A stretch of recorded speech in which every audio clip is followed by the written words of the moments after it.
Go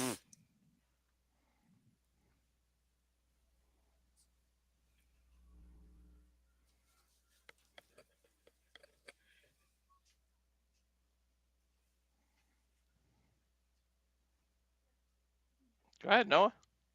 Hi, guys! I was waiting for Walter to actually kick things off, but I guess I'm always supposed to be the guy that do the intro. Hello, everybody, and welcome back once again to the Super Arbor Studios with this very unique live watch-along experience. I am, of course, Noah Foster with Mr. Reliable Walter Cruz with the Renegade Wrestling JJ Williams as we bring you covered for the first time ever in our continued expansion of wrestling promotions. This is VIP Wrestling from Texas. And this is a special all-women's showcase. Welcome to the Queen's Gambit, where we are on the road to crown the first ever VIP Women's Champion. And I'll tell you more about the promotion and more of what we're going to do here. And again, for those that are tuning in live on demand, thank you so much. Please like, subscribe, comment, tell a friend. If you want to dictate the conversation, support my friends, PayPal them, support their passions, or super chat, simple as that. That being said, let's get everybody's thoughts here for this very unique first-time experience. First up, JJ, good to see you as a fellow advocate of women's wrestling. Damn it. This is going to be a lot of fun. Of course, we're coming back to Time Match Network. That's how you can watch the show if you want to with us as well, folks. Since WrestleCade weekend, and we've done a lot of fun stuff with this service. So I'm looking very forward to this. How you feeling about it? I'm looking forward to tonight. Like, I mean, it's women's wrestling.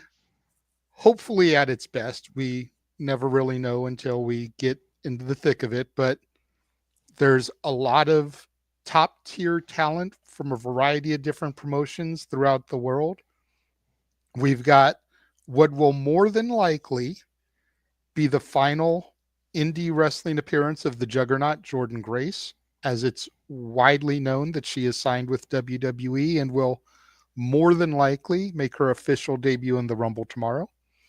We've got TNA's Tessa Blanchard, part of the show. We've got the NWA Exodus Women's Champion, La Princesa Tiffany Nieves, as part of the show. We've got everybody's favorite BFF, Izzy Moreno, as part of the show, defending her Mission Pro Women's Championship. We've got Rachelle Chanel, who was the longtime tag team partner of one Maddie Renkowski, now known as Ren Sinclair, part of the No Quarter Catch crew. We've got Maya World, part of the show, Hudson Envy. There's a lot of top tier women's talent that are going to be on this show tonight. Jazmin Allure. I'm looking forward to this. Good deal. That's what I love to hear. And of course, always reliable in his passion for all things wrestling, especially women's wrestling, Japanese women's wrestling as of late. You're welcome, by the way. Lots of crews. Of course, Mr. Producer Man himself, the hardest working man here in the Cinema Studios. Again, subscribe. And Matt, good to see you. But Walter, it's always great to see you. How are you feeling about calling this show tonight? VIP Wrestling Queen's Gambit. I feel very good. To answer Bro's question, it's Nieves. It's Tiffany Nieves tonight, man. Oh, here we go. What else? Who else can be Mamacita? Like, what the hell? Hello, Nessa. Good to see you. Yeah, I'm looking forward, and then everyone else is pretty damn like Izzy and everybody's too damn young, so I can't say that because I'll sound like a perv. So she has to be it. But other than that, yeah, I'm looking forward to it. It's good to call it what you used to, because your fellow women's advocates, like, to be honest, the whole Simply Reliable studio is, but it's like us three are really push for it, and to give credit, a lot of James does too. So, but I can't wait to go on, and yeah, so JJ pretty much went down the list, so we might as well show what we got and talk about it and give our thoughts, Noah. Fair enough, because again, we got about 45 minutes. So without further ado, gentlemen, and Super Reliable Studios fan base too, let's get right into it. Again, this is VIP Wrestling. It's a promotion out of Dallas, Texas. It's been pretty much active since 2014 and currently has only a VIP heavyweight champion. You might remember JD Griffey from Ring of Honor Final Battle a few years ago when he tattled on side Shane Taylor against Swerve in Our Glory. And the VIP Tag Team Champions are the Rascals, Myron Reed and Zachary Wentz. But tonight, we are working to crown the first ever VIP Women's Championship through a tournament. And there's going to be multiple rounds of it. So we'll see how far we get tonight, if it's going to be a one-night showcase, or are they going to tell us when next time we get round 2 and how far this thing goes. So Walter, let's go for these graphics and start talking about some of the familiar and the unfamiliar. Again, because for those that don't know, this will be probably Jordynne Grace's last independent showcase. The Juggernaut will be in the first round of this VIP Women's Championship tournament, taking on Killa Kate. That's not Missa Kate, folks. That's Killa Kate. Much to what I believe Walter was saying earlier, a lot of the talent here is young, independent wrestlers, not even 10 or 5 years in their career from various promotions all throughout Texas. We have, of course, Reality Wrestling representative. We have promotions representative throughout Tacoma. Tacoma promotion, out of other parts of the biggest state in the country. Go figure. You have Women of Wrestling represented here as well as people, of course, we've seen across other time match showcases, including Ladies Night in previous years, and Mission Pro. So that first match, you would think it seems like a no-brainer because it's Jordynne Grace, the history maker, the trailblazer, one of the longest and record-setting TNA Knockouts world champions of all time. But again, like you all talked about earlier, this will be literally, I think, her last stop before she is WWE for the longevity. For those that don't know, Killa Kate's been heavily involved in Tacoma Pro Wrestling out of Sherman, Texas. She's also known as BK Ribbon. She is 7 years in her career. She's also been involved in Women of Wrestling. You also find a lot of these wrestlers are only trained out of Reality Wrestling or VIP. They're trained out of a promotion called DFW, All Pro Wrestling Academy, out of the Dallas area. It's one of those things where you look at experience, but you also look at who's staying here. I would call this an upset, but I do think I'm going to go with Killa Kate here because it's one of those things where if Jordynne Grace goes to the next round, who's going to beat her? Are we going to literally recreate Genesis? Although that may not be a bad idea. But yeah, well, now that I think about it, it's a tournament, but it's only one night. I'm going to go with Killa Kate. JD, let's start with you. What's your thoughts on this, considering what you just talked about with Jordynne Grace? Do you think it's one and done? Unfortunately for Jordynne, I feel like she's going to put over this young talent on her way out, going to bigger, better things. You know, like you said, you look at the card, you see Jordynne Grace, the Juggernaut, Thick Mama Pump. Most odds makers, you would go and you'd put your money down Jordynne Grace is going to win this match. But we know she signed with WWE. Now, there is also the fact that WWE is not the same contingent as it was even 2 years ago. True. We've seen Shinsuke Nakamura, AJ Styles, Omos, Io Sky travel abroad. Shinsuke Nakamura defended the United States Championship this year in Noah. Not named after the Simple Man, but, you know. Thank you. Who's to say that Jordynne Grace can't win this and eventually show up on Raw or SmackDown with this eventual championship? 2 years ago, 5 years ago, 25 years ago, we would have said no chance in hell. Damn it. Current regime, weirder things have happened. All right. I mean, that you know what? I'll give you that. That's fair. Well, Walter, to Jada's point, we did see Shinsuke Nakamura show up with the United States Championship against Uka Sasaki at Noah the New Year. Stay tuned, folks, for the first Super Lava Studio Top 10. That's Top 10. Tomorrow, courtesy of me and Walter Cruz, we each will give our top 10 matches, some honorable mentions, and maybe set up something else for the future, too, as we level up heading into February here at the Super Lava Studios with so much more to come. Stay tuned on that. But, Walter, what do you have to say regarding this match? I mean, the aspect of Jordynne Grace going into WWE with a different promotions championship, even if she is going to maybe start in NXT, NXT is one of those facets with working with TNA where that actually sounds more normal to actually be a case, maybe. And maybe this is the first way that WWE once again global localized itself from a territory standpoint, but this WWE ID program also literally scanning and literally picking people out from all across literally every promotion you can think of in almost every region. But what do you guys say regarding this match? Um, JJ made me second guess because, As he does. all right, if something happened Saturday, what would be interesting is if WWE acknowledges that she was in this tournament. If they say it, if she, says, "Happy birthday, mom! I'm leaving on a jet. I'm out. I'm going to Indianapolis." Because I got somewhere to be besides your birthday here. Because she's just trying to throw us off the center of the trail. But we weren't. Might some of us were born at night, but it wasn't last night, Jordynne. We we This know is where you're also going. accurate. We know where you're gonna be. But if she pops up and they actually mention and put a reference to this tournament, because we've seen Michael Cole do little nuggets and drop little hints, and we've seen them mention it other companies before.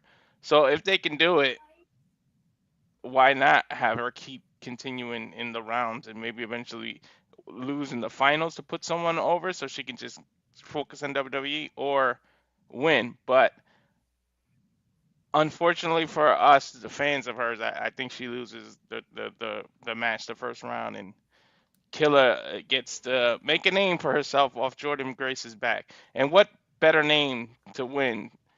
Like somebody who's young in their career gets to actually say, "I beat this juggernaut." Like literally, I know it's a nickname, but she's literally a juggernaut of women's wrestling. And Accurate. you get to say, "I beat her." Like, come on. Like, how many people are gonna get to do that? That's like you're 2, 3 years into your career and you in the '80s and you beat Hulk Hogan. Like seriously, Brother. like it's to that almost. Like nine, and we all know what doesn't work for him, brother. So not too many people get to see that. So I mean, say that. I mean, that's fair. And again, folks, we are focusing on this independent promotion showcase tonight. So if you are watching SmackDown, please remain hashtag spoiler free. And please show decorum in the chat tonight, please. Thank you. Yes, JJ, I see your hand up. And to Walter's point, you don't want Jordynne to look weak in defeat. So let's not forget, and we can run to this match next. Tessa Blanchard is on the card. Yes, Who's to say she that is. Tessa Blanchard doesn't insert herself and cost Jordynne Grace the match? I mean, hey, she's a hothead, and these two, Jordynne Grace and Tessa Blanchard's history, it goes all the way back to Impact Wrestling 2019, and even before then on Independence. But yeah, let's go ahead and talk about that match because, like you said, Tessa Blanchard, she's also involved in this crazy shit as she faces Alejandra Quintanilla one-on-one for the first time ever. And for those that don't know, this is not the first time these two have met in the ring, but it will be a first time ever one-on-one match. They actually met each other previously in a ridiculous 10-woman tag back in the promotion River City Wrestling in San Antonio, Texas. Of course, Tessa Blanchard coming off an incredible win against Jordynne Grace, saying that nobody can touch her on Impact Live. Truth be told, the world is literally hers to claim, and it may be undeniable for this diamond. Yes, Walter, I see your hands. Why don't you go first and give your thought? I just wanted to do this. JJ can go first. I just wanted to do this because the only time I'm getting to do this to Noah. It's Quintanilla. I get to Thank you. correct you on a pronunciation. That's never gonna Well, I happen. may know Japanese I names. can't. I cannot not do it. I may know Japanese names to a degree, but I am not Latino, so gracias, senor. Thank you. And I'm probably going to screw it up again some point tonight. JJ can go. I just had to do that. That's fair enough. And JJ, in case you don't know, Alejandra, she is known as La Leona, or her finisher, of course, is Lion's Prey. She's also known as The Lion, been heavily involved freelancing about the Texas area, and currently is the RCW Women's Champion. So go ahead and give your thoughts towards this match. I was going to do exactly what Walter did. I was going to be like, did he just say Quintanilla? Like, I thought I was white. Even I can get the Quintanilla. I thought I said Nia, but again, bag. Sometimes I can't speak. Midwest accent. What are you going to do? Anyway, Go ahead, talk about this match. It's all good. It's all good. The first thing I thought of when I saw her name was, and I'm assuming it's not her real name, is she playing off of Selena Quintanilla? Mm. You know, is she trying to, considering that she's Texas based and that's where Selena was from, trying to play off of that namesake? Interesting thought. That was the first thing I saw when I saw Alejandra Quintanilla. Was we tried? I would almost be curious to see if her theme music is something Selena, to try to play off of that. You literally were I taking don't the know if we're words out of my actually going to mouth. get to hear entrance musics. I don't know if we're going to get to hear entrance musics, but that's something I'm actually curious to see.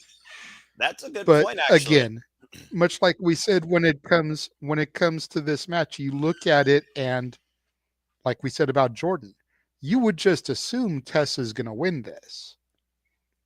But Tessa and Jordynne, being the only established, well-known, televised talents in this show, lead me to think that maybe we could have something here that, even if Jordynne and Tessa don't move on in the tournaments, maybe we can get Jordynne back here for whenever the second round is, to have another match with Tessa, because they both end up costing each other in this tournament.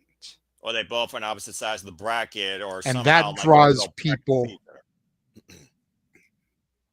Yeah, and that helps to draw fans to the next show, because we're going to get, for the last time on the Indies, Jordynne and Tessa. I mean, that's fair. And again, we don't know the extent of when the next show is going to be. And of course, Alejandra, for those that have been following MLW, she was recently in the ring with Persephone. You might remember her, Walter, from the International Women's Four-Way match with from Athena. Yep. Wrestle Dynasty. And Persephone actually has a pinfall win over Alejandra. So kudos to her. I'm curious to see if Alejandra and Persephone will be more involved in MLW, and will they take on Miss Kai for her MLW Women's Championship. But that's a whole different conversation. Walter, your thoughts on this match, though? Talking about what Jada was figuring. Again, we don't know necessarily how far this tournament's going to go tonight, if they're going to give us the second round, the whole thing, because the match card gives you the initial outlook, because you don't know what the next outlet's going to be. But it doesn't say semifinals and finals tonight, to say the least. So I'm curious if there's going to be another Queen's Gambit, or is this going to be on a combined type thing? I mean, I'm very curious what comes out of tonight's show. But that being said, tournament length aside, what do you guys say regarding this match? Yeah, I don't know, but if I'm Triple H, I'm making Nick Khan watch this with a notebook and pad. Because if you're gonna book Queen of the Ring, you might as well watch this and get some ideas, because you need to borrow things from other companies and make it work. And like, hey, we can do this or do that. Now, I'm gonna go with Tessa, but it's only because I went with Jordynne losing earlier. And it's exactly what JJ said. These are really the only two established stars in the tournament. You can't lose them both in the first round. It just wouldn't make sense to me. You can do it. It's bad wording what I said. You can do it, but just it wouldn't make sense in my brain to do that. You want to keep at least one of the actually established known stars in the tournament for longer, to keep eyes peeled on this, especially if somebody doesn't have a membership, because they have to pay $9.99 to do this. So if you do it again, that's $20 now to see the next round, unless you already do what JJ suggested and what I did, and I don't know if Noah did it, but the $14.99, just get all this shit free. You might as well just continue to pay the $14.99. It just makes sense. Get your must do. Yeah, exactly. Walter. Huh? Don't give away secrets, but Noah should be logged into my account. Okay. You're the one that said out loud, you doof. For all the stuff that he pays for and shares with us, Yeah. I share with him. Nice. Well, it's a shared community here. We support one another, truly. It's a shared account. Exactly. Again, y'all's passion helps fund that. If you want to see more of these, or if you want to see maybe a wrestling show that you may be aware of that's going to be live that you want us to call, whether it's House of Glory, MLW, Jesus Christ, that promotion does a little bit crazy, Dustin's Wrestling Association, NWA, you name a promotion, if it's got a live show, it's got names we recognize and some that could really surprise us, we'd be happy to do it. It's one of the things we want to. If Ken Omega wants to change the world, we want to further the world on professional wrestling. Damn it. That's why I baptized this man a week of Japanese wrestling, where right now he can't get enough of this shit. So, again, you all make this possible. But I understand where you're coming from when it comes to the two biggest, most recognized names from a global standpoint with Jordynne Grace, Tessa Blanchard. But there's another name here that I'm looking out across this tournament that I think is long overdue for another great run. And she has huge kids with Tessa Blanchard for the fans of wrestling that follow the Rise promotion like me and know that at one point Tessa Blanchard took on Mercedes Martinez in a 75-minute Iron Woman match for the damn Phoenix of Rise championship. And Mercedes Martinez won.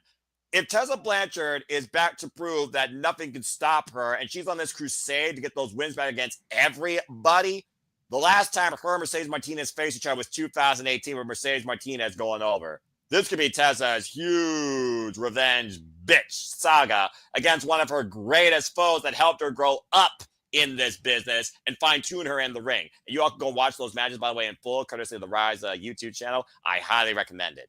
Thank you, Rise One Night, for playing that live during Monday Night Raw during the other era.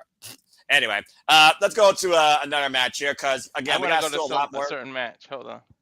What? Because if this is like one of my main events, because if you guys don't know who these women are and you don't pay attention, these women are tough as shit and are as advertised. These are the fucking Tonga twins. Oh, shit. And yes, they're part of the damn bloodline. So if you don't know who the hell they are, you better get used to it because I got a weird feeling you're going to see a lot of them in the future. Just look at them. Who do they look related to? That's all I got to say. And all right. I mean, they are as advertised, hard-hitting Samoan.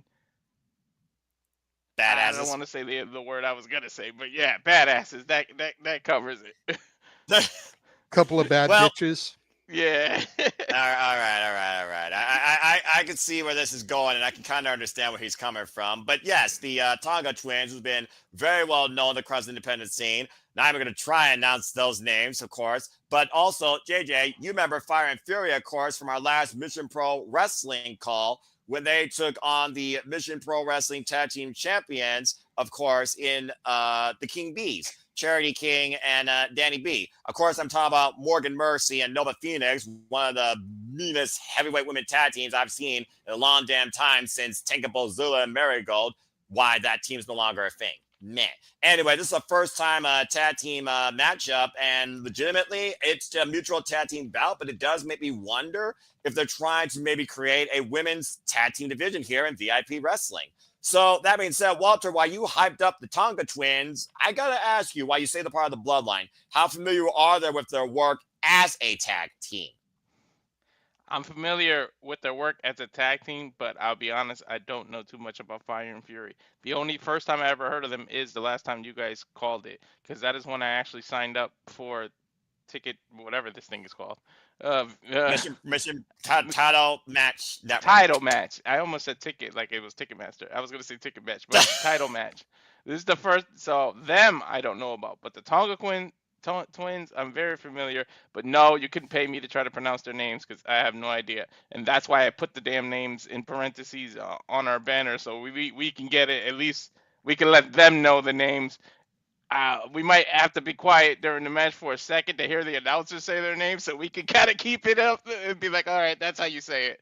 But we'll see. Yeah, but fair enough. And of course, the Tonga twins, they are former Women of Wrestling Tag Team Champions for 169 days before losing them, or I think vacating them, because I think they actually went for a renaissance in the tag team division. But I'll go ahead and try. I think it's like Kaoz or Kona, it's something like that. And also they've used their, I think, other names, because the Tonga twins I know have gone through name changes since they've been together as a duo. Looking at their tag work, thank you, by the way, Cage Match, the best resource on the internet for wrestling.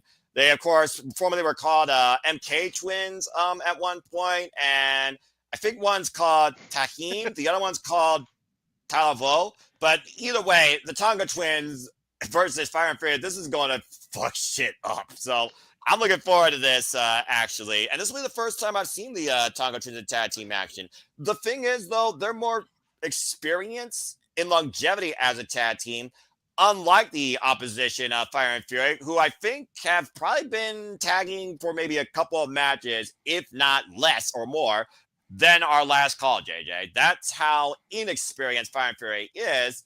But again, all it takes is 3 seconds. So we'll see what happens. His silence speaks volumes. I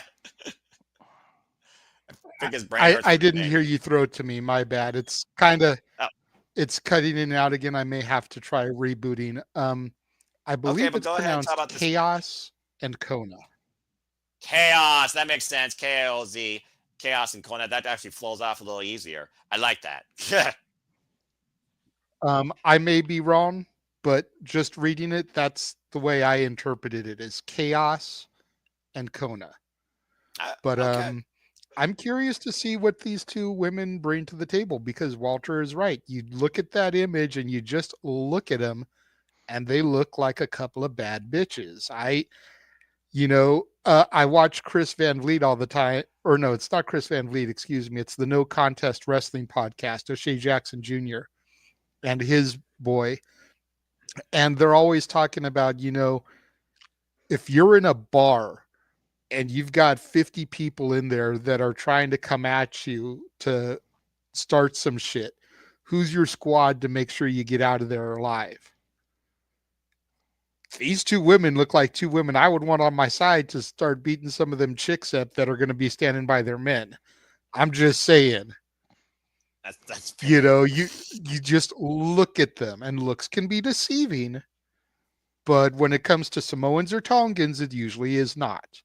And Lee, with the comment of the night so far, I don't know anything about him, but I bet you can't headbutt him. That's probably accurate. And Fire and Fury, by the way, last I checked, they are the Mission Pro Wrestling Tag Team Champions. They won it in a triple threat against the King Bees and a team called, I'm looking at my notes here, Red Hot. So, again, that happened back at August. I think that was the show after the show that we called, and we were thinking about calling that show, but we didn't due to something that came up. I don't remember.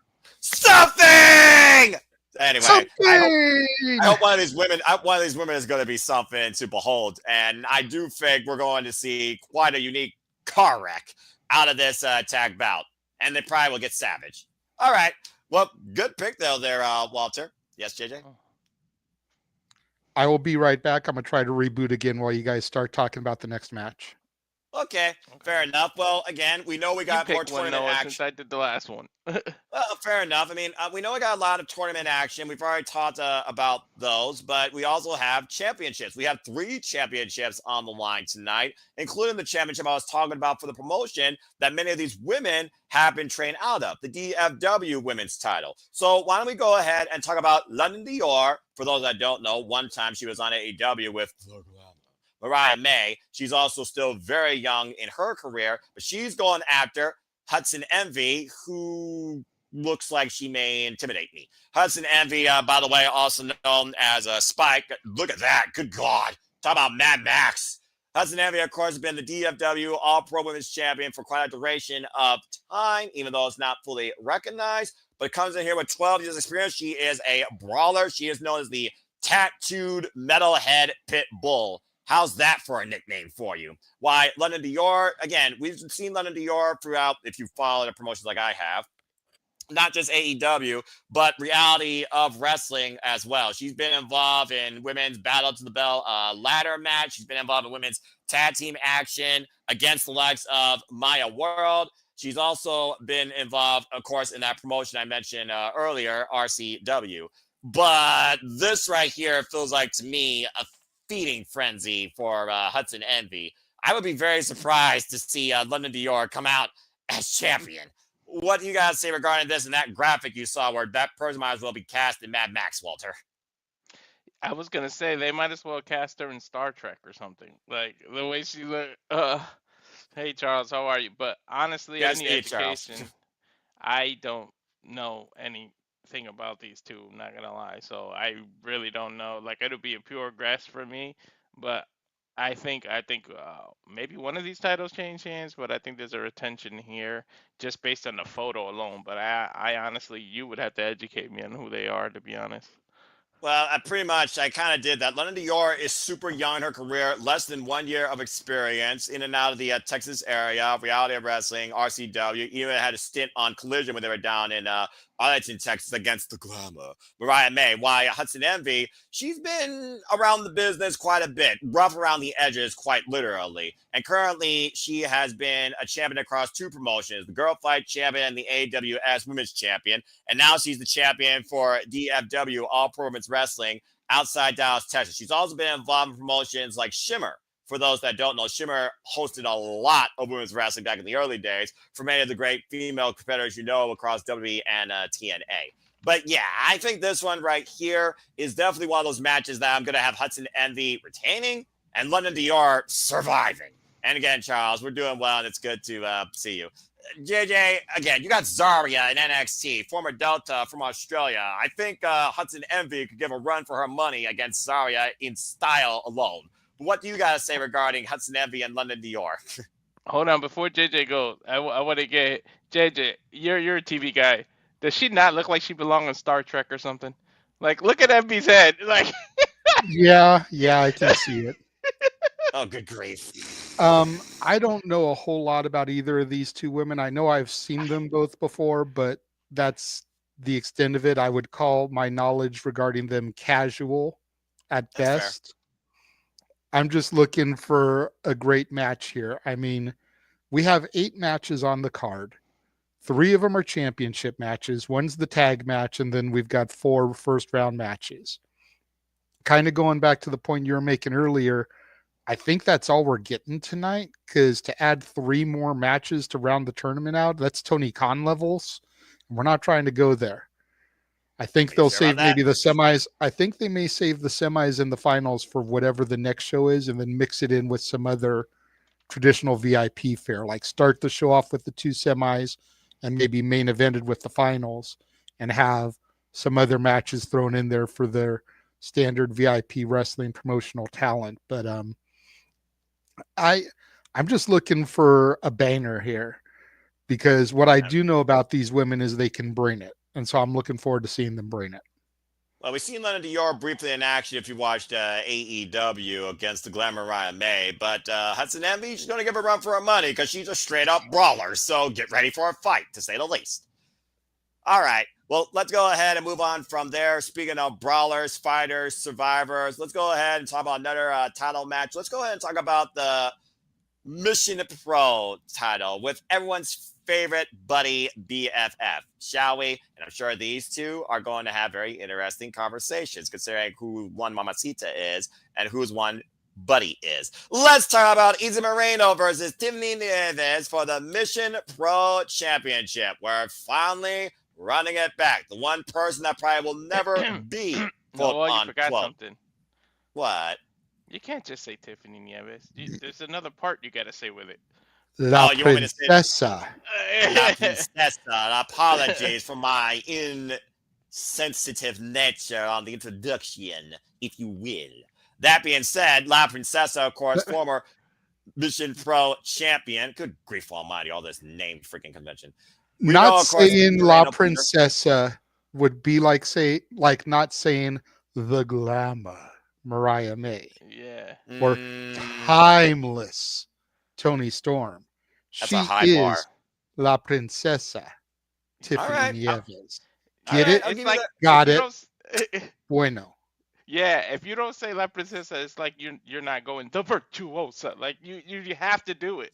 Mm-hmm. All right, fine. So apparently she's earned that namesake, so I respect it. But yes, La Princesa, Tiffany Nieves, former Mission Pro Wrestling champion, of course, lost it against Izzy Moreno last year at MPW Summer Lovin', as Izzy Moreno has been the champion since with 2 successful defenses against La Mera, Fonda Rosa, and Carolina Cruz, of course, we called at Ladies Night Out 14. But Tiffany Nieves, of course, who's been tracing her own trail lately across NWA territories, including, as you talked about earlier, the current women's NWA Exodus champion, the territory promotion owned by one EC3. She's come back now for her title. And again, I think this is the one person that will never be Izzy's buddy, quote unquote. It's one of those things with Mission Pro, ever since they went on that indefinite type hiatus, and we have no idea what their next show is going to be. I really don't know how to interpret the Mission Pro championship held by the likes of Holidead and, of course, the killer Kylan King. Kylan King, get well soon. But I love that this is Izzy Moreno's first ever championship while she is still so young in her career. The super fan of Bayley. And it's just one of those things where I do think eventually she's going to go to NXT and we're going to get Bayley versus Izzy Moreno because that has to happen at some point. I'm just saying. But right now, I think she's going to continue this run. She's been taking this title wherever she can. She's been defending it. I'm not going against my BFF right now. I'm going with Izzy Moreno for the win. Now then, Mr. Mamacita, and correcting me about La Princesa. Walter, what you got to say regarding this match? Do you have a title change? Well, lo siento, princesa, but Mario and Luigi sitting at home getting drunk. There's no saving you tonight. Izzy's gonna win. Sorry, princess. It's not Bowser's castle you're stuck in tonight. It's in the ring with a very young, hungry, and motivated fan of Bayley, Izzy. I don't see a title change here. Although I love to see La Princesa. I doubt it. I mean, and Izzy has like my heart. Like when you guys called it, I remember when you guys called it and she actually won that championship. Like in Ric Flair in '92, like a tear came to my eye. Like no lie, like it was just so heartwarming. And I'm personally just not ready for that run to end. No time soon, to be honest. All right, then. Good man. JJ, you, of course, I believe you and Walter and or James called La Princesa Tim Neves taking on Natalia Markova recently in the NWA, and she's been the NWA Exodus Pro Midwest Women's, Jesus, that's the title, Women's Champion now for 161 days. Still probably wants to go after the Burke, I imagine, too, still held by one, Kenzie Page. Leaving NWA still pretty empowered. Kudos to her for holding the Burke strongly and proudly. But what do you got to say regarding this? Do you think Tiffany gets it back, or is it pretty much this is it? See, I find it hilarious that you just assumed out the gate that Izzy is my BFF. And while I am a huge supporter of Izzy Moreno, while I loved and insisted that we call that title match where she won the title, Right. I became a La Princesa fan first. It's one of those areas where me and Walter are on the same page again. La Princesa is the reason why I tuned into the NWA wrestling on a consistent basis. There's a reason why me and James called that match, because he is Team Markova, I am Team Nieves. And as soon as they announced that we're finally getting that cage match, the first ever women's cage match in Alabama history, we will be running it back. All that being said, it's not Izzy's time to lose yet. While I would love to see La Princesa add another championship to her belt collector glory, it ain't time yet. And before we get to Bayley versus Izzy, I feel like there is some unfinished business with Izzy and a certain boss, a certain CEO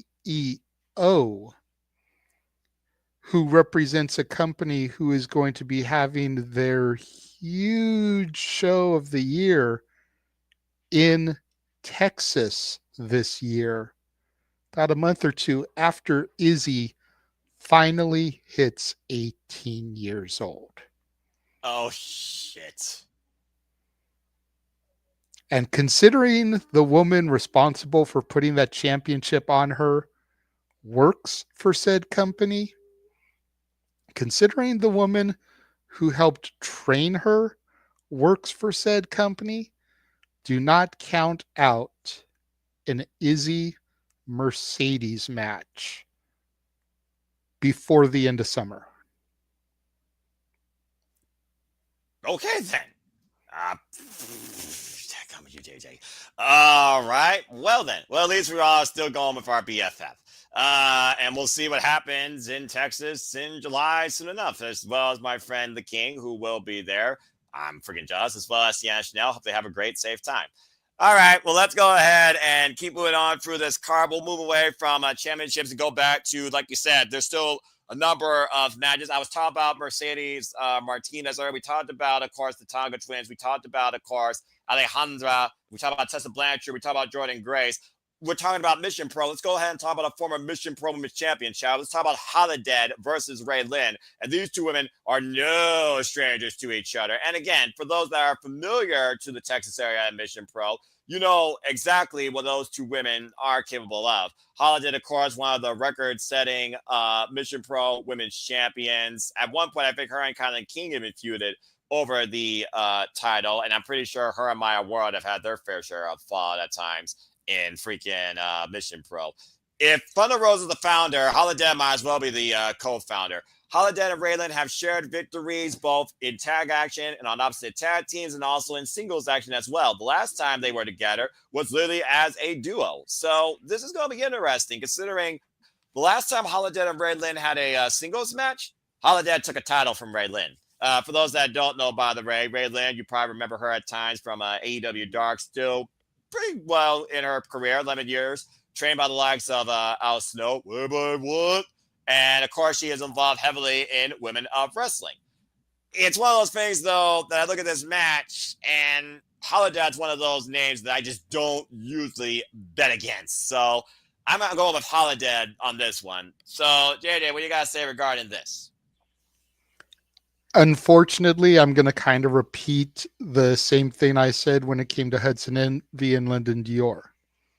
I know very little about these two women. I'm just looking for them to bring it. Now, trust me. If you ask me to pick somebody just based off of look, I'm going with Holidead. That looks like a scary bitch. But if there's one thing I've learned over years of watching wrestling, specifically women's wrestling, don't count out the beautiful people. Yeah, TNA told us that. I'm friggin' error. I was just going to say TNA. Just look at TNA for further evidence. Jesus. That's Trish fair. Stratus, Angelina Love, even Candice LeRae, as much as I despise her. You don't count out the pretty ones. They know how to use their prettiness to their advantage. I can't believe you didn't say Velvet. I can't believe you didn't say Velvet Sky. Billie Kay and Peyton Royce. Inspiration! Oh, I'm so happy to see those two. That's going to be iconic. And I only have them on the brain because the last couple of Rumbles I saw, they entered. So, oh my God! Imagine the beautiful. Imagine they pop up in NXT. Woof. Yeah, no, Walter. I could see one of them being in the Rumble tomorrow. Because the advertisement for Prestige said the first time they team together. So for a surprise, you could always get one iconic entry. Peyton Royce, stop and it, the you baby's guys. Old enough to where she can leave him at home for a while. Yeah, the jury's still out on that. And of course, also, Holidead's been involved recently in Ohio Valley wrestling. She's also been in the range of the likes of Who's Who, including Hollywood Haley J. But yeah, Holidead, to me, despite how well her and Lynn may know each other, the Holidead's one of those I usually don't bet against. All right, well, let's go ahead and talk about the other championship on the line tonight, because it is truly Ladies' Night. So let's go ahead and talk about the Ladies' Night Out title. That's going to be defended in triple threat action. It's got the tag team partner of Maya Wood a couple of times in Kiah Dream, taking on Vipress. And, of course, the defending champion, Jazmin Allure. Jazmin Allure, of course, who defended this championship last time, I believe, at trying to get my dates right. You threw me off with Peyton. Why do you put Peyton in front of me and then freaking expect me to stay professional when you know how much I feel about the Iconics getting shafted when it comes to women's tag team wrestling? And by the way, speaking of getting shafted, title change set up here, folks. It's now one-on-one. It's Jazmin Allure versus Kiah Dream. So apologies for that. Anyway, Kiah Dream, Maya Wood, they're former NPW women's tag team champions. Like I said, they've tagged together. They've also been involved in reality of wrestling. Kiah Dream actually just recently challenged for the reality of wrestling Diamonds title, the women's championship that used to be held by the Prodigy, Roxanne Perez, currently held now by the Pink Dream, Alex Gracia. Congratulations to her. But it's one of those things right now that I think Jazmin Allure, she's been on this great run. I've been a fan of her, of course, since the NWA. We know, of course, she was involved, I believe, in the very first match for Izzy Moreno back in Mission Pro Wrestling. And we saw what she did, of course, back at Ladies Night Out. And, of course, the Ladies Night Out title is literally the title defended at Ladies Night Out.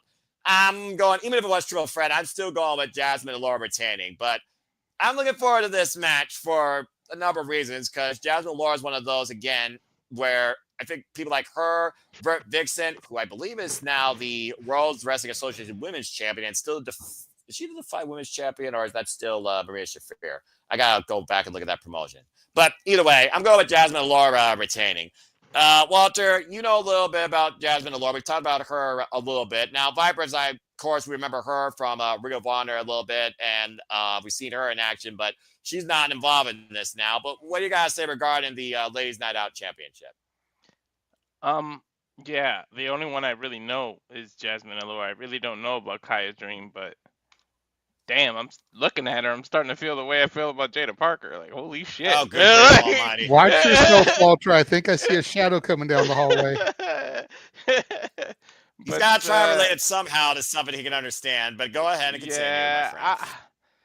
I mean, a part of me is thinking, like, is there really going to be a clean sweep with titles? Like, maybe somebody loses, but it's very possible. I'm going to stick with it. It's possible, but you know what? Screw it. I'll call. It's not like we're in a league and I'm losing points. Just for the hell of it, I'll say Kiah Dream. All right, fair enough. I mean, again, she is going into her second defense of this championship after beating Drea at ELL New Year's, what's it called? Evolution, also in Texas. Also, she is a Texas native. Of course, she won this against Angelica Risk back at Ladies Night Out 14. So we'll see what happens, as we're literally just a couple minutes away from the show beginning. I'm very curious to see, again, how this bracket lays out. If we are accurate and on point when it comes to the VIP women's title tournament, if we are on point with the titles being defended tonight for Mission Pro, DFW, and Ladies Night, if we'll see challengers next for any of those titles tonight, maybe outside the tournament participants that get eliminated, maybe somebody that makes a return, maybe a previous Ladies Night Out champion. The Ladies Night Out title, of course, has been held by Angelica Risk, Janai Kai, of course, known from Contra in MLW. And the very first champion, here's a name you may have heard for a while, Ivelisse. And I'm not sure what Ivelisse has been up to for quite a period of time. So, again, you never know what happens at these independent wrestling showcases where, truth be told, there's inexperience versus experience, but you do find those diamonds in the rough that really show you what they bring on this stage and why this is so important to the business. And that's not just about launching yourself to the big leagues, because some people literally define themselves in independent wrestling for life and are fine with that. So, again, we'll see what happens here soon enough, as we got 3 minutes left. And I think we basically about covered everything except for Maya World versus I had to actually look up her name because it's actually a shorthand notation. Even though it says, I believe that's Rachelle Chanel, it's actually Rachelle Chanel, and she's been involved. She's also known as a fashionista. Good grief, that sounds bougie enough to me. Let it She's be been involved noted heavily in. I'm threatened in a live stream, so if I suddenly, disappear one of these days, we can use this clip as evidence. Just saying. I mean, the internet. I don't think that's helping your case any, Walter. No, it's not. Honestly, I don't think he's helping himself anymore when the internet's forever. Rachelle, of course, has been involved heavily in Ring of Honor and Reality of Wrestling. She actually was the former Reality of Wrestling Diamonds champion who just lost it to Gracia, the Pink Dream. So, again, I think this is going to be a very even game contest. These two are very familiar with each other. But ever since Maya Ward went into business for herself back at that Mission Pro show we called JJ, Maya World's been trying to really figure out things to get her career jump started. So we'll see here soon enough as we get ready for Title Match Network's presentation here of the Queen's Gambit, courtesy of VIP Wrestling. Hope you all enjoy the ride, enjoy the conversation, enjoy the reactions, and get something out of all women showcasing that for women's professional wrestling. So let's get ready to go, guys. And unless anyone has any closing thoughts or you want to talk about Maya World a little bit or Rachelle, I think we about covered everything here. So does anyone have anything left to say? We also saw JJ Rachelle defend that title at Mission Pro Wrestling. Again, the show we didn't call. It was literally the following show, Midsummer Blast against Carolina Cruz. Of course, you saw her at Ladies Night Out, of course, taking on Ethan Moreno. So again, there's a lot of intertwined competitors here that face each other on some stage here within the Texas area, whether Mission Pro or whether Ladies Night or right here now we're going to see them in VIP or Reality of Wrestling or the other promotions that I talked about in out of the Texas area. So this should be fun. And if you haven't figured out by now, simply put, folks, support women's wrestling and support and respect independent wrestling. Let's go ahead and get ready for this. I still see the screenshot of Alejandra and Tessa Blanchard here. I'm not sure if that changes automatically or do I hit a button? Refresh it. I've got the Queen's Gambit logo. Okay, let me try that. There it is. And then play. All right, let's go ahead and do this. We should be starting shortly. I'm curious who VIP uses for commentary. They're going to have like Beta Scott, who, in my opinion, is the freelance commentary person that does not get enough respect. I hope that she does find her big break, but I think she enjoys what she does all over the showcases, whether West Coast, whether Prestige, whether New Japan Pro Wrestling. I love her and Walter Stewart together. That is so much fun to call and hear. So we'll see soon enough. And of course, we know as far as, other calls outside the big promotions, we got New Japan Pro Wrestling in April for Windy City Riot. We know we're going to have during WrestleMania weekend all the promotions. And I'm sure there's going to be more to come because February's looking pretty empty, except for weekend, other weekend. So I'm curious what February brings up across the wrestling business. Maybe a new beginning. All right. I'm just waiting here for the definitely find out. Showcases. Right? We will definitely showcases sometimes. Yeah, these independent showcases, sometimes they don't necessarily start right on time because, again, production value is also a thing. And I'm sure, again, thank you for that. Oh, look at that. Twitch fun. That's fun. And again, we'll be leveling up soon with gaming content, particularly on the Twitch platform here soon enough, folks. Stay tuned, whether it's podcasts, Let's Plays, Jackbox Party Nights, or co-op engaged. We'll see what happens. Just telling you right now, I am not effing playing any horror or frickin' Souls-like games. I'm thinking of a race. Well, not a racing, but I think we should start a cup holder on Cuphead on a new file, so we actually don't have any advantages and we do the old thing over. All right, fair enough. I already beat the single player and the DLC because I don't co-op with anybody because I work alone. I'm solo in this world. But all right, I'm up for it. You already got the Cuphead freaking costume, so I went to the pool. I went to the pool and I have over 3,000 deaths. 3,000? When you go to the pool and look at your deaths? Yeah. Yes! I don't even have 500. What the hell? Who killed you? Me and my son too, playing. I think the deaths add up if you're playing co-op, okay? So maybe they all ain't you. I don't know if each individual character can go to the pool and look at their deaths. I will say this. I've been playing Hades lately, and I equated, I think, close to 3,000 plus foes slain across 35 runs with 2 escapes. So there you go. Again, folks, the teams are things to come when Simply Reliable brings you Level Up gaming content with a gaming podcast retrospective, maybe game hype ups, some solid game reviews, what's on our wish list, and maybe we'll engage other people that are also gamers here in the Super Bible Studios too. Maybe even somebody else outside Super Bible Studios, but a partner and a friend in No DQ. Stay tuned. Again, you never know what the Super Bible Studios will bring you across all forms of entertainment, particularly professional wrestling. Damn it, as we look to further the world on wrestling with these independent showcases. I know Rhodes Wrestling Association by Dustin Rhodes has a tournament coming up.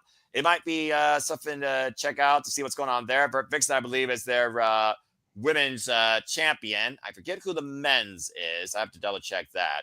And of course, Dustin, Passion Lives here. Always respect to the natural. Shout out to Dustin Rhodes. Go check out Rhodes Wrestling Association. Pro Wrestling Eva, of course, have their next big show coming up where Alex Rinza will finally go one-on-one with Jamie Hayter. Let's freaking go. Jamie Hayter, of course, former member of the Pro Wrestling Eve wrestling roster. Y'all can, of course, find Pro Wrestling Eve on their YouTube channel. I believe that is going to be a YouTube stream as well. I think that's February 7th. I have to double check my timing with that there.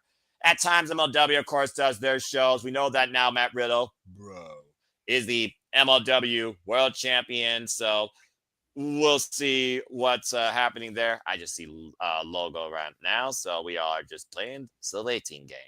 Here's when your cue cards come into play. I got VIP this wrestling Queen Gambit. Okay, that's what I have too. Yeah. Damn, that's why I'm just hyping up other independent wrestling promotions, because I look at Defy and I think Marina Shafir, the problem, the possessor of the position, the protector. I believe she's still a Defy women's champion. And of course, we'll be talking more about the Death Riders. Stay tuned, folks, in the Saturday shenanigans after our coverage with the Royal Rumble. Speaking of, you can stay tuned with Super Live Studios this weekend, as of course we have our Super Reliable first ever top 10 matches from up for January with honorable mentions, as we'll segue into a Royal Rumble pre-hype watch along and live watch on reactions with stats. Stay tuned for more on that. And then following that, we'll have, of course, Saturday Shenanigans, your weekly dose of moderated madness by the Renegade Wrestling, JJ Williams, 11 p.m. Eastern Standard Time, with a smile on his face. Eagle. I expect all Eagle to face. All right, here we go. You're ahead of me. I ain't even get that yet. The Queen's Gambit. I just got it. All right. Is that Athena? That is Athena. Does look like her. Yeah, that's Athena. Also a Texas native. The fallen goddess.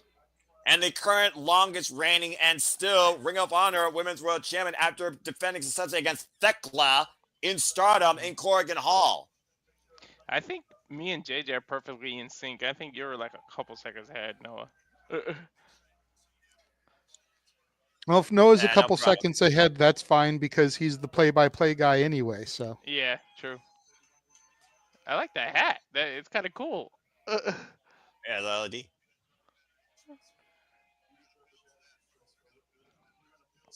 One of the best to come out of the Texas area, of course. I need to meet Athena.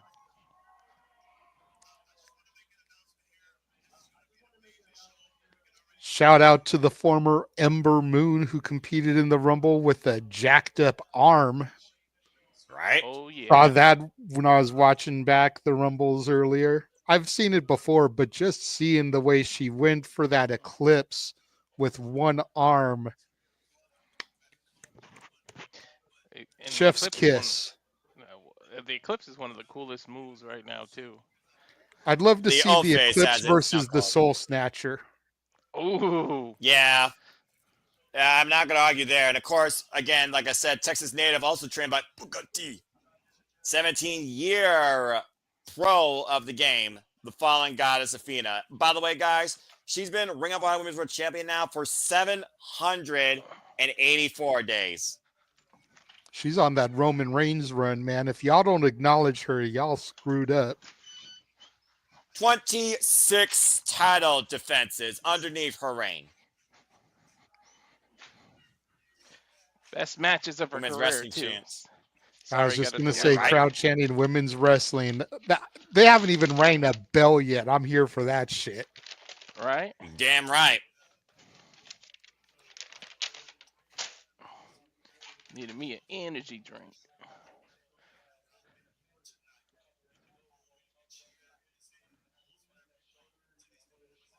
You can say almost anything you want. Yeah, I like that. You could say almost anything you want.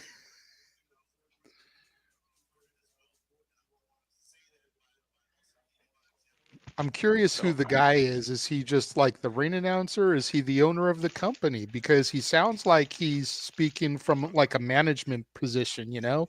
Yeah. I Yeah. wonder if that's the owner of the company or not. Don't make it about you. Speaking truth. Maybe it's just the ring announcer because I've heard ring announcers say stuff like that too, you know, bring the energy, bring the passion. The legendary in Southern California, Johnny, and may he rest in peace, Yeah. was all about that as well. Bring the energy, bring the passion.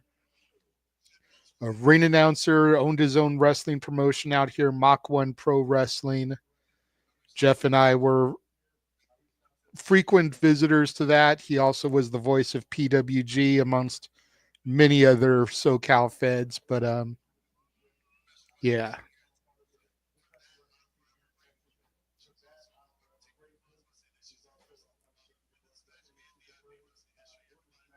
First women's match in VIP wrestling history. Athena Okay. returning home. That makes sense then, you know, considering they're doing the tournament tonight to kind of discover and crown the first ever VIP women's champion. For her to be the first woman to compete in a match in VIP wrestling, that that makes perfect sense why they would have her here to kind of kick off these festivities. See what the Yeah, I fallen love that. goddess has to say.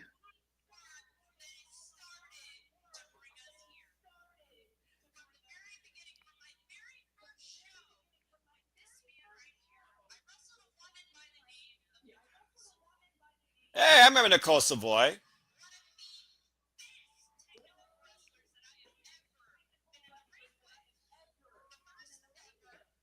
think I remember her too. I think she competed out here a little bit.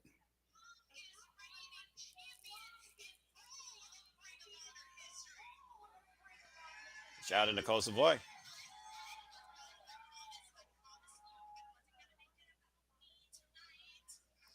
Probably a wise move.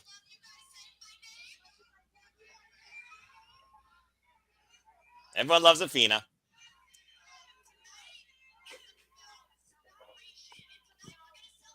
She suckered the crowd into saying her name. I love it. Yep. She's brilliant. Well, and she's a heel, so it's rare that you can get the crowd to celebrate you like that when you're a heel.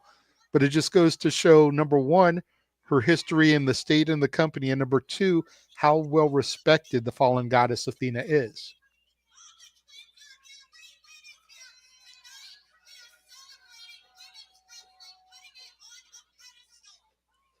Celebrating with wrestling put on a pedestal. Preach. Fuck yes.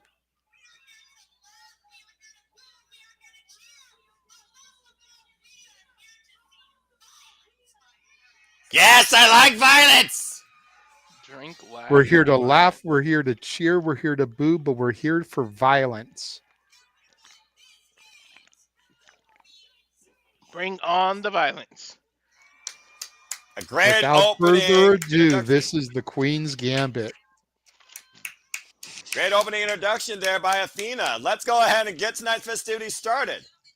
I was going to say, who has to follow that now? Please. Right? How do you follow Athena?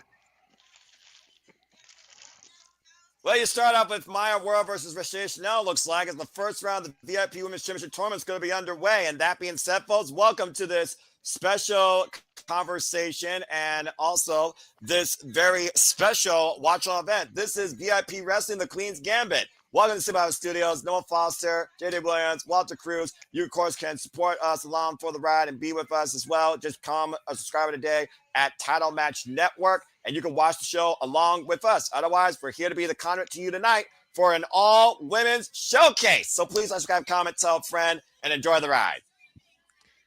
And who knows, maybe one of these matches we see tonight will pop up on your top 10 lists tomorrow, as it is the final day in January and it qualifies. We didn't even think of that shit, Noah. Oh no! as does tonight's SmackDown. Well, Shout out to that ring announcer. Eliana apparently is her name. Down boy. All right. All Wee right, looks like we're woo, wee woo, Oh, wee good for you. woo, woo. Maya world, Maya world. And so the tomfoolery begins, but yes, here comes Maya World looking to make this her world. Maya World's been very outspoken since last year, August, of course, portraying her partner in Mission Pro Wrestling, recently involved in the NWA in the Exodus Pro Midwest, I believe, Women's Championship Tournament with a win over Ari Alexander, high over%. She's feeling a little bit of the glow, huh? She's feeling a lot Little about bit. herself, clearly. Hey, you know what? I'm going to say it like this, and I'm going to try to make it the only time I make one of these comments. But when you look like that, you're allowed to feel yourself. That's true. Maya World has been in the ring with La Princesa Tiffany Nueves recently for her Exodus Pro Midwest Women's Championship in a losing effort. He said it. He said it. And then, And of here comes course, the her fashionista. opponent. Yep, Rachelle Chanel. Again, I know her better as a tag team competitor, having teamed up with Maddie Renkowski, now known as Ren Sinclair, in Mission Pro Wrestling, long-standing tag team champions.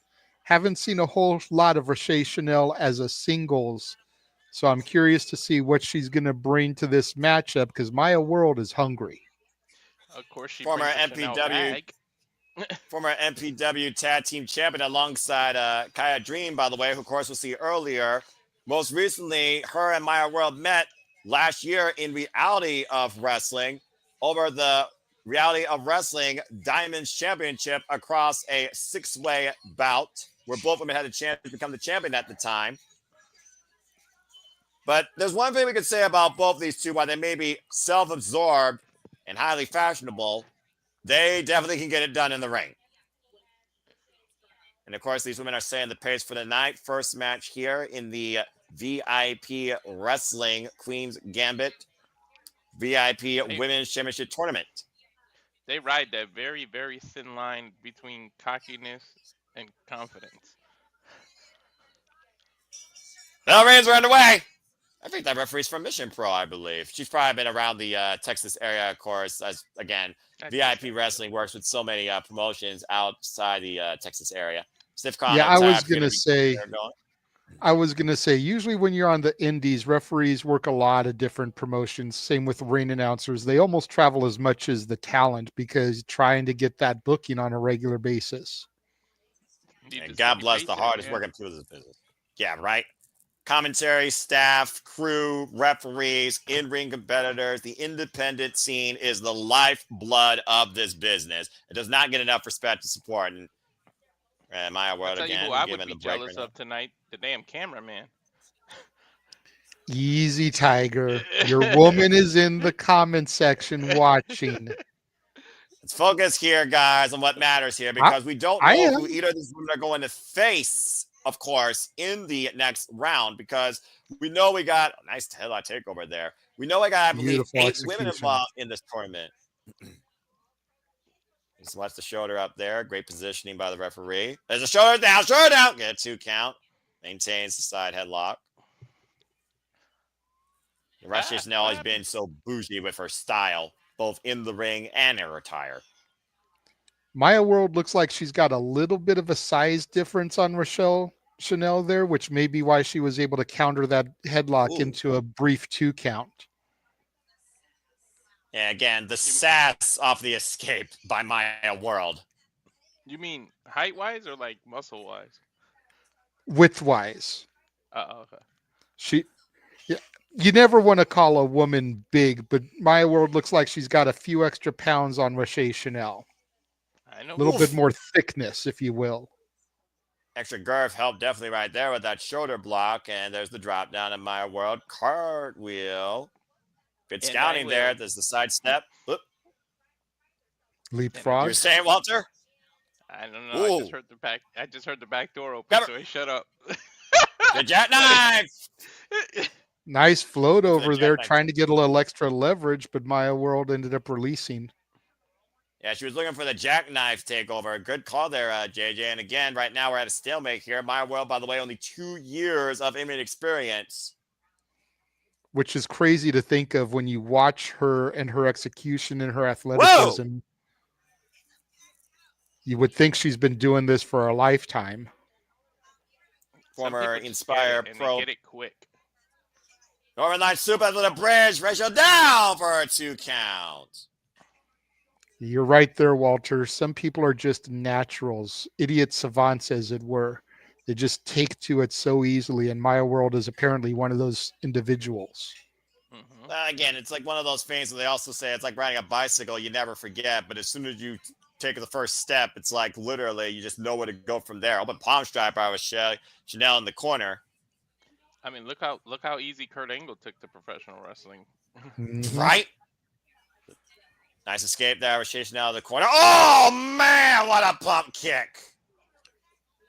Damn! Wow. Sweeps the leg. And Chanel, what's she looking for here? Off the Probably ropes. a little hip attack. No, drive-by. Drove herself outside the ring and drove that boot across Maya World's face. But let's be real. When you're as bougie as Rachelle Chanel, do you actually drive yourself? No, you have a count. chauffeur. And no chance right there, though, for the 3 count. 8 years, by the way, Rachelle Chanel has in wrestling. Trained out of the DFW All-Pro Wrestling School. Of course, we'll see DFW represented in that for the DFW Championship. And Maya World down now, trapped to submission. Center of the ring. Nowhere to go right now. I'm a little scared. You just creeped up behind me. And Maya, though, using her own, again, you talked about, again, the size difference here, the tail of the tape. And Maya World right now using that to her advantage. Might be the stronger of the two here. Forcing the break, pushing Rachelle in the corner. Using the turnbuckles to her advantage. Oh!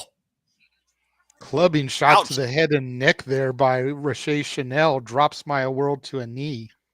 It's always the shots you can't see that are the absolute worst because you can't scout them. Nice sunset flip, though. The roll through by Rachelle. What a shining wizard! Cover. Put the far leg kick at 2. To your point, Noah, we've known that for years. One of our favorite entrance songs always said, you never hear the shot that takes you down. And again, you could clearly see what we were talking about earlier in our pre-show hype, guys, how the experience with the inexperience clearly shows here when it comes to the difference of these two women in this business. Rachelle having 6 more years over Maya World, former ROW Diamonds champion. And look at this rear naked choke. Ooh. Good execution. Good execution, but Rachelle Chanel's got to make sure that she doesn't legitimately choke out Maya World, end up getting disqualified. You'd hate to lose your advantage in the tournament due to an illegal choke. You know, I'm a fan of a choke too, being a fan of MMA. But yeah, she got it like way under. You know who Rachelle Chanel reminds me a little bit of in the facial features? Who?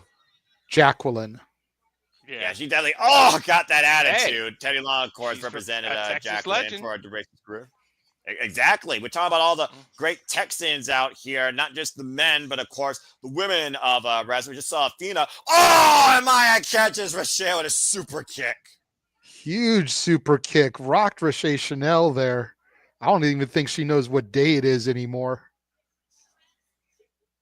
Short range Larry at Maya World now. Following up on the offense here, maintaining wrist control. Dropping her with some short arm clotheslines. Oh! Look at the leg off that clothesline. Gets a 2 count.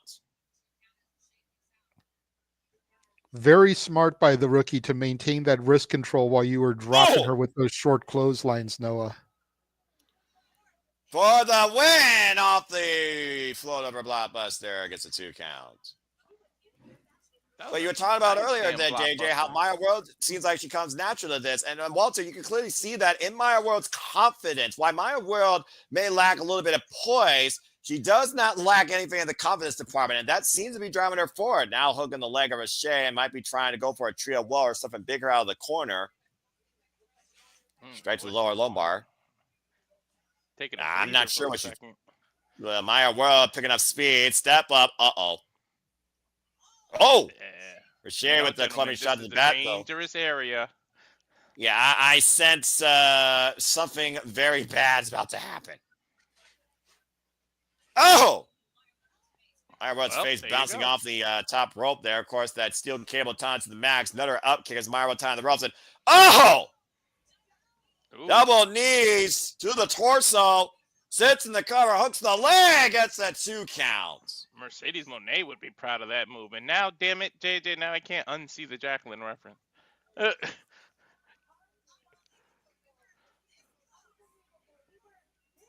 Rachelle Chanel, of course, and Maya World, first ones out of this tournament, fighting for a chance to be in the second round to crown the VIP Women's Champion. The first ever VIP Women's Champion. Why, of course, women have competed here in VIP Wrestling. They're crowning the first ever VIP Women's Champion in VIP Wrestling history here. And neither of these women giving up any stretch of the imagination. Standing waist lock exchange here. Now hooking the arm. Nice takeover there by Rachelle Chanel. What is this? Oh, look at this trap pin. Hook up both legs. Oh, wow. Whoa! Hold up. You can almost argue that was a 3. 2 9/10. Uh-oh. Got too Got the cocky. clothesline. And look at this trap pin. Trap pin. Maya got her. Inside leg capture. I'm telling you right now, it was that size, that extra little bit of thickness at this point in the match, 15, 20 minutes in, was able to do it. Rachelle Chanel was too battered, too beaten, too exhausted. Yep, that extra weight in the thigh area held her down with the pin. Yeah, similar to how the Glamour Mariah May fought her way through the Owen Hart Foundation tournament, that inside leg captured cradle. Rachelle had no escape. I wouldn't be shocked if Athena just inserted herself in the finals. Like, now you got to beat me before you can be the VIP champion. I mean, Maya World and Athena, I mean, there's definitely a similar attitude with these two. But if I was Maya World, I'd be very cautious with the fallen goddess on the scene. But you probably want to be cautious as well with these two women in the ring, as Holidead and Lynn are about to meet one-on-one once again for the first time in VIP wrestling. This is not going to be a friendly contest. This is going to be violent. Well, I mean, again, that's one of the things about independent wrestling showcases. We talked about this before verbatim. Let's go down to our ring announcer. If looks could kill, I'm a little scared of Holidead just looking at that damn picture. Right? One fall. I like how she involves the crowd to do that. Hey, everyone knows the one fall thing. Come on, even you know that. But what I'm saying is, like, no one does that. So if anybody starts doing that, they definitely stole it from her.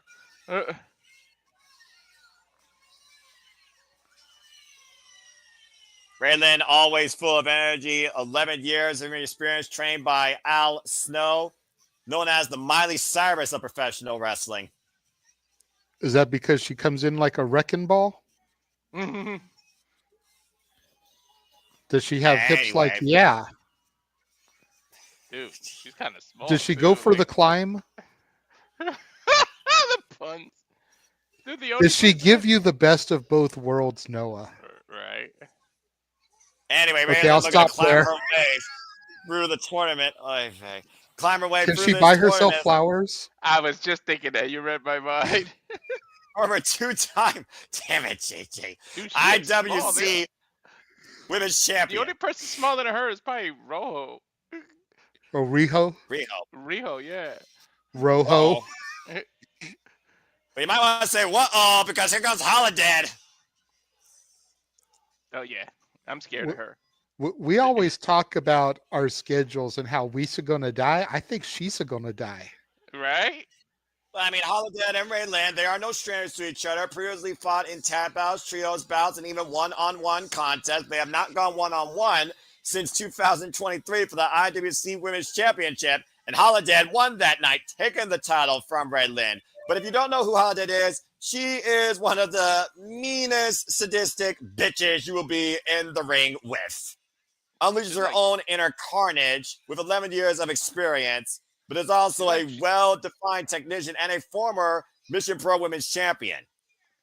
she in the Kiss fan club or something. Former Mission Pro Champion, by the way, for 329 days.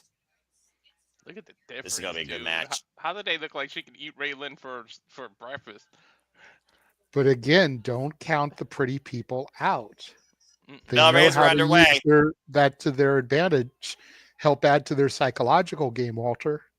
It's true. It's also one of those things of how to don't win here. You wonder if she will have eyes on maybe Jazmin Allure's Ladies Night Out Championship be defended later tonight, where she literally beat Jazmin Allure for the Mission Pro Championship back in 2021. Nice waist lock here by Lynn. Standing switch here by Holidead. Holidead, of course, so many great matches I've seen from her on Mission Pro. I loved her saga with Kylan King on Kylan King's pursuit for the Mission Pro Championship. Again, Kylan King, get well soon. Nice side headlock here by Holidead. Keep it Great Lynn fundamentals here in the early going. Oh, you're gonna definitely see these two of the more found-dated independent darlings, if I'm being quite polite here. It's going to come down to not only familiarity, but how you counter-strike each other here, considering how well these two know one another. Whoa. Dude, Holidead I'll just built run her like, off. Did you see when she put her in the head, like the muscle her arm made? Damn. Lynn looking to fall through at the double knees. A roll through by Holidead, the full Boston Crab. Damn. Something to note, Noah, and you may not think about this at first glance, but look at the placement of that tattoo on Lynn, right there on the side. That is a area where there's not a lot of meat, and tattoos in those type of regions usually hurt a lot more. That tells you she's got a pretty high pain threshold. That's good to know, actually, JJ, considering, again, you saw Holidead try to work the legs of Lynn. Nice step out of the corner into the deep arm drag. Arm drag roll up. Running kick to the chest. Point, that's a high pain tolerance. Trust me, my wife has a tattoo right here, and whew, I know that hurt. Mm-hmm. Well, I mean, again, the biggest organ on the human body is the skin. I would also say it's the most sensitive and vulnerable, as Holidead just literally knocked the wind out of Lynn. But Lynn set to the outside. Uh-oh. But the areas of the body where there's a little bit more meat tend to hurt a little bit less because you've got that extra fat and thickness to help absorb the pain. Ooh.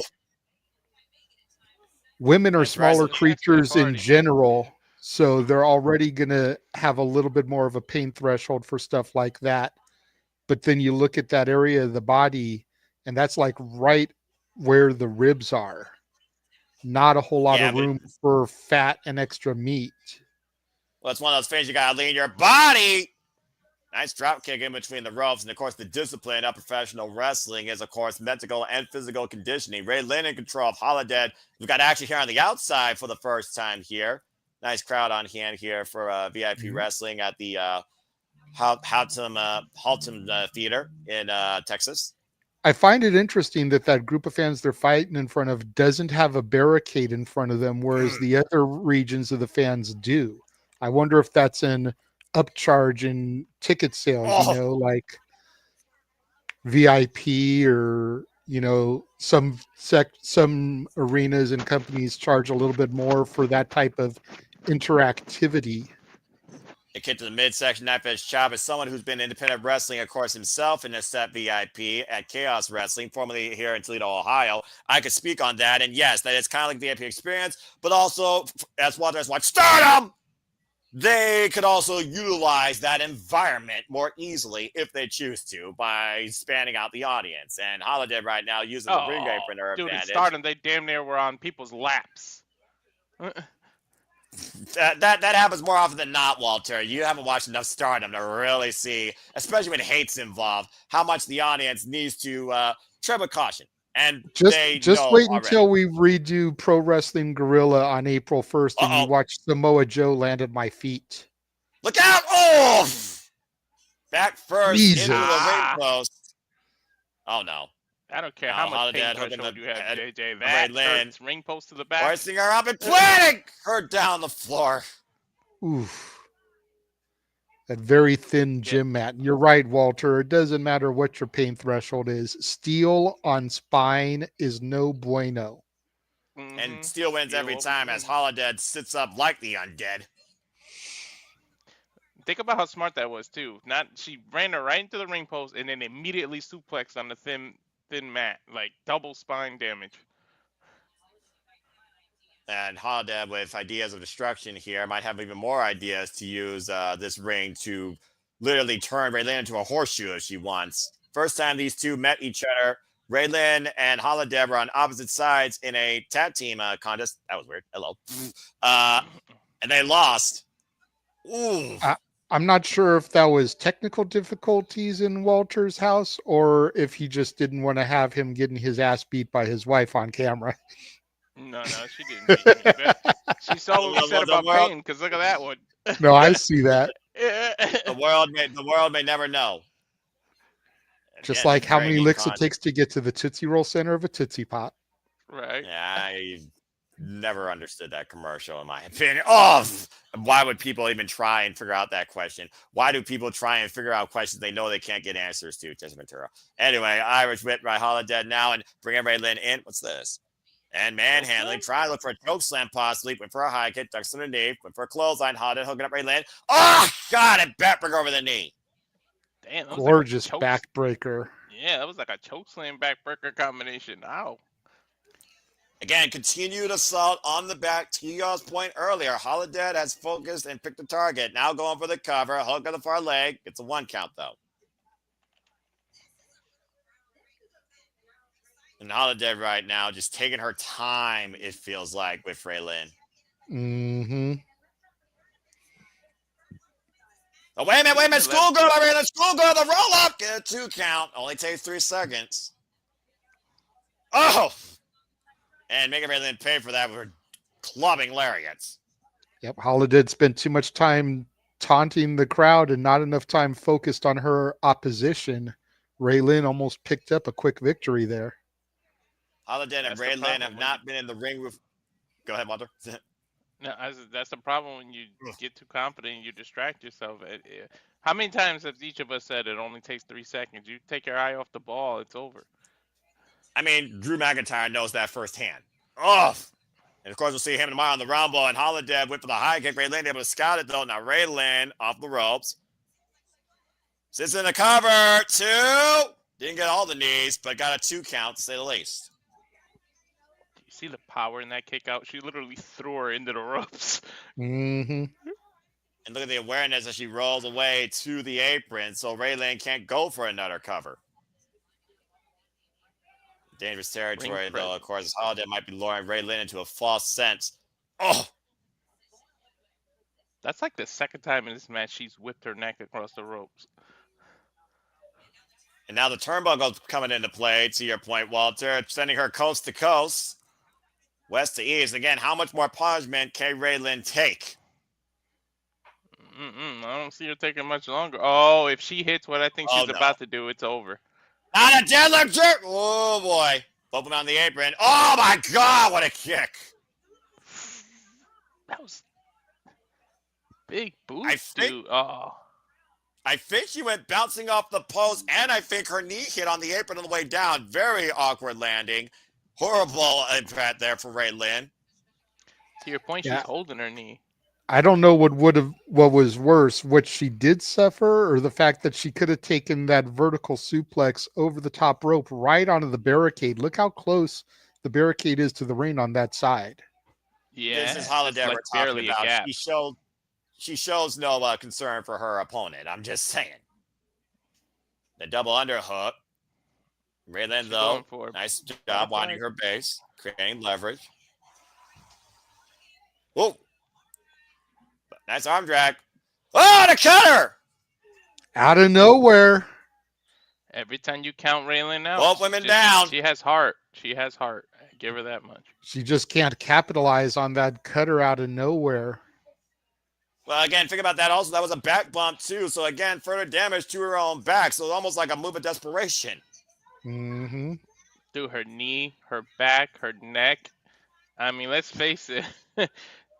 Holidead was working on, like, her whole body. Trying to turn Ray Lynn into a walking cadaver. Block the shot, though. Ray Lynn open palm strike, though. Both these women bat to their feet. Another open palm strike here. Ray Lynn refusing to bat down. Blocking Holidead to the punch. Now kick to the hamstrings. Spinning Silva. Very nice there by Ray Lynn. Oh! Nice rising knee strike. Wasn't it the same knee she just hurt, though? I don't know how smart that was. And sometimes, Walter, you have to use your own body, even if you might be running only off adrenaline. Now creating distance, following in. Another rising knee strike. Notice she doesn't wear knee pads either. Hey, adrenaline is one hell of a drug. Especially in the wrestling business. And this match right now has turned in favor of Ray Lynn. Looking to fly off the top of the crossbody. Is it enough here to advance? Gets a 2 count. Look like it'll take a whole lot more than that to keep Holidead down. I think it was a lot to do with body weight distribution there. You can clearly see the tail of the tape that Holidead has more muscle mass than Ray Lynn. Wait for the high kick again. Caught with a question mark kick almost. And looking to hook her up. Maybe a fisherman, but Holidead, though. Both these women jockeying for position here. Uh-oh. And Holidead sends Ray Lynn off. With the fireman's kick and a Samoan drop. I've had this set up the whole time and didn't do it. Cover. Hook the near leg. Gets a 2 count. These kicks by Lynn, man. I think the kicks are the strongest strength to Ray Lynn. But again, the power of Holidead right now is the counter offense that Ray Lynn needs to figure out how to neutralize. And again, look for the double underhook. Back to her knees. Ray Lynn still has a little bit of fight left, able to escape once again. That's like the second time she's tried to do that move. Whatever butterfly hook she was trying to do. And Holidead with the roll up here, shoulders down. Did not have both legs over the shoulders though. Now looking for a mighty strong cradle, hook the near leg, and still at 2 counts. Smart though, just keep going with these quick pins. You make her expend energy. Code breaker connects. I think she only connected with one knee though. One knee's all it takes to drop her. Hey, Holidead back up to her feet. Oh gosh! Haluva kick. 1 foot is all it takes too. Yeah, big boots to the side of the head. What wins? Uh-oh. Both these women out of the corner now, up in the turnbuckles, jogging for a position. Ray Lynn and Holidead both fighting back. I knew this match was going to be as competitive as I thought it would be, considering these two's history since 2018. And this is only the second match of the card, Noah. Yeah, but it's one of those things where I know the level of experience with these two and history, which already told me the tail of the tape right there. Another crossbody caught out of midair, planted with a spine buster. Matchbook cover. Holidead advances. Oh, she wrote. Correct me if I'm wrong, but I think this match lasted longer than the opener. Oh, it damn sure I think they did. went about the same. I think they went about the same because you forget we had the whole Athena intro that killed more time than you thought it did. Oh, yeah, that's true. I personally think this one was much more aggressive and competitive, though, than the other one. Again, I think this comes down to the level of experience with these two. Holidead with the win with a ridiculous spine buzz. To figure out all the damage done in the back earlier and a high stack cover. Holidead advances in the VIP Wrestling Women's Championship Tournament, but a very game effort by Ray Lynn. Wait, so does that mean that Holidead and Maya World meet next? We don't know. We don't know how the brackets are going to face out, but one would assume that. Well, I also don't know what's going to be. Oh, well, you want to talk about experience? I was also going to say, guys, we don't know if it's going to be a one-on-one, a ladder, a four-way. We don't know what the hell to expect tonight. JJ, for all we know, they might play all the winners in just a wild four-way dance to determine the first championship. And this woman is a former Ring of Honor Women's World Champion and Shimmer World Champion. Time for Mercedes Martinez versus Killa Kate. This was supposed to be Jordynne Grace. I wonder if she had to pull out after signing her contract. I would not be surprised at this point. But that being said, you want to talk about level of experience. You want to talk about a journeywoman. Mercedes Martinez, one of the baddest women in the game. Former Shine, Shimmer, WSU, Ring of Honor, Women's World Champion. Been involved in this business since 2005. That Yeah, this was Jordynne And Grace's ironically match. enough, yeah, well, not anymore, guys. This is going to be Well, good. let me edit this banner. Yeah, right? Yeah, Killer Well, Kate, you got a hell of an obstacle to overcome. I wish I knew that before I answered the Who's the Mamacita tonight. I mean, you know, Walter, it's always one of those things about the business you got to remember. Cards subject to change. I forgot she's home. Killer Kate, of course, comes to us from Women of Wrestling. Again, a lot of wild representation here. Also trained at DFW All Pro Wrestling Academy. Not Mr. Kate, folks. Her name is Killer Kate, former Texoma Pro Women's Champion, current two-time TASW Women's Champion. Hey JJ, look, a Mercedes I actually like seeing on my TV screen. Right? 7 years of wrestling experience. Oh, this is going to be good. Welcome back home to Texas, Mercedes Martinez. I got one, señorita, instead of mamacita there. Damn it, Walter. And Mercedes Martinez and Killer Kate have never met each other one-on-one at all in the ring. And of course, like I said, Mercedes Martinez, a journeywoman of this business, 24 years of experience, now coming out, of course, the Connecticut area. And of course, her move is the Fisherman Buster.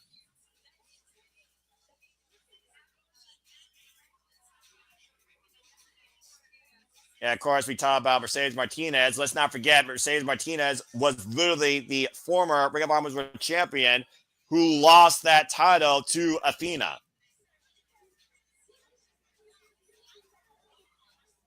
Who we saw earlier tonight.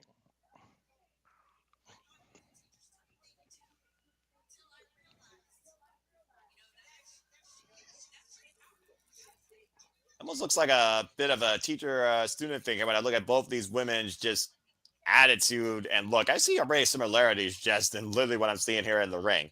Curious, though, how technically sound, though, Killer Kate is. Bell reigns are underway.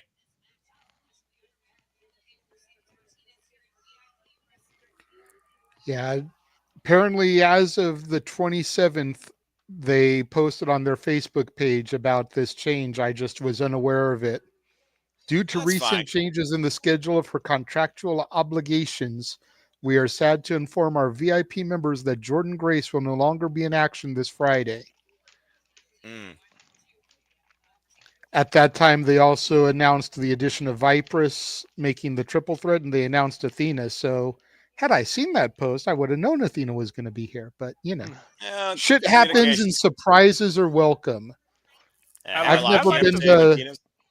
I've never been the biggest Mercedes Martinez fan, but it's always cool when a home talent can come back to their, home state, hometown, whatever. So, well, her good stomping grounds, to be fair. She's mostly based out of Connecticut. But yeah, she's been definitely a journeywoman, to say the least. Always did things her own way. A bit of a rougher around the edges. I'm not just talking about her look. Nice headlock takeover there. You can look at the war she's had with the likes of Serena Deeb, when those two first to find each other across Shine and Shimmer. And like I said earlier, another person in this tournament that Mercedes Martinez is very familiar with, Tessa Blanchard. Mercedes Martinez also competed in one of the first Royal Rumbles for the women. So, considering this is Rumble weekend, cool to throw that little stat out as well. Oh, Stat boy JJ. The disrespect with that sudden strike to the face. Another one, something to taste out of Killer Kate's mouth. Damn, that open palm smack. Holy hell. And Killer Kate also been involved in Booker T's Reality of Wrestling, formerly challenging for the Diamonds Division Championship against Promise Braxton. Is there a woman in this show that hasn't competed for Booker T's Reality of Wrestling, Noah? There probably is, but most of them so far that I've looked up tonight have at least once. Just throwing that out there. Well, again, we talked about before Texas, and again, you think about Texas, you think about independent wrestling, you think about reality wrestling first and foremost because of the recognition name of Booker T. Well, the answer First thing I think about when I think of Texas wrestling is world class, but that's kind of null and void Old school. anymore. Yeah, about to say that's old school. But yeah, as far as modern day reality of wrestling is probably one of the first ones. Maybe I only think of Mission Pro first because of our coverage of it, but fair shout, fair shout. And again, the other most predominant promotion represented here is, of course, Women of Wrestling, or WOW, based out of the California area. And again, Mercedes Martinez just teeing off against Killa Kate in the corner. She's making Killa Kate earn her stripes tonight, is the veteran Mercedes Martinez. Well, when you face Mercedes Martinez, you're going to earn the win or you're going to earn the scars from the battle to remember. Let me shot to the back, though, scouting Killa Kate out of the corner, looking for a German suplex. And, of course, Mercedes Martinez loves to employ that spider-type suplex out of the corner if need be. The reach right now out of range for Mercedes Martinez for Killa Kate here, but Mercedes Martinez still getting the better of Kate. Fellas, Look at her Mercedes hooker. has to Ah! be careful because she almost seems like she's playing with her food. And like I said earlier, once you get cocky like that, that's when you Mhm. can lose. Fair She shout almost, there, Walter. She does look like she's toying with her Oof. prey, yeah, it's like like a she's fly taking, caught in a spider's web, to the analogy that Noah made a moment ago with her spider suplex. yeah. Cover, lateral press, gets a 2 count. I think she's taking her lightly, and that's the thing not to do. Anyone can beat anyone on any given day. Yep. Oh, yeah, absolutely. Again, all it takes is 3 seconds. Sometimes 3 seconds feels like an eternity, but you'd be surprised when those 3 seconds can come out of nowhere. If you don't believe me, just remember, Ron the Truth Killings is a former NWA champion. So Two much as times. yeah, we I clown him still now, but can't just remember. believe that. I still can't believe that's a freaking stat. and one and in one of those titles reigns, I'm just saying he beat Kenneth Oh, Omar. Just Yeah. saying. And another stat, Noah, that you can't believe is a stat is Eric Young is half the Knockouts tag team champions. we're not talking about that bygone era, thank Christ, that's currently led now by Spitfire, although the inspiration coming back to TNA would make my day. Meanwhile, Mercedes Martinez looking to be the end of Killa Kate's day. Oh, wait, was that a Hey, tap? I thought that was a tap out Noah, there for a moment. that was that bad area, but mess around and be careful because you might see Santina Morella and his daughter become knockout champions. I don't know. You never know. I think the team has enough integrity for women's wrestling nowadays to know that that was a stupid idea from bad creative. A Santina Morella was in a women's Royal Rumble match. And I'm not And she got talking about fired the at the Miss WrestleMania Battle Royal. She got I'm talking a fired and legitimate deported. match. She got fired and deported by Donald Trump, and rightfully so. All right, can we move on? Damn. Hey, Suplex. Butterfly Mercedes Martinez. suplex. our truth was in the women's Royal Rumble too. And And lost the she 24/7 title. Well, that was the best thing that happened to that man's career, and that's the best thing that happened in WWE as far as championships goes. And Valhalla needs to put a curse on that man for doing that, in my opinion. Meanwhile, trying to focus here while you guys are triggering me in all sorts of ways, kick to the hamstring by Killa Kate and Mercedes Martinez, gut wrench. Or going for gut wrench hold instead, almost a gut buster over the knee. Who has the better curse, Noah, Valhalla or Danhausen? Jury is out, but I haven't seen Valhalla curse anybody yet that should be cursed, so I'll have to say Danhausen. If that doesn't work, Prop Punch always does. I'll throw another one to show my age, or Papa Shango. That's a little bit out of the current generation. Killa Kate with some nice forearm shots to Mercedes Martinez, but Mercedes Martinez some vicious palm strikes to the chest of Killa Kate.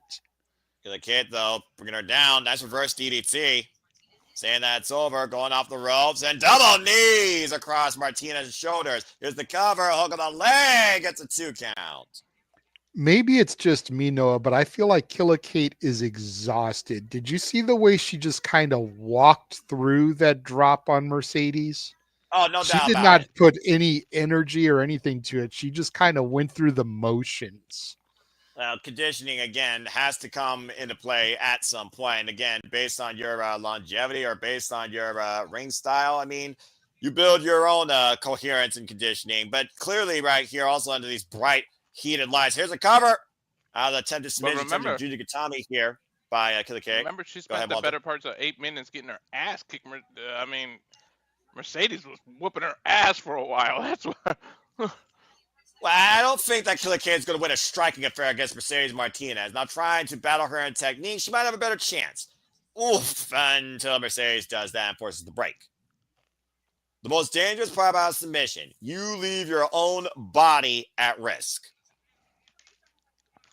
Anybody who's a submission specialist, you leave Shayna any Baszler. limb out there, it's for the taking. That's all I'm saying. Yeah, just go watch Shayna Baszler's YouTube channel to really learn the techniques in and out about that. And why she hasn't been treated better is a whole different conversation. Now, Killa K marks Mercedes up on the top. Martinez Oh! looked like she was going for the three amigos here in Texas, but instead Cover. she went that rolling suplex. Got a 2 count out of it. If you want to see an example of what I mean, go watch UFC 117, Chael Sonnen versus Silva. He got his ass whooped the whole fight. 1 minute left, Chael leaves an arm out there, and it turns into a triangle arm bar, and he has to tap out.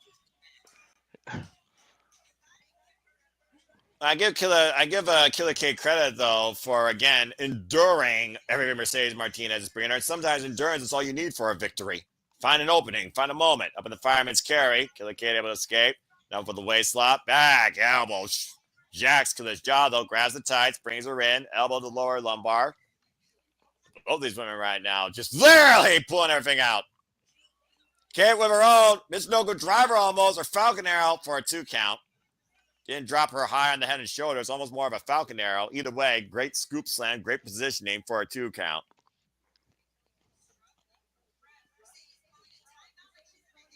You see Killa K grabbing the back of her head and neck off that. You call it a rotation suplex. I think it was more so just a swinging net breaker with the top ropes. Catching a boot, though, dropping down. Laura Mercedes in. And nice modified ankle lock here by Killa K. That's a heel hook. Mm-hmm. That is dangerous in like real MMA. I've seen that break a few kneecaps. Again, though, she still has a free leg, Walter. Mercedes trying desperately, forces the break. That was desperate times call for desperate measures, Noah. You were literally just watching a UWF match earlier where a woman won with Achilles heel hook. Mm-hmm. Oh, God! Cover! She 2 count. JJ, she pretty much just ran over her. Like, I don't Yeah, even know she if that did. was a move. I mean, sometimes people just like to stay in oncoming traffic, I guess. I don't know. Or maybe you don't know where you are. You talked about before how the wind's been knocked out of her, how she seems exhausted. They stomp to the torso is not going to help matters either.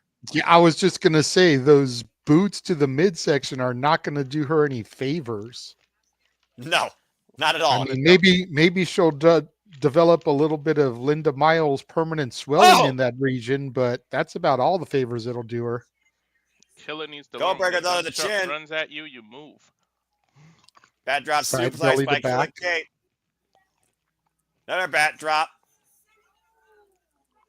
Where is Killa K getting this from? I don't know, but JJ's point, she's not really capitalizing it. Look how exhausted she is after every move. Oh!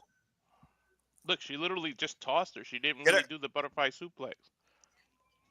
Shoots the half, brings her in closer, hook of the no. Poor positioning. Way too close to the rope.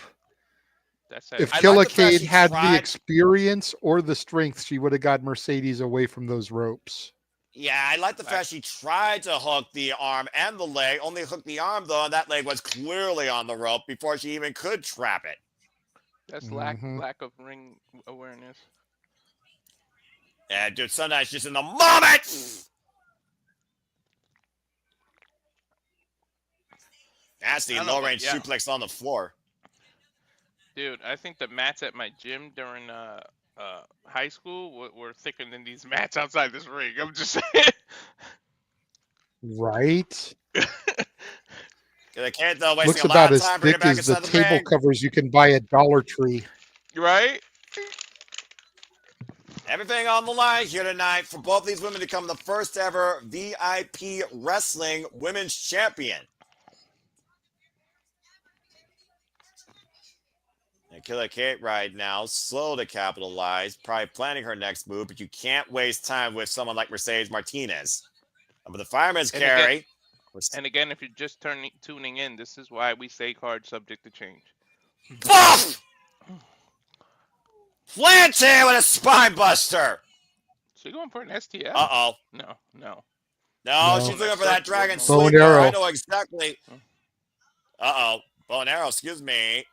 There's a Eddie Guerrero used to love this. And Hooker head dragon sleeper in. Nowhere to go. There's the tap. Mercedes advances. Damn, guys, she tapped immediately. There was like no fight. Well, figure out the torque. Figure out the torque again on the head, on the neck. Figure out the work done this entire match. That dragon sleeper is devastating on that. And she was wrenching back as hard as she could while trapping the legs. Technique personified. Mercedes Martinez forces Killa to tap out. No shame in it, though. She put up a hell of a fight. She don't need to have her head down. Yeah, not bad for our first time ever encounter against a very extremely well-traveled and tested veteran of the game. Kudos to Killa, but congratulations, Mercedes Martinez, now joining Maya World. Besides, JJ, who knows how long ago did she know of the opponent change? She might not have had time to change her game plan for somebody else. That's fair. That's fair. Now that Jordynne is officially out of this, almost makes me wonder if we couldn't get Mercedes versus Tessa in the finals, TNA versus AEW / Ring of Honor to determine who's going to be the first ever women's champion for this Fed. Nice. Again, we don't know what's ahead. We just know that we're starting a tournament tonight, and so far we got 2 or 4 qualifiers. And in case people were wondering, Jordynne Grace did beat Killa back in 2020, but this right here is a first time ever one-on-one matchup, and it may be undeniable who might be your winner. Alejandra, please say it. Quintanilla. Gracias, senores. Taking on Tessa Blanchard. Selena's long lost cousin. Right? And, well, the jury is still out depending on the song that we hear, all right? I was going to say, I'm El going to Paso? die if she comes out to some bitty bitty bomb bomb or some shit. Right? Where was she from? El Paso? Think so. Alejandra? No, Selena.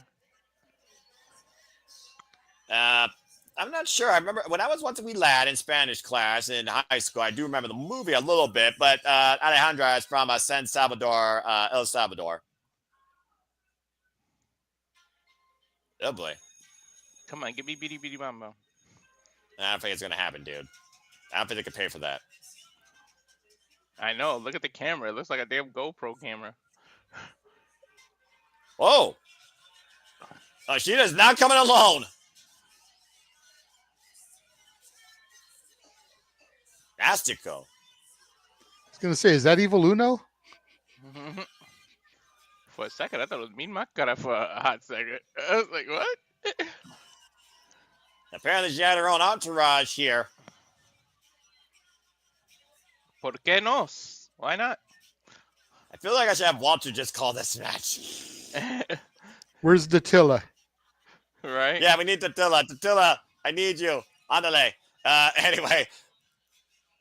Of course, we last saw Alejandra. For those that have been watching this young woman's career, she recently took on Persephone in MLW at MLW Reloaded 2025. Losing effort, though, on January 11th. Was that the Eric Alejandra, Bischoff though, show that we did? No. Oh, okay. That was a show afterwards. Or was it the one before? January 11th, I'm pretty sure we did a show before then. I'm pretty sure it was before because my brain was like, what the hell did I just watch? Is he going to continue to be involved in that, by the way? He's going to be at the next show. Uh-oh. He's part of a meet and greet because the next show is going to be at Center Stage in Atlanta, home of WCW. Oh, okay. Oh, boy. Here comes Tessa Blanchard. The woman with the iron chin. The undeniable diamond of TNA who beat the juggernaut in her return home to TNA Wrestling. A woman with all the tools of the trade in that ring. One of the baddest women also, dude, by the way, that owns her born attitude. with the tools. But I mean, again, sometimes you're just born in this business. But to your point, literally second generation, of course. The daughter of Daughter Tully of course. Blanchard. Thank you Dude, very much, JJ. when she was born, she had the umbilical cord in the figure four. Okay. Right? Again, When she was Alejandra and born, Tessa she wrapped Blanchard. the umbilical cord around her fist like a set of brass knucks. Right. Yeah, easy for JJ to say. Alejandra and Tessa Blanchard have only met one other time in 10 women action in RCW last year. It was Tessa's side, though, that won, but neither women were involved in the decision. RCW, another promotion that Title Match Network covers, so it's always something we could look into down the road. The reigns were underway. Tessa Blanchard, former TNA Knockouts World, TNA World Champion, AAA Reina Doranda's Champion, Glam Champion, Warrior Wrestling Women's Champion, WSU Women's World Champion, and CMLL World Women's Tag Team Champion. Just to name some of her accolades. Nestor and Lee in the chat room with the comments of the night here. I love when we get shit going. You all are crazy buffoons, but I still deal with you for it. I was going to say, you love it though, Noah. You love the chaos almost as much as you love violence in wrestling. There's a difference between violence in wrestling and chaos in the internet. One is far more a love for me versus the other, especially when it comes to crazy madness in women in wrestling, which is why I can't wait for Saya Kamatani versus Crazy Girl Suzuki for the World of Stardom Championship, literally February 2nd. The definition of who's the strongest and the craziest. But in the meantime, we'll see who deserves to win here. Nice positioning there by Alejandra going to the ropes. Tessa is showing her quickness. I didn't even know she could move that fast. Well, again, how long has it been since we've seen Tessa Blanchard in the ring, considering the last stint she has is 2020? Heavily been involved only in Mexico. By the way, you idiots that like call her racist, you do realize her husband's Mexican, right? Like, I'm just saying. That may be him under the mask right there. You never know. You're right. Nice waistlock here by Alejandra, trying to trap Tessa Blanchard. Of course, Tessa Blanchard loves to implement the Magnum and the Buzzsaw DDT. Nice takedown there in the front face Gorgeous lock. takedown. Good transition by Alejandra into the hammerlock, though. Ooh, both women are fat. They're like picking up the speed in this match here. Great awareness, though. Alejandra immediately going to the ropes as Tessa was hooking the arm. They're almost turning this speed match contest here. They're sort of turning it into a lucha style. I will say this. One of the things I've enjoyed so far about all these matches has been the obvious show of fundamentals in the early goings. Like, a lot of people that undersell women's wrestling don't think women know the fundamentals. They just think that they know the seductive moves, the ones that make them look sexier in the ring. And these women are showing they've been trained the right way and they know the basics. Mm-hmm. You're not wrong, especially with this era of women's wrestling, but that's more personified, even if sometimes the only thing that matters for some people is being more of an actress, an actual competitor. Nice side headlock here by Alejandra. Tessa Blanchard fighting back those shots in the midsection. Of course, Tessa Blanchard again has made it be known that she literally nobody can touch her. That better not be a shot at the timeless one, Noah.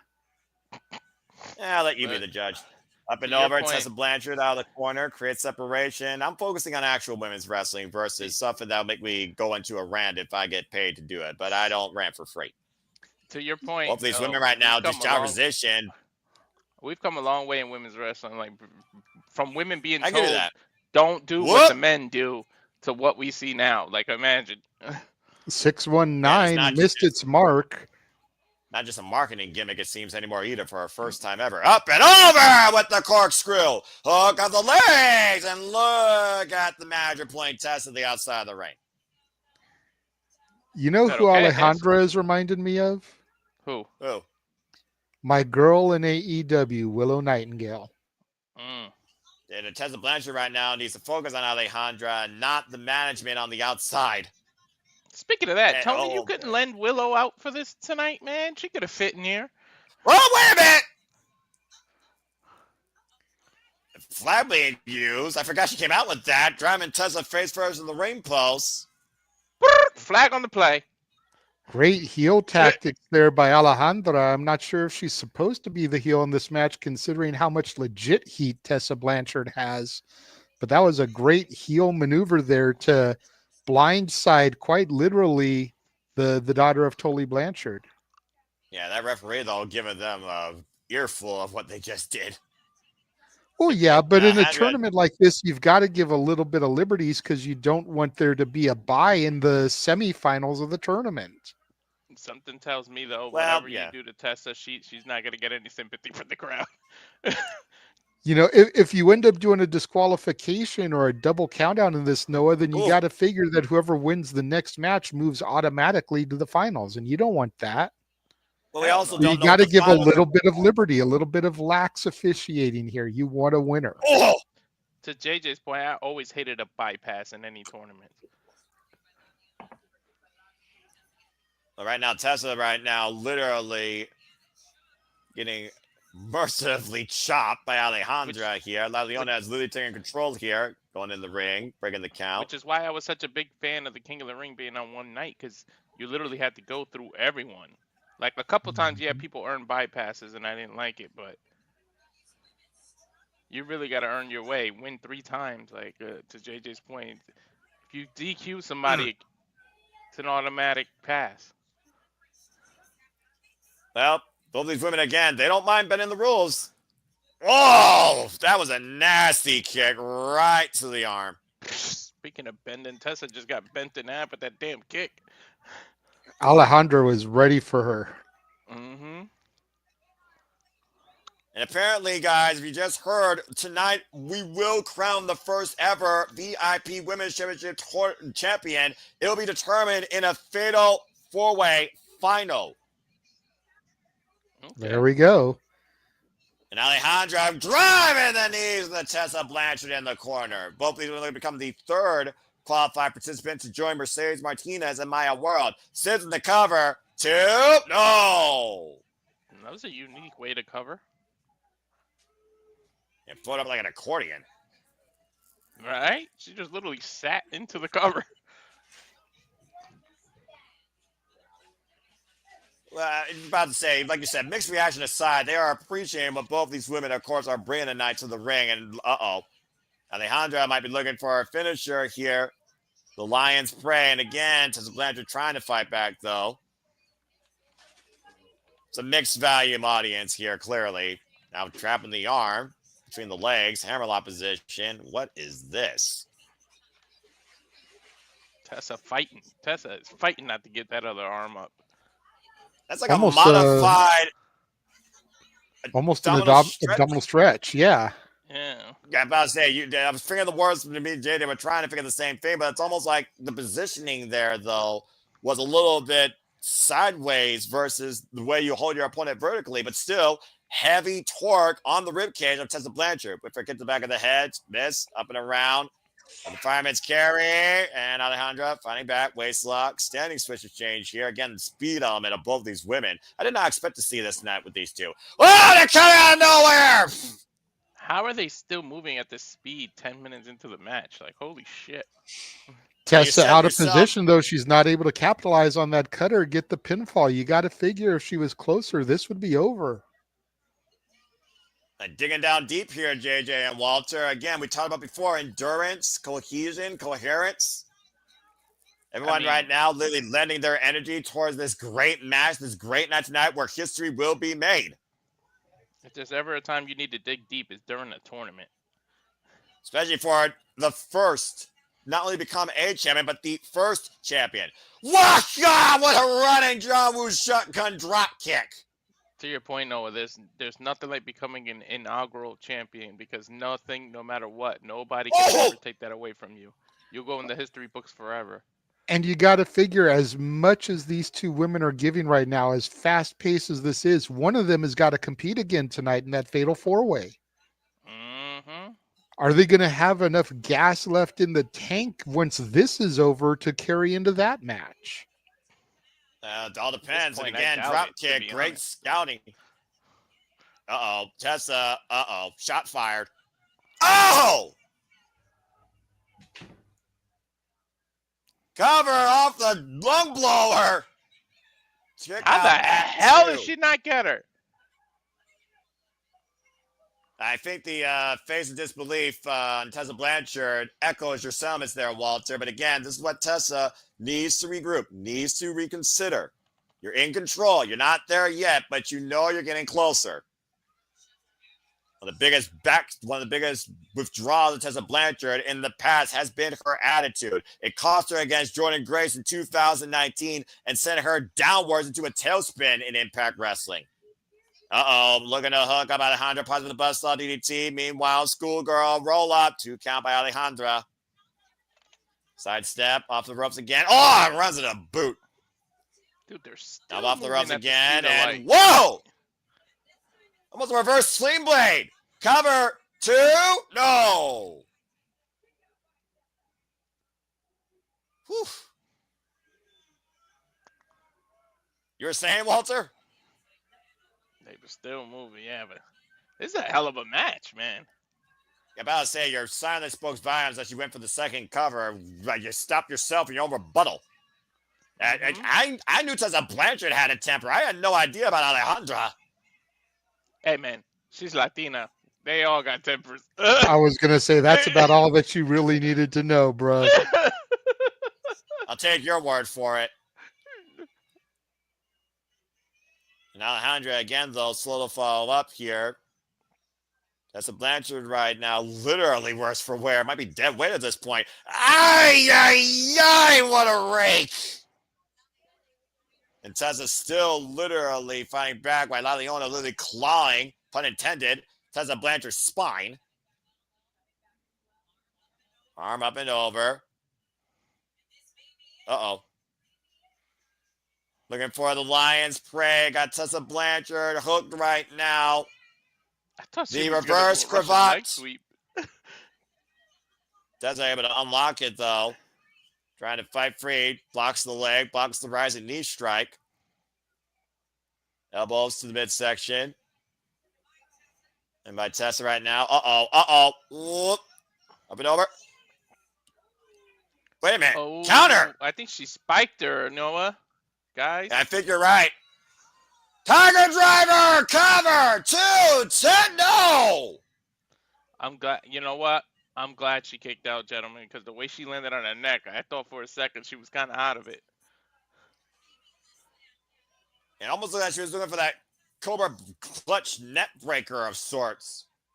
But now you got to wonder, what is it going to take to put Quintanilla away? If she didn't go down with that, what's it going to take for Tessa to get the victory here? Might take a submission earlier, hold. JJ, whoever advances here is at a disadvantage in the Fatal 4-Way because they're going all out in this match alone.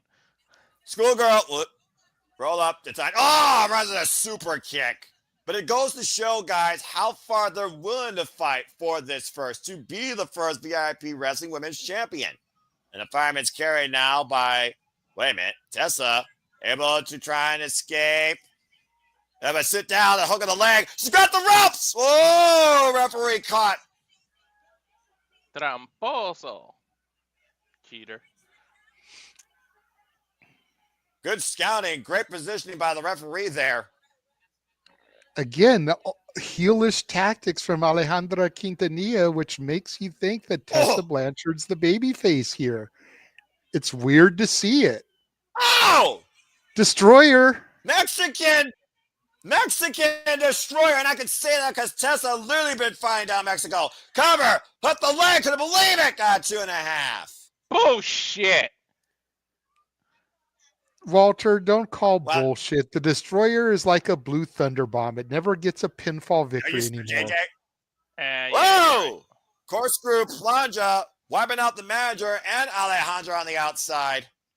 To JJ's point, Tessa is acting like a face, and when the hell would you ever think you say that? Well, I mean, again, it depends on where you are. This isn't TNA. This is VIP wrestling. And Tessa Blanchard, again, has earned her pedigree in this business. Now looking for another big move. And again, the management getting involved, picking the ankle here. Able to cover! I Dude, think this that is was so literally a food, almost handicap like eat match the for feet. Tessa. Knee to the neck. Here's the cover. Hook the leg. Alejandra advances. Wow. Se acabó. It's over. That reverse cravat codebreaker, Lion's Prey, claims another prey. Alejandra is in the finals. Tessa's been eliminated. One thing, remember, fella, Fatal 4-Way has no rules, so this guy can interfere literally no matter how much he wants it. The ref can't do crap in the finals. To that same statement, you know Tessa Blanchard is not one to take a loss lying down without giving somebody a receipt. Mm-hmm. Little interesting tidbit, gentlemen. If you look at the graphics for the matches we've had, all of the individuals that were in the screen left, Alejandra, Holidead, Mercedes, and Maya, all qualified for the match. None of the people screen right won for these tournament matches. Go back and look at the images again. Yeah, you know what? While you talk, I'll show him. Well, So obviously, that green. was supposed to be Yeah. Mercedes, where Jordynne is, Holidead, Maya, and Alejandra. Wait, where is it? Oh, there we go. But still, a spectacular match by Tessa Blanchard against Alejandra. I'm not sure what she said there. Well, you know what? I'm pretty sure. Oh boy, go ahead. I was gonna say, let's remind people who's on the left, just so that we can get JJ's point on this match. But they showed the graphic on the screen too. I think the graphic tells the story better than the statistic. Star Trek over here.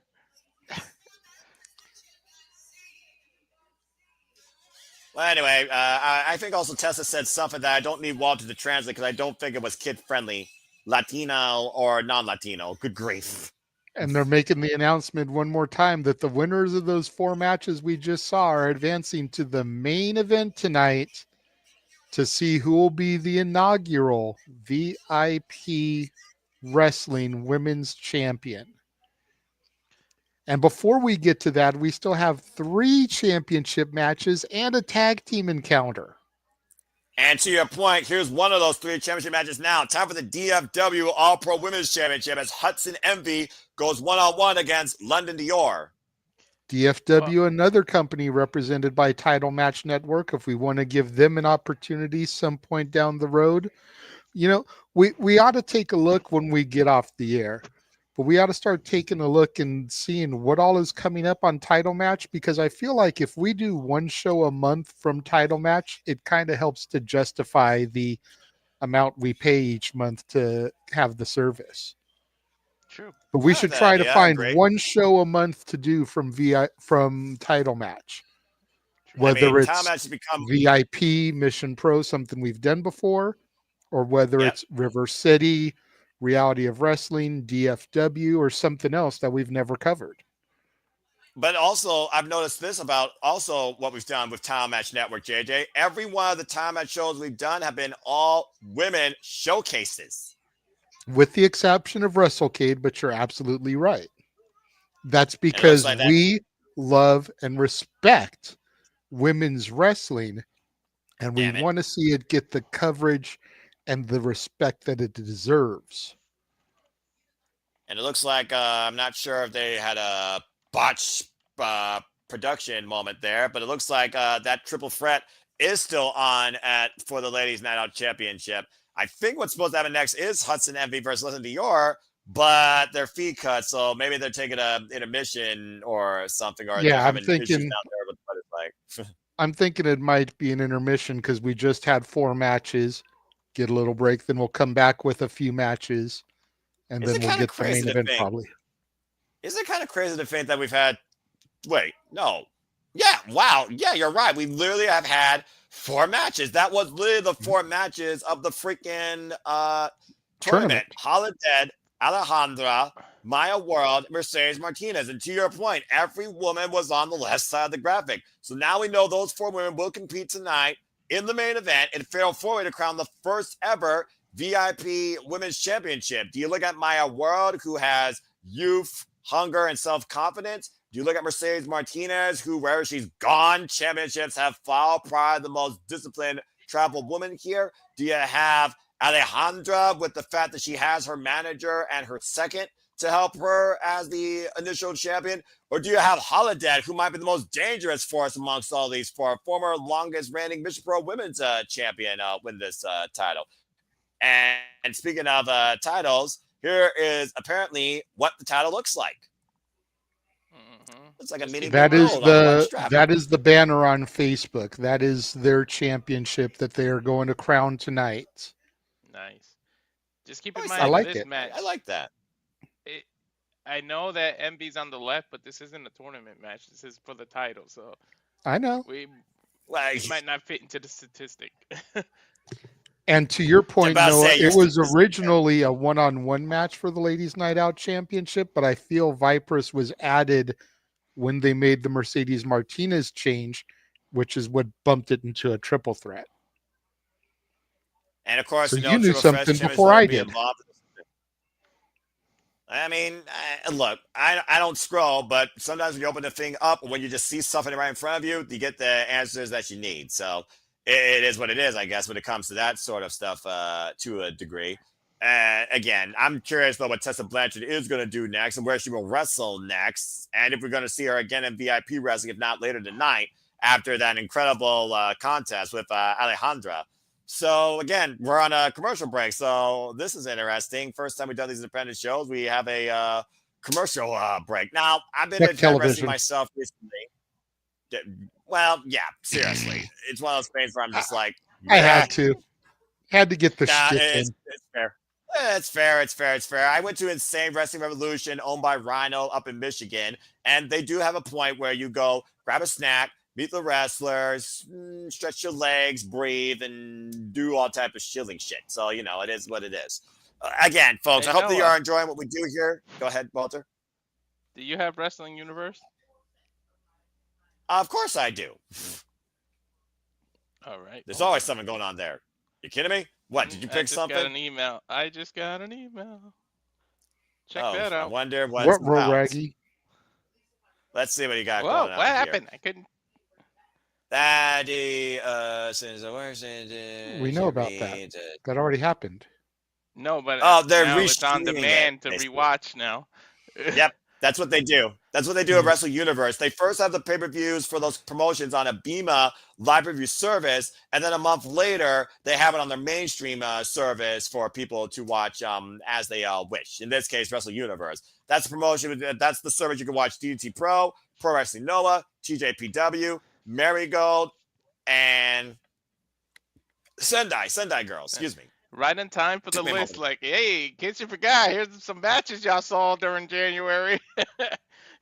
And all right, of course, we'll be doing that tomorrow. Our first simulable top 10 ahead of our hype and coverage of the Royal Rumble. Well, of course, it'll be me, JJ, and Walter, the man with the stats. It's going to be a hell of a night. I cannot wait, no doubt about it. And then, of course, we have the weekly moderated night of conversation madness that are the Saturday Shenanigans, hosted by Ray Wrestling, JJ Williams, as the weekend pans out and we breathe. As he got a smile on his face. Smile for me! Smile for me! Good They did this in Japan almighty. too. As This, little little tomorrow, intermission, though. we're in February. Can you believe that? Can you guys believe that already? No. It's fucking crazy. Well, I mean, you know, everybody's got to get paid. Even the independent wrestling promotions got to get paid. Again, you think about every independent wrestling promotion, there's always some sort of little tiny ring announcer call or little advert. I mean, I looked at Rhodes Wrestling Academy and their showcases, of course. I've looked at Pro Wrestling Eve. You can find them on YouTube. Spinebuster TV. It's just one of those things where, again, you got to have something, I guess, to literally keep your feed going. And Title Match Network, I think, is self-sustained mostly to a degree by the actual independent wrestling promotions. I don't know if it's to the extent of independent wrestling TV, but it's probably similar if I had to guess. Either way. Yeah, we're on an intermission. So what do we want to talk about? It's a good question. Do, Do you do, have do. the latest trailer there? I do not. Shit. No, I did not get one ready for tonight. I will make sure to have one for tomorrow, but and I don't have Yeah. one ready because we have been adding so much shit. Tell me about it. Wrestling. Yeah, well, I The mean, latest one I have is from which one do I have? The 21st. It'll probably have this in it. Yeah. yeah. So I mean, if we could just suddenly talk. I mean, we know what we got so far for February. We got NXT. I still call it NXT. Damn it, Vengeance Day. We got AEW Grand Slam, which now we know will be on both TNT and Max at a very bizarre time. I forget what time they said. I think it's on their feed. And then we got the live Full Sail University TNA Impact show. And there's something else I think in February that I'm missing, but I can't figure of it right now. I think February. Yeah, I think February's pretty much open. Yeah, but who knows Yeah, what TNA unlike adds on April. there? Huh? Yeah, April's Unlike killing Well, it. that's April. April. Bring more that about up, that later. Walter. Bring up April. No, Sure. yeah, bring up the calendar I shared. Share Show the people calendar. how And crazy April is looking for us. that's not that crazy. It's just Again, WrestleMania. you love Pete. putting your foot in your mouth, Noah. Look at the 7th, 8th, 9th, and 10th. There's nothing. Look at the 14th and 15th. Noah. There's nothing. Look at Noah, what? where are you going to schedule Simply Predicting with all that? Don't Go do ahead. Tuesday the I'll wait. 15th. That's my wife's birthday. We have to simply predict 2 nights of WrestleMania and Stand and Deliver. Where are you going to put that? Dates from last year. I just look at the dates from last year and just do the same thing. I expect I'm Look going at to do the look- same look- thing. Look at our calendar. We did not have it this crazy last year. Come Where on. do you put that? I'll figure it out. I'm flexible like rubber. I'll figure it out. I'm Mr. Fantastic. All right, I got this. I got this. Freaking George Lopez. I got this. All right. It's not that difficult. You make it sound like a difficult thing. It's not that difficult. But think about You're it. right. You're right. It's not that difficult. We'll just scrap Hiroshi Tanahashi's last performance in the States on the 11th. We'll do it then. Hey, no. I know what we can do. No. Because we usually don't do this. No. At the end of specials, we don't usually give our plugs. So while we're in a break, why don't we tell people where they can find us? Yeah, there you That go. way we don't have to worry about it at Self-advertising. the end again. Yeah, then we can just cut off immediately. Self-advertising. So for those that are tuning in to Subaru Studios, continuing for the first time, thank you. Please follow us. I will now give it to the men to shield because I don't do that. Go find the Renegade Wrestling at the following. Go ahead, JJ. You can find me on Instagram, the Renegade JJ Williams, X and Blue Sky, ROWJJ Williams, and on YouTube at Casa D18 Studios. There we go. And Hit Noah. Nope. You can keep reading Noah. no, 'cause we that's got Big G, friends. but shout out to the Big Yeah. Baller. Please follow him as well. He's always happy to be here. Great friend, great supporter. Although he did This get is rid of the ridiculous. TikTok, so you can ignore the TikTok. I need him to update that. Yeah, fade to black, and that way you can get rid of it. Also, just go ahead. All the shells, quick shells, all Go the ahead. shells. Keep reading. We got friends, man.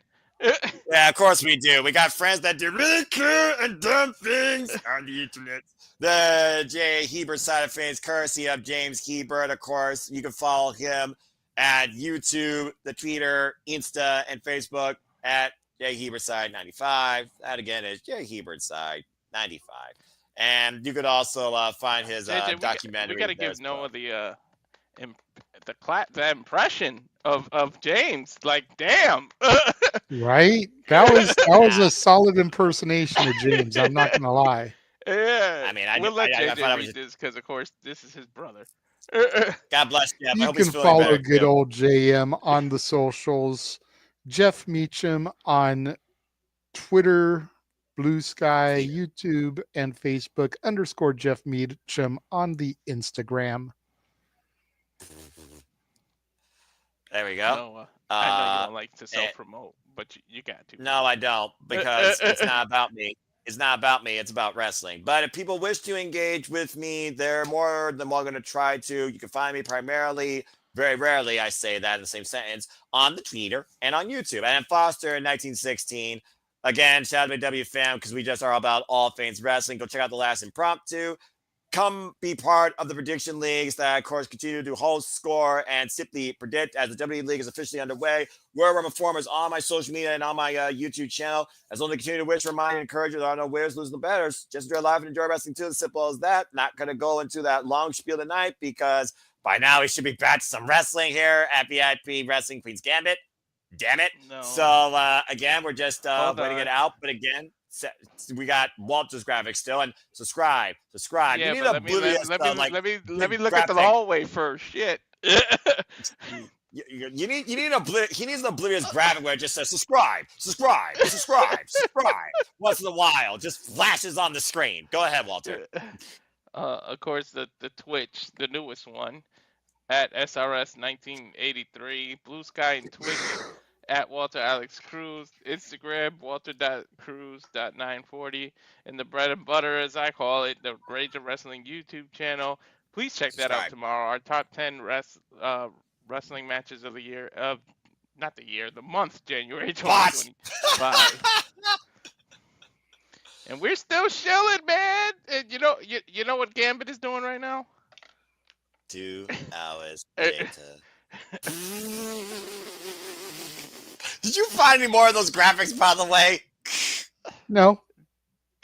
I bet you there's a YouTube video that has probably them all together that's like, eventually. And then the one that shout out Bat Ash said during her time here at the Saturday Night. I look forward to her being part of the madness once again. So, Hey, yeah, Noah. folks. But again, what's up? Who's the TNA World Champion? Oh, that's easy, dude. Come on. That's 250 pounds of primo elevation. The answer to all those questions. Please don't show up, though, in that match on Saturday. I'm just saying.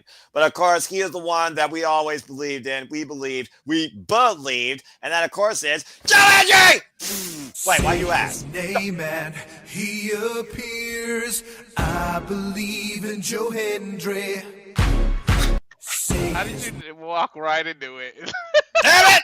Every fucking time, you always get me with that. Every time. I feel like we're How doing did you shenanigans. not know that he was setting you up?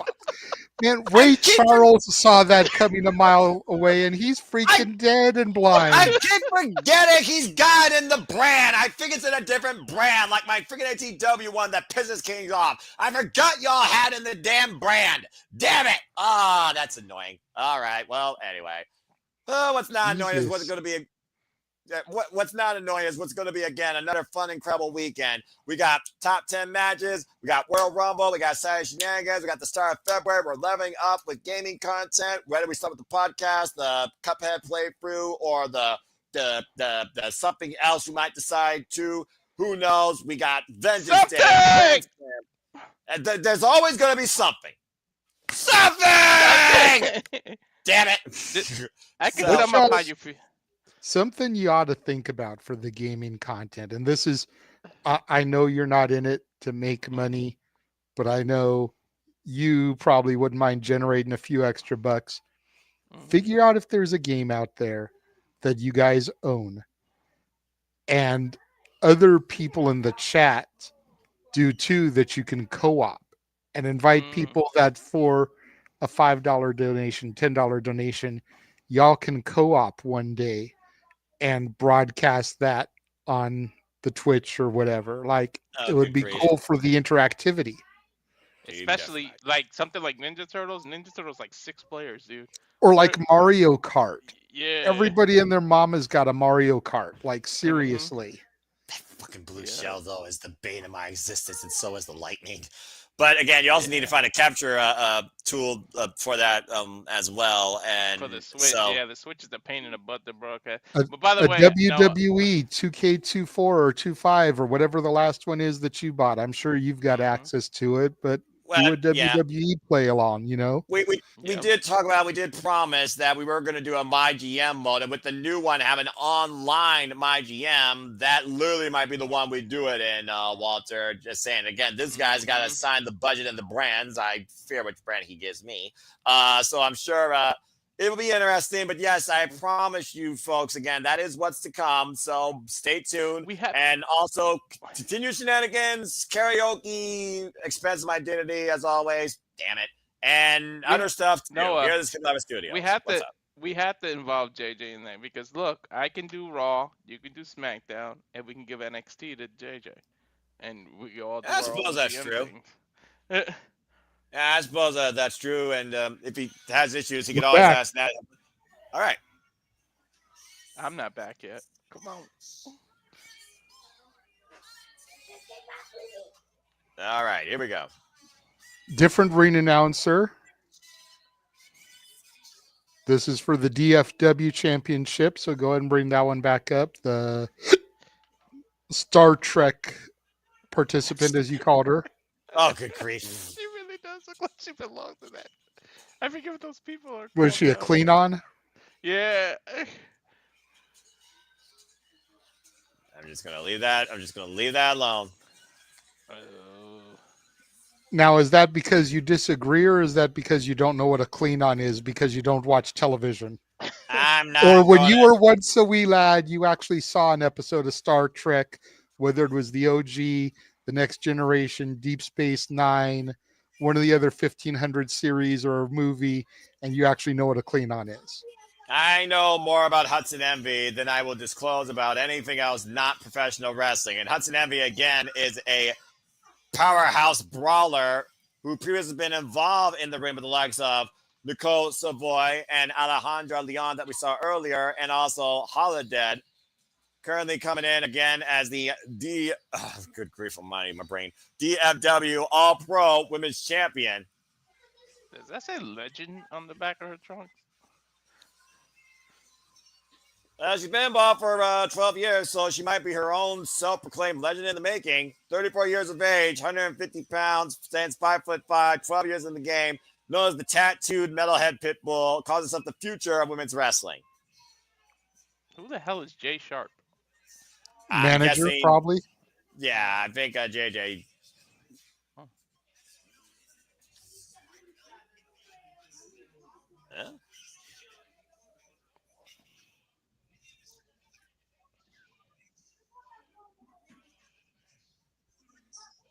I'm guessing this guy is the healer's douchebag of this promotion. Did he just say they sponsored the match? Need to sponsor something to make that microphone work better. It's an independent promotion. Yeah, but I say Walter. Come on. You should know better, bro. Hey, I'd that's rather fine. the lights be a little bit brighter over the microphone. I agree. It does look a little dark in there.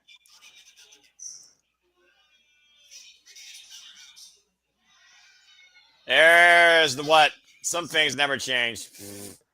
What? What are you talking about? Yeet has taken over what? Yeet is 2025's version of what? Agreed. Well, I think that only matters if Agreed. Jay Uso's in the ring, like when LA Knight, is in the ring. What still personifies the business? It's like saying woo with a flare. All right, Whoa, so somebody afforded Beyonce? I mean, they did call her the prettiest, the most elegant.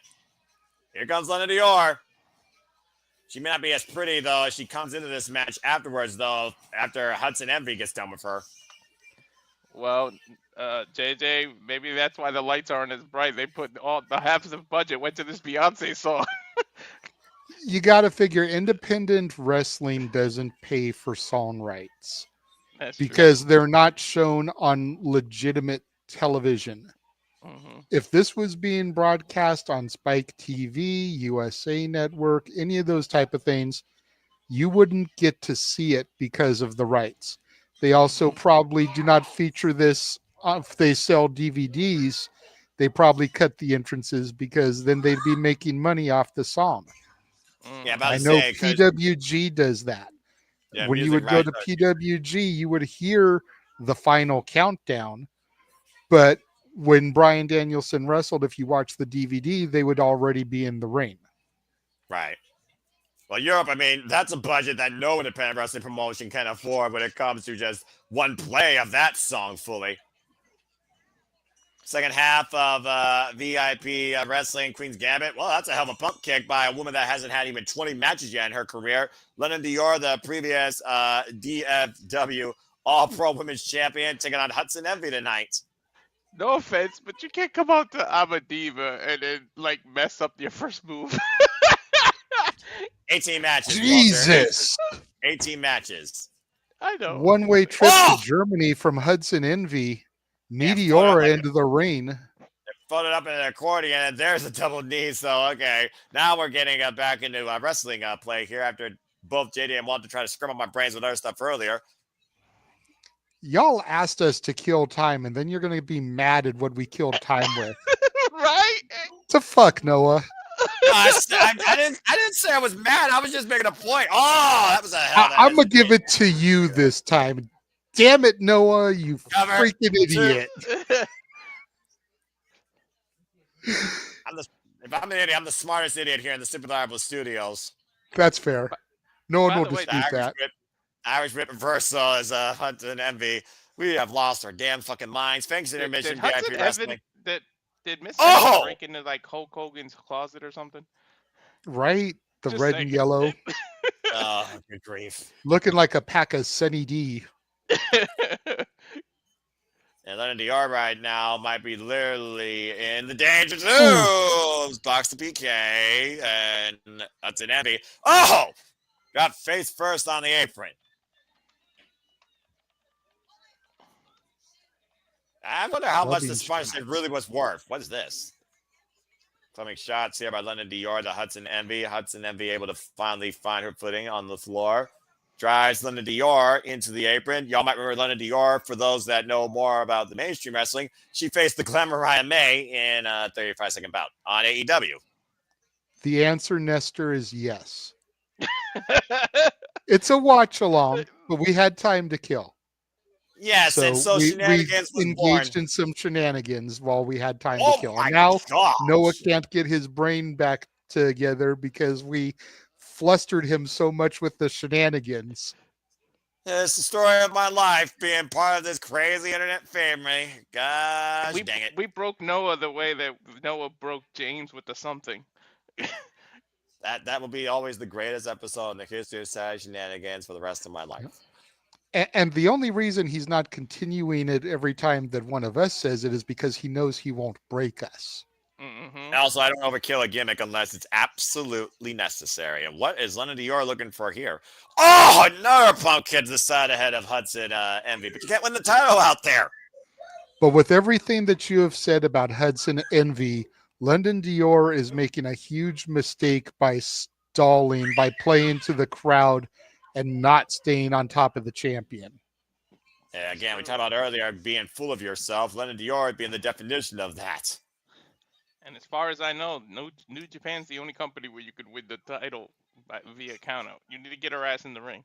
Stardom also as well. It's actually, you'd be surprised how many Japanese wrestling promotions have similar rules when it comes to the basics of Japanese or just pro wrestling. But again, that's a whole different conversation. At least in Japan, you get a 20 count. Like, come on, this is America. That too. This is Texas. You still get a 10. I mean, Ring of Honor implied a 20 count as well. I mean, you know. Hudson Envy right now just trying to get back up to her feet. Again, the very dark out here. Can barely see what's going on here outside the sparkle. And London DR looks like she's scouting, setting up Hudson Envy again. I know one thing. I wouldn't mind seeing this in person. They got fluffy, friendly chairs there because I hate going to an arena as a bigger person and those chairs are like, damn it. That's an Envy right now laid out on the floor here. Did she just steal a fan's cup of water? Yep. Pulled the Triple H gimmick, spitting it. Oh, that's disgusting. Right, hey, but it was everything that Hudson Envy needed to get the tide back in her favor. Look, she's taken control. That's running boot knocks London Dior over. Oh! She almost ran into the barricade on herself. River. But don't. I mean, London Dior kind of, brought this on herself, for being quite honest here. She's the one that took it to the people. The people clearly do not agree with the endorsement by whoever that was for London Dior. And they're going once again further into the audience. This is the first match that really interacted with the crowd like that. Yep, and that's usually a staple of independent wrestling. If you've seen it enough times like I have, If you go to IWR, you know what else is stable? You always get a door in every freaking show, at least one match. I don't know if we're gonna get doors tonight. Tables. You're right. What's more painful, a door or a table? Swing and a miss. Well, doors were at 8:30, Noah. Oh gosh. That's why the show started at 9. Doors were at 8:30. I think that went over his head. Come on, Noah, laugh. That was funny. Yeah. Running Dior right now, trying to hook up Hudson Envy. I'm focusing on the monitor. Uh-oh. Dude, As a championship. And the grass scraping DDT to the floor. I don't know if she's sweating her ass off, but that's that water in her face. I think it's a little bit of sweat and a little bit of glitter. She looks like she probably had some glitter on her body. Mm. I never will understand people and the use of glitter. Just saying. Oh my god. That never gets hate when my kids come home from school if they did some kind of art project with glitter. That shit just never gets off. That's a lot of dead weight to lift for London Dior now, as Hudson Envy literally seems lifeless. I don't get it either, Noah, but some women like wearing it like they do makeup, just to add a little bit of accentuation to their... Well, she has a diva gimmick, so... Cover 2. There's also a thing of having too much of it. Cover 2. Count only. Second kick out. Frustration being brought out of this Banshee. Good grief. Okay, London's showing her lack of experience because she keeps worrying about the crowd. She keeps worrying about the referee. Stay on your opponent, to JJ's point earlier.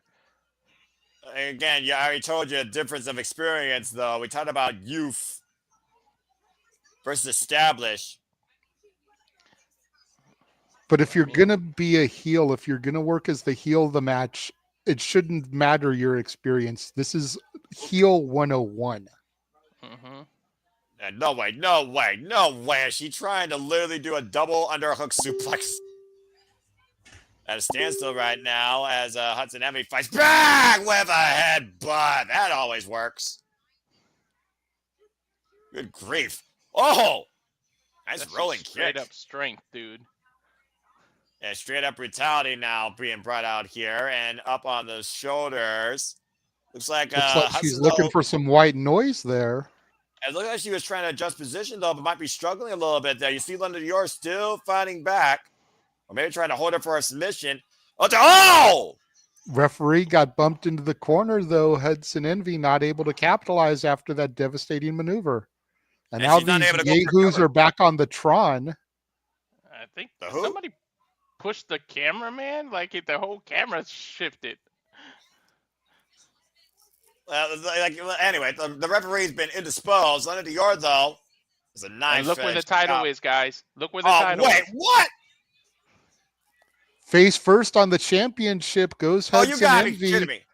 London Dior gets rid of the smoking gun, grabs the referee. Some title come on. No way. Choose the half. London Dior, you've got to be kidding me. Hook on the legs. Stack her up. I don't fucking believe it.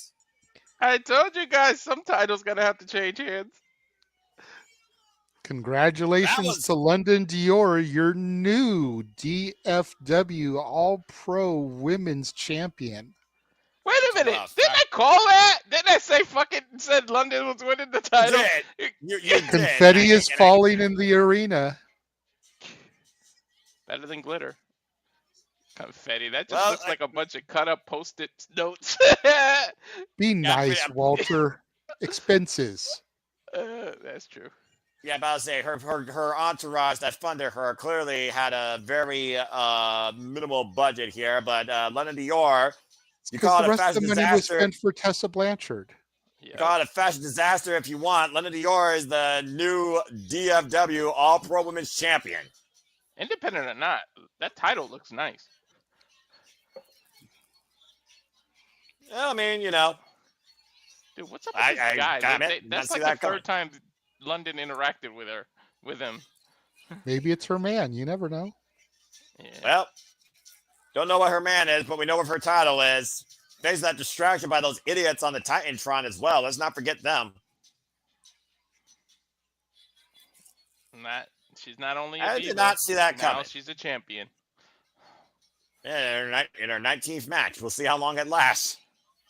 Coming up next, looks like it's going to be the Ladies Night Out Championship match, which has now been made a triple threat as Okay, here we Vipress and Kiah Dream look to challenge the champion, Jazmin Allure.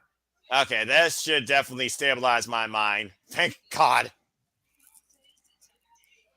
I don't know a lot about Vipress, but I've seen both Jazmin Allure and Kiah Dream quite a bit. Well, again, Looks a Kiah little Dream like is a Cora former. Jade, doesn't she? Yeah.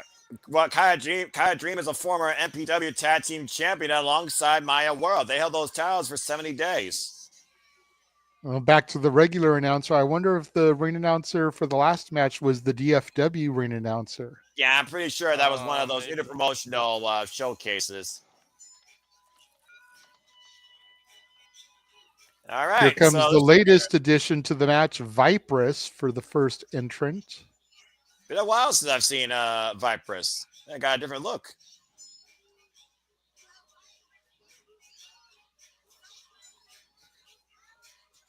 I think the last time I saw Vipress was ROH, if I remember correctly.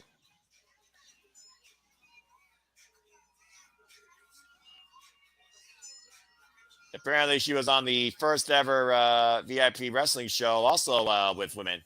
Again, to your point, JJ, Tag can only change hands via pinfall, submission, inside the ring. There are no disqualifications, though, because it's triple threat, and champion does not have to be involved in the decision. Speaking of those that could take advantage of opportunity, Kiah Dream, like I said, former Reality of Wrestling Diamonds champion before she lost it to the Pink Dream, Alex Garcia, excuse me.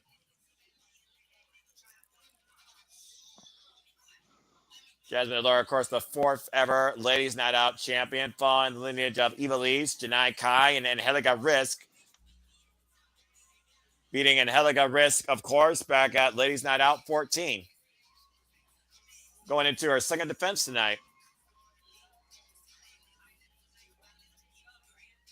All right, girl's got some flexibility, but we'll see how far that takes her in this bout.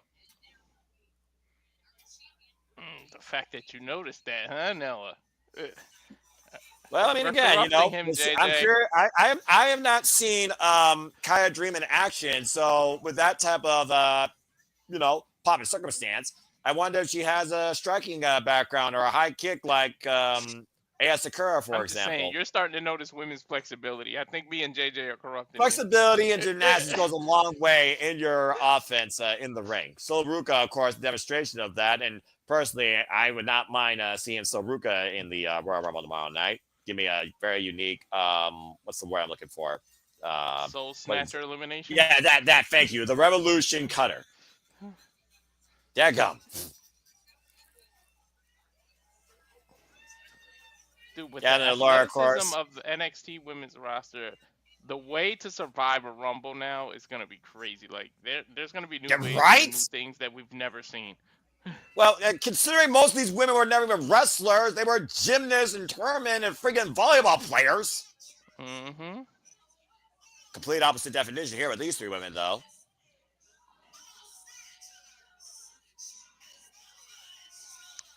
The hoodest chola you've ever seen.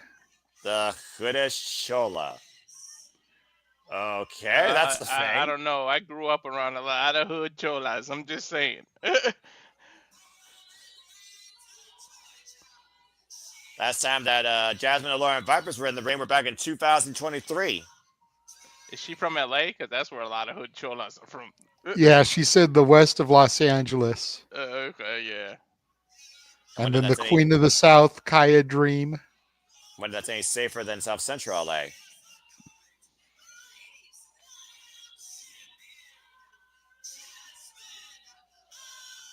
Jazmin Allure is still very young in her wrestling career, 5 years of experience. First time I saw her was NWA and Mission Pro Wrestling. And let's not forget, she was also Izzy Moreno's first ever match in Mission Pro, defending the Ladies Night Out Championship.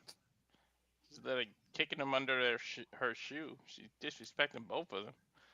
Well, I mean, when you come in as a double champion, you got that sort of ego to back up with. Let's not forget, JJ, she was in a Champion for Champion match at Ladies Night Out, where she won this title and the Hurricane Pro Women's Championship, which she still holds.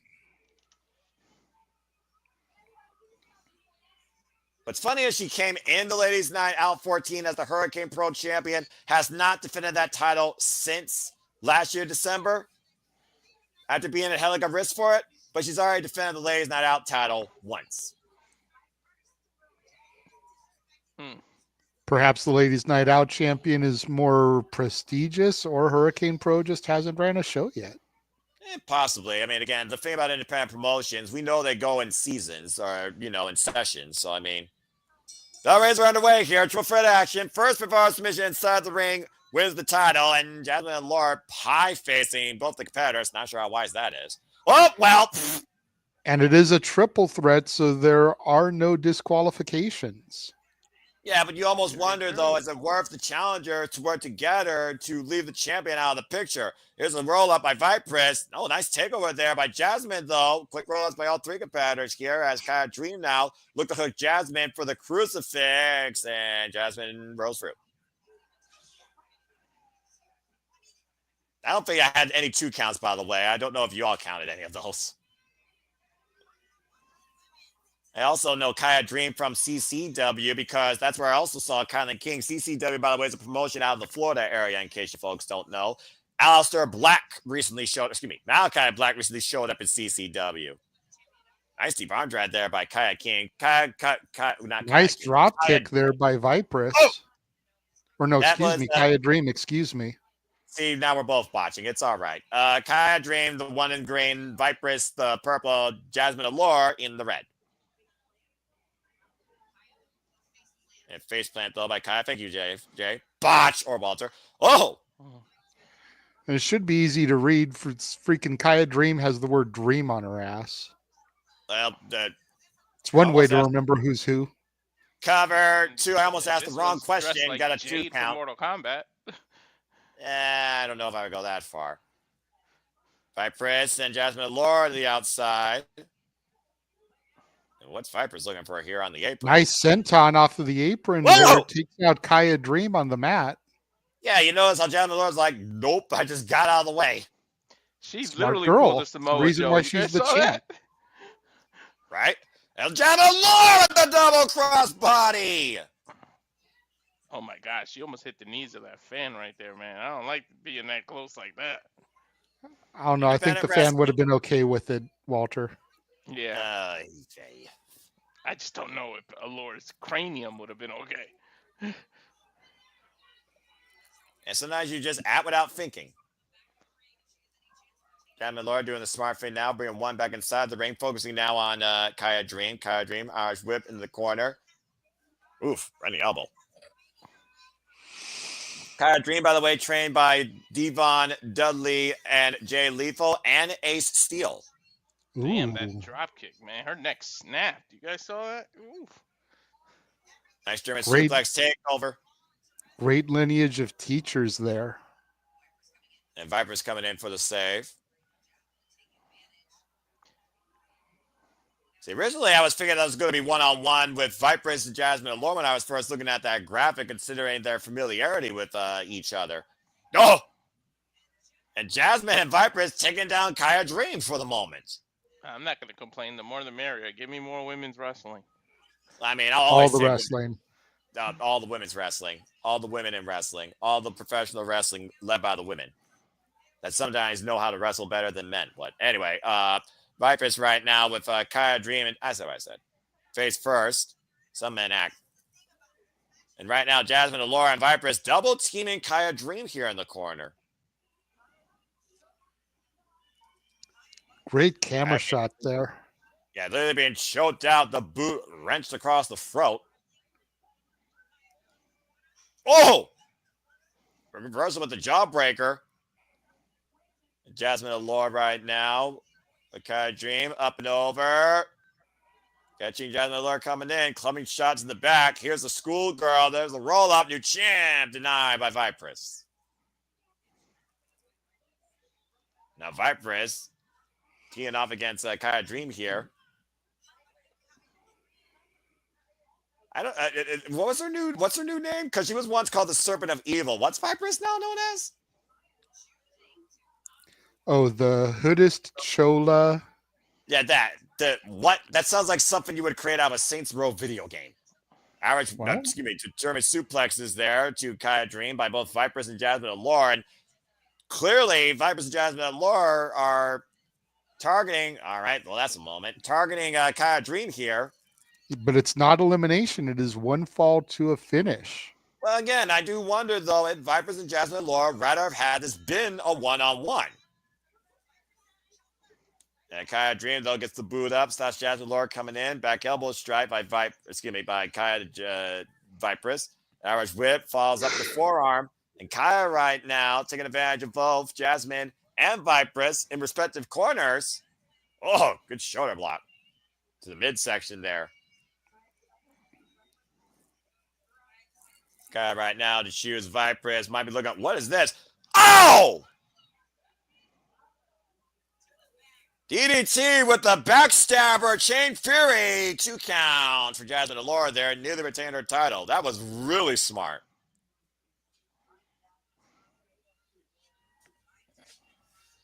Crossface now being applied here. But I noticed that Kiah Dream's pretty close to the ropes.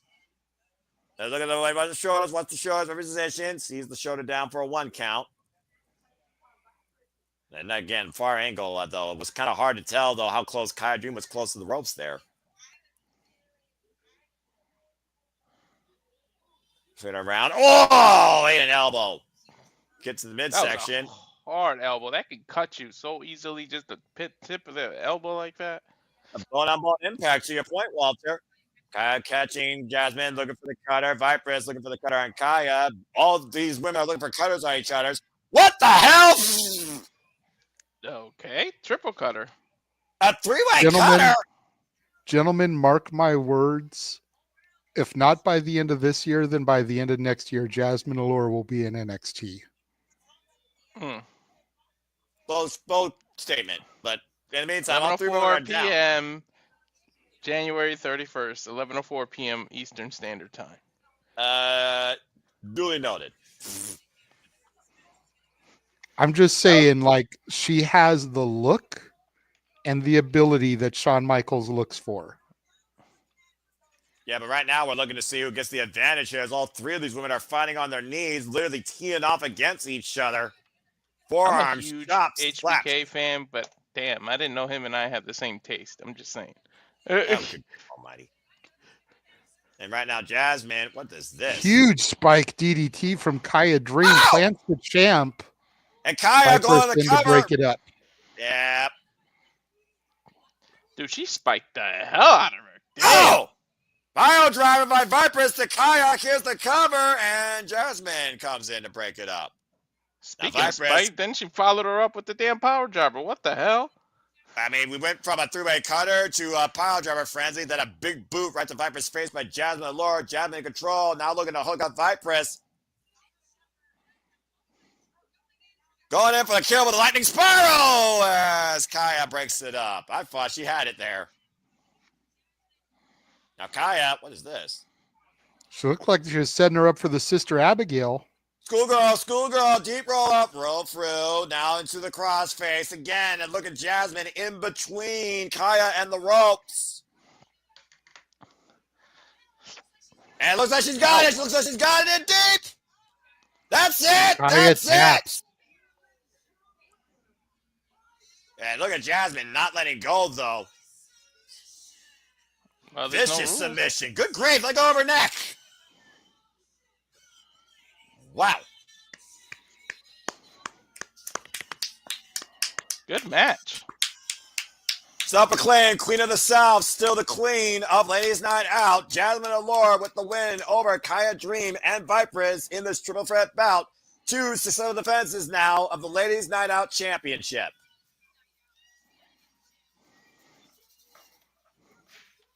Congratulations.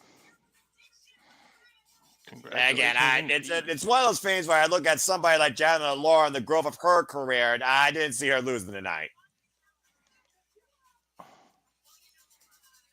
Has she captured you in her allure? Waka waka. And kudos though to Kiah Dream. Very game effort here. I'm very curious to see who challenges Jazmin next and win as VIP Wrestling continues here. Ah, here we Oh, go. shit.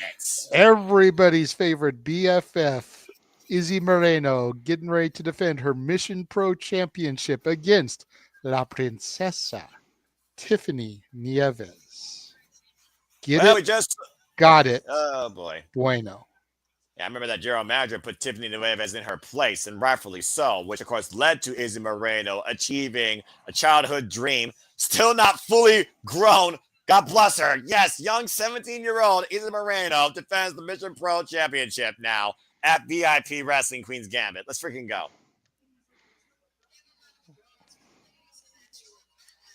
That was a good triple threat match, though. I really enjoyed that. Kudos to top tier Gen C, as she calls herself, Jazmin Allure. Apologies, I missed up the nicknames. Kiah Dream, maybe the Queen of the South, but yeah, not the queen yet of the Ladies' Night Out. Oh boy. This is going to be interesting. The third time these two women have met. First time they met was Ladies' Night Out 13 when Tiffany Nieves defended the Mission Pro Championship against Izzy Moreno. The second time was Summer 11 last year when Izzy defeated Tiffany, and here we are with round 3. 1-1 they are, JJ. This is the rubber. La Princesa, though, Tiffany Nieves has been very busy, though, in and out of Mission Pro Wrestling ever since its hiatus, including, of course, the NWA, the current NWA Exodus Pro Midwest Women's Champion for the territory ran by EC3, the inaugural Exodus Pro Midwest Women's Champion now at 161 days, and she is currently with 4 defenses in her reign against the likes of Denise Day, Maya World, and Kylie Page. Mm-hmm. Beating Kelsey Heather and Kylie Page and Maya World in fatal 4-way action last year in August, shortly after losing the Mission Pro Championship to Izzy Moreno. Proud to your princess. She definitely has a presence to herself to call herself that. But everyone loves this BFF in their presence.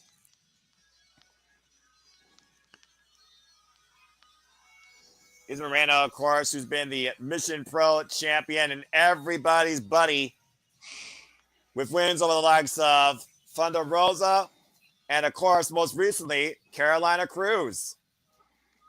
Well, she's not the princess's buddy. Tell you that much. And No, she is not. And I'm pretty sure those two are never going to be buddies. She's now been MPW champion, guys, for 231 days, going into her 3rd defense tonight. And to JJ's point, she's not even 18 yet. She has a birthday at the beginning of May. Trained out of the Hybrid School of Wrestling and Team Vision Dojo out of the Texas area. Everyone's favorite buddy, Izzy Moreno. Handing out her friendship BFF. bracelets. All the BFFs are going to get the friendship bracelets tonight. It's still insane to think that this little lady who was at the NXT events in the black and gold era with a silver bow in her hair, the ultimate hugger, the lifelong biggest fan of Bayley, now leads a younger generation than her as a role model herself and a freaking champion. Gentlemen, recently WWE began the WWE ID program. Could you imagine if one day we're watching Izzy in a reign and Bayley comes out to offer her a WWE ID contract? Oh, good grief. Oh my God. Like, legit, I think everybody would be crying their eyes out. And I'm not Bailey's one. a face right now. Mm-hmm. And arguably the face of the women's in WWE, Triple H's locker room leader. But I will. Whoa. Technical difficulties. Ring announcer is having issues with her microphone. Botch. Technical difficulties. There we go. And Noah, you want to hate on Tiffany Nieves for calling herself La Princesa, for bestowing that name upon herself. Let me just go on record as say, I don't care if you're a baby face. I don't care if you're a heel. I don't care if it's your first day setting foot in a wrestling ring. When you're a cancer survivor, you can call yourself whatever the fuck you want. Mm-hmm. Fair enough. And Tiffany Nieves is a cancer survivor. Well, God bless her for And let's that. But be again, honest, I don't do that. every daughter is their father's little princess, anyways. Yep. Mm-mm-mm. No, we'll see if the mic holds up at least for this match. Trying to I introduce like the how Izzy's champion. playing with it. Right? That's She's like, smart. you can do it. You got it. Come on, Mike. You can do it. You can do it. Tiffany Evans, by the way, trained by the likes of Sean Spears, Tyler Breeze, and Al Snow. 3 years of in-ring wrestling experience. And oh no! That's another good point to JJ's point. He said you can see her in NXT. Sean Spears is there already. Yeah, Mhm. right now, Tiffany Evans is already all over the champion. She has not forgotten what happened last year. Nor should she. In La Princesa's mind, this spoiled little girl who has had everything handed to her just came in out of nowhere and took her prized possession. Hand it to her. She fought for that. She earned everything she got. You kidding me? Did she, She or did she get the easy fast track to championships because she was Bailey's number one fan? When you She work your literally way from the ground up and create your own genesis, you earn your keep. Izzy Moreno proved that with her work through high school wrestling. Through Okay, her and way I through the am not championship disputing opportunity. you. I am not disputing you. I'm just saying in La Princesa's mind, that's how she views it. Did Izzy get the chances that she got because she worked hard for it, or did she get the chances because everybody remembers her as Bailey's number one fan? Well, yeah. bottom line, Tiffany has all the credit she wants. Here's the decisive conclusion. You lost. This is your chance. If you lose here, you have no excuse. Izzy's better than you and deserves to be WWE champion if she beats you here. Put it in this perspective, gentlemen, too. She literally took a princess's crown. You know how much a crown Mhm. means to a princess. A crooked princess that tried to use the general manager and the higher ups to her advantage that night, lest we forget. Thankfully, there was somebody there with a clear state of mind to ensure we had a clear-cut winner. Great counter so far here by Tiffany Nieves and Izzy Moreno. Tiffany sliding out, and Izzy right now needs to readjust and recompose. Can't let emotions get the better of her here. Champion's advantage, though. Tackle on your chance via pinfall or submission inside the ring, though. And to your Izzy. point, Izzy needs to try to keep Oh! a clear mind. Tiffany Nieves has the years of experience. She is the vet. She is right now getting inside of Izzy's head. If Izzy wants to be able to defeat La Princesa for the second time, she has to let cooler heads prevail. Mm-hmm. And she took a picture from one of her BFFs in the audience there and just ripped it in half. Yep, an autographed 8x10 that she signed for a fan just ripped it up in front of her. Mm-hmm. That's not about Again. hurting her physically. That's about hurting her emotionally. Getting inside the head. Official right now admonishing Tiffany Nieves to get back inside the ring. Only way the title again can change hands here. And again, is Miranda right now grabbing the small of her spine. Tiffany Nieves was in the ring. She got back out so she could get Izzy in the ring because, to your point, she has to pin her inside the ring. And Tiffany Nieves, of course, former MW Women's Champion, held that title since being genocide in 2023 across 11 defenses successfully before losing it to Izzy Moreno last year at Summer 11 in June. Nice And to scoop slam Nestor's there by point, Tiffany. with her youth, it's very easy to get into someone's head. A girl like Izzy Moreno, who is 17 years old, Oh, she wants to be liked by everybody. That's why she is everybody's BFF. She wants to be accepted. She wants to prove her worth. She wants to be loved. Once you've got the years under your belt that La Princesa has, you give not a fuck about that anymore. You want to love Mm-hmm. me? Love me. You want to hate me? Hate me. You're still paying your money to watch me, which means I get paid regardless, bitch. Cindy Mm-hmm. Rivers right now driving the knee across the shoulder blades of Izzy Moreno. Izzy trying to fight back though. Izzy Moreno literally in her 16th match tonight in her young wrestling career kicked the hamstrings there. Takes Tiffany down to the knee. Gets to the legs. Take her up and over. Jijiga Tommy cross armbar. Attempting play. But shoulders down. And force the break. Does Tiffany. Tiffany The Nieves kick out had it though. scouted. She remembered that from their last encounter. That's how she beat her. She forced Tiffany to tap out. A clubbing elbow to the back of the head, dropping the elbow across the chest of Tiffany. And Izzy once again trying to keep control here. Two now. Might be looking for the hat trick. Again, grabbing the small of the bag. And Tiffany able to get out of the way. A little bit of pomp and circumstance cost the champion. Now trapped in the crucifix. Got a 2 count though. Tiffany holding on. Now Izzy reversing over own crucifix. 2 count there.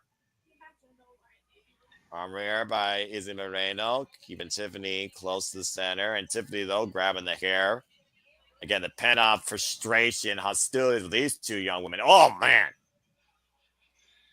Tiffany Nieves going right back to Izzy, the ground and pound. Tiffany Nieves, by the way, in her 163rd match tonight in her young career, outweighing Izzy Moreno by 2 years of additional testing, trial, and error, and traveling. Hard average whip, though, by Tiffany to Izzy Moreno in the corner. Izzy Moreno demonstrating that you can do anything if you put your heart into it. Walter, question for you, because it's something I've always wondered about Izzy, and I'm not 100% positive, but I'm Mm-hmm. leaning towards it. The way that her name is written on her tights, is that Mm-hmm. not Powerline from the Goofy movie? Ugh. Hell yeah. Okay, I thought so. Uh-huh. Well, she What's did funny is celebrate. She did what's celebrate funny is going to at first Disneyland. the eye looks like the Tostino logo for a second. To Neves, hammerlock in the arm, Irish whip to Izzy Moreno, hard in the corner opposite side of the ring. No, it's just like, what the fuck, guys? Well, Noah, I actually caught him a moment ago. He was about to say she celebrated her 17th birthday at Disney. So Mhm. That don't proving that surprise she me. is a Disney dork. Yeah, I always knew she was a Disney dork, especially when she endorsed the BFF with a Stitch doll here at ringside. Again, great rebound kick there by Tiffany. Now the corner for second. High clothesline flying through Izzy Moreno. Puts Izzy down. Here's the cover. Hook the far leg. It's a 2 count. And Tiffany Nieves realizing she almost had it there. She just needs to stay on top of Izzy. She realizes that Izzy's number is up here. One more wrong move on Izzy's behalf, and Tiffany Nieves is your new champion, gentlemen. Yeah, but also we Well, talked about before, if Tiffany gets too full of herself and tries to make this more personal than focusing on how to win this professionally, Izzy can literally get the better of her. You said yourself, only takes 3 seconds. And that hot temper of Tiffany Nieves could be her undoing. But again, Izzy right now, the worse for wear, still grabbing against the lower spine. here's the other thing too. We kept talking about the disadvantages of her youth, but there's also advantages in terms of stamina, cardio. Like Oh! she can keep on going. She might be able to take an ass whooping and just keep kicking out and frustrate La Princesa because of her youth. Cover. You're definitely not winning a title with a cover like that after an airplane sidewalk slam. Tiffany reminding everybody she was that close. She may be being methodical here, but she's getting way too overconfident this early. Cerca, cerca, cerca. Irish whip again. He's Moreno set in the corner. Tiffany looking for another opening. Runs into an elbow. Across the bridge of the nose. Slips between the ropes. He's Moreno looking for the screw girl. Got Tiffany rolled up for a 2 count. Oh, man. A kick right to the midsection. Takes Izzy down to her knees. Tiffany right back to the dominant position. Izzy gets a little flurry, but then Tiffany cuts her right off. That's Really the theory. compromises the lower back of Izzy Moreno, but Izzy trying to work over that left arm, looking for an opening here. If she wants Traps to her retain, with the half crab. That's a vicious half crab there, too. Look at the ankle and the torque on the knee. Mm-hmm. Look at the Changing position of position. the leg. Jeez. Tiffany better be How's Izzy going to careful. put this? I mean, sorry, Izzy better be careful because she keeps giving her arm. She can add another. What? Oh, Izzy, though, looking for her own for your arm bar. Big opening here for Izzy Moreno to retain the WWE title. Desperation, singing it for the challenger, pulling the hair. So remember, she has till 5. Oh, my. She The can keep hell? going back to those dastardly tactics of grabbing the hair as long as she breaks before the 5 count. That's all that matters. Whiplashed her vertically and drove her down hard back to the ring. And It has Izzy been a Moreno long right time since I bought an independent wrestling t-shirt, but I definitely want to get it. Got it bueno one. Mm-hmm.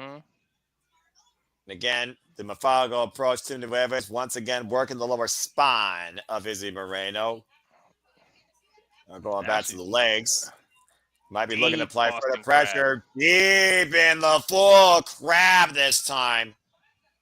Oh, look at that, JJ. Look how she locked her hands, making it even worse. Mm-hmm. But is he able to shift her position? Gets the momentum. Quick 2 Look, my count. legs, my legs. Ooh. Trying to stack her out, too. Driving her body. 2 count again for the champion. Oh! Ooh, face plant. Face Sort plant. of a flapjack almost. A flatliner, But look at actually. what it took out of Izzy. She can't capitalize. It might rearrange Tiffany's jawline, though, there. Referee starting her 10 count here, commanding both women to get back up to their feet. Otherwise, if this match is a draw, Izzy Moreno will retain. La Princesa to her feet first. Both women head to head. Look at the determination on Izzy Moreno's face. Both women back to their feet, to your point, just in a shoving contest now. Glasgow and a kiss from La headbutt. Princesa. Oh! There's a receipt by Izzy. Izzy will not be bullied, will not be literally undermined for what she is. And Tiffany, though, looking to remind Izzy exactly why she should be her superior. Izzy, they'll find back, though, vicious elbows. Blocks the shot. Exchange of strikes here, and Tiffany taken down by Moreno. This might be the moment. This might be the moment that Izzy mounts a comeback. Channeling all the BFFs here tonight.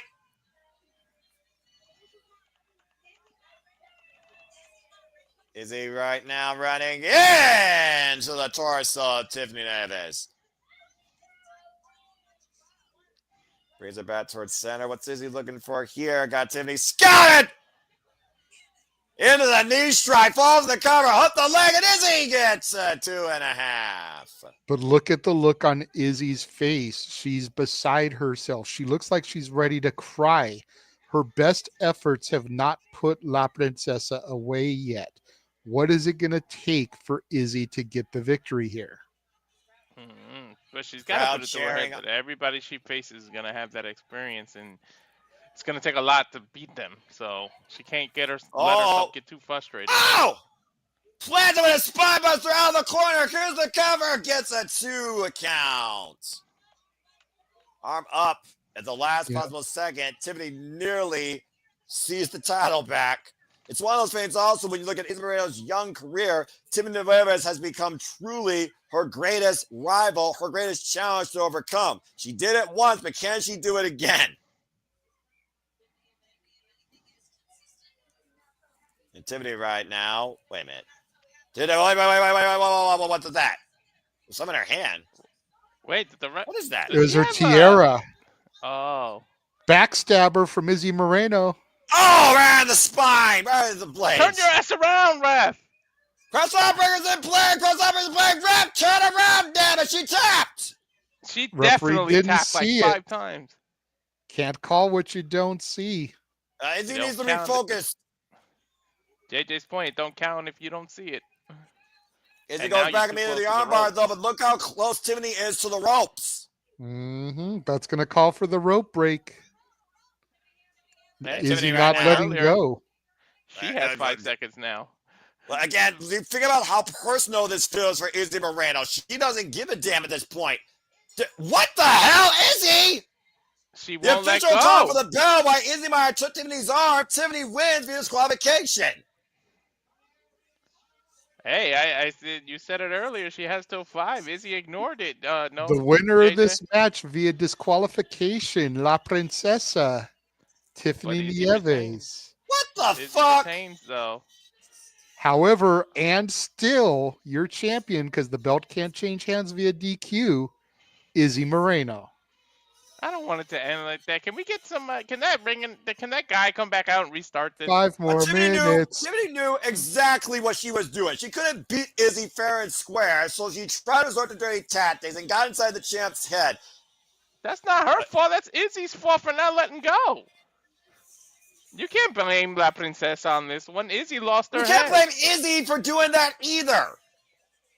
I blame her. Either way, either way, something tells me we're going to have to get this figured out. I know Mission Pro is on indefinite hiatus, but Izzy Moreno is not on a hiatus defending that title. And, whoa, she looks like she's on You mission. just said Izzy was a Disney freak. She should have did the Elsa and let it go.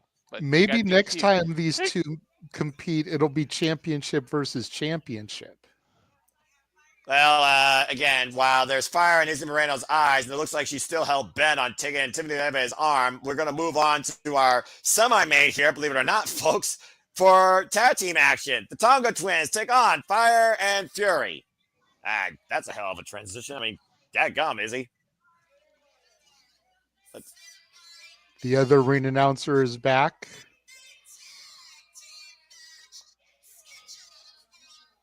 One fall. Nova Phoenix and Morgan Mercy representing Fire and Fury. We haven't seen these two since Mission Pro Wrestling.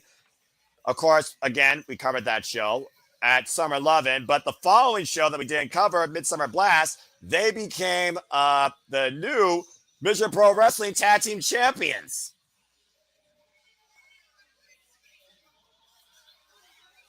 Good grief. Talk about Mad Max earlier. Definition of Mad Max here. These two chained together. You were talking about the two women having a bar view. Yeah, how you feel about these two?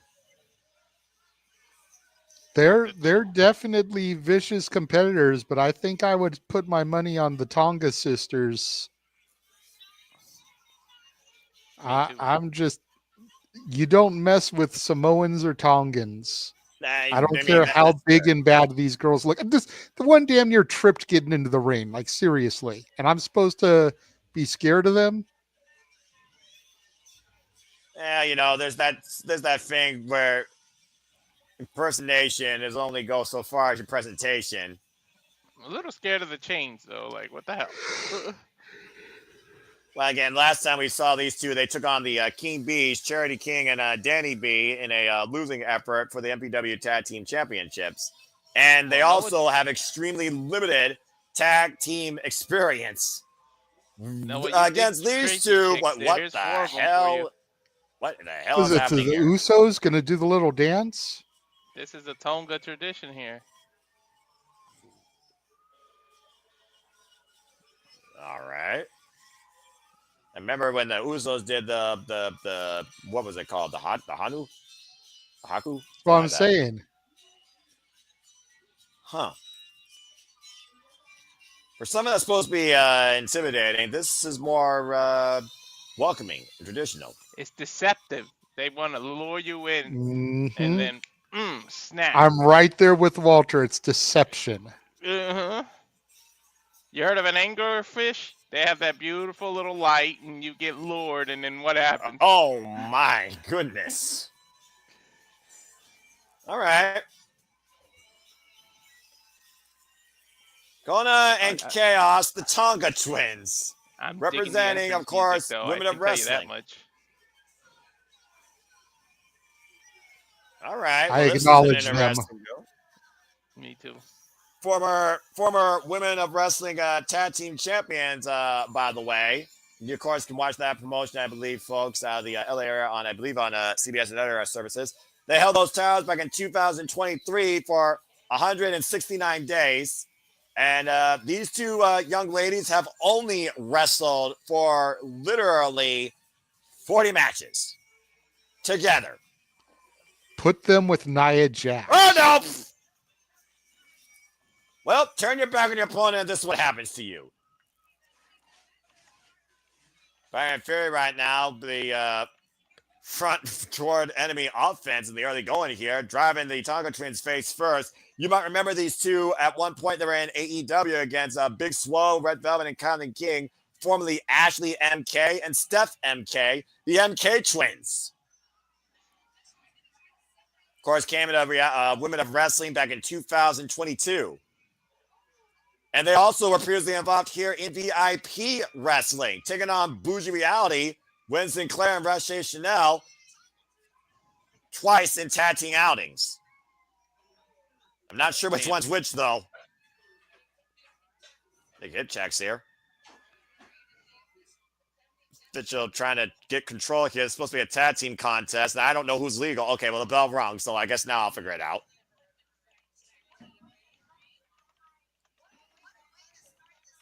Look at the size of these two. Right? Freaking Tongas. Exactly like Tamina, too. Shit. Whatever happened to Tamina? I forgot she exists. She more or less quietly retired. Mm-hmm. You sure she didn't get a coconut dropped on her head and fell asleep? I don't know, but if you signed the Tonga Twins, bring Tamina as their manager. Shit. Nah, put them with Nia. Yeah. There's a double chop there to Nova Phoenix. Here's the cover, hook of the leg. There's a 2 count. Damn, Nia down in NXT. Oof. Huge headbutt. Oof. Hey, we said you can't headbutt them. We didn't say anything about them headbutting you. Yeah, right. We never talk about the opposite side of that equation. You know, I think there's a reason for that. Swing and miss. Oh, open palm strike. Right now to Mercy. Of a shorter version of Tank from Japan. Well, she probably got more experience for being. Oh, that's what a crucifix bomb.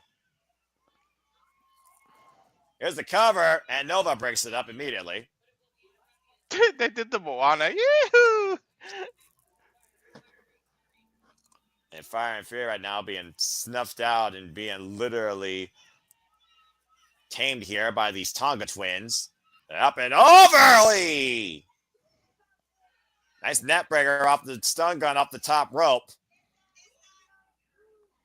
And Tam made a Nova again. Which Tonga's legal? Who's that? Don't know. That is, I mean, again, when you're twins, I think that's Kaoz, but I'm not sure. When you're twins, you barely know which one from the other unless you got a tattoo or a slightly different age rate on your birth certificate based on when you're born. Well, it's easy to tell Nikki and Brie Bella apart, that's for sure. Well, I mean, again, what people do to their bodies as they grow up or as they become less mature is their own choice. Not originally, though. I couldn't tell Jimmy and Jay for a little bit. True. That I will give you personally. It wasn't until Jay cut his hair that I was able to really tell them apart. Yeah, that's because Jay always had less braids. Irish whip. And Nova Phoenix right now just flashing a twin in the corner, bringing her down. But see it on the canvas.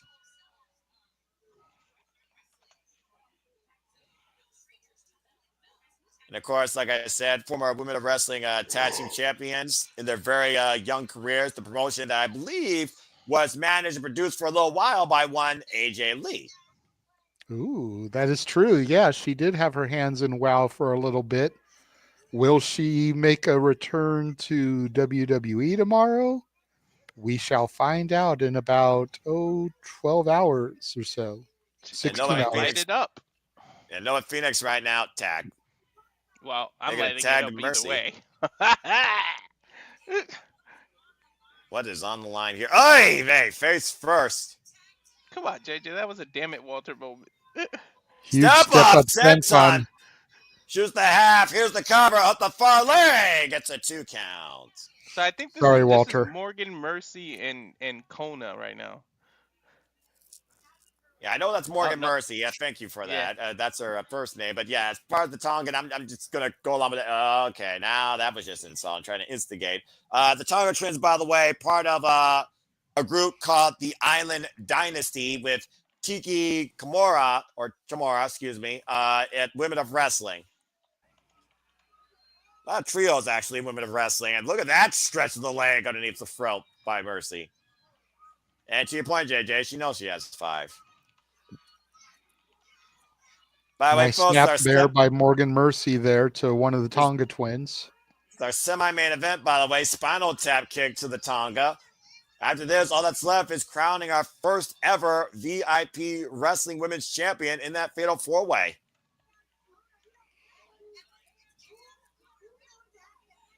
Again, is it Kaoz? Is it Kona? I don't know who this is.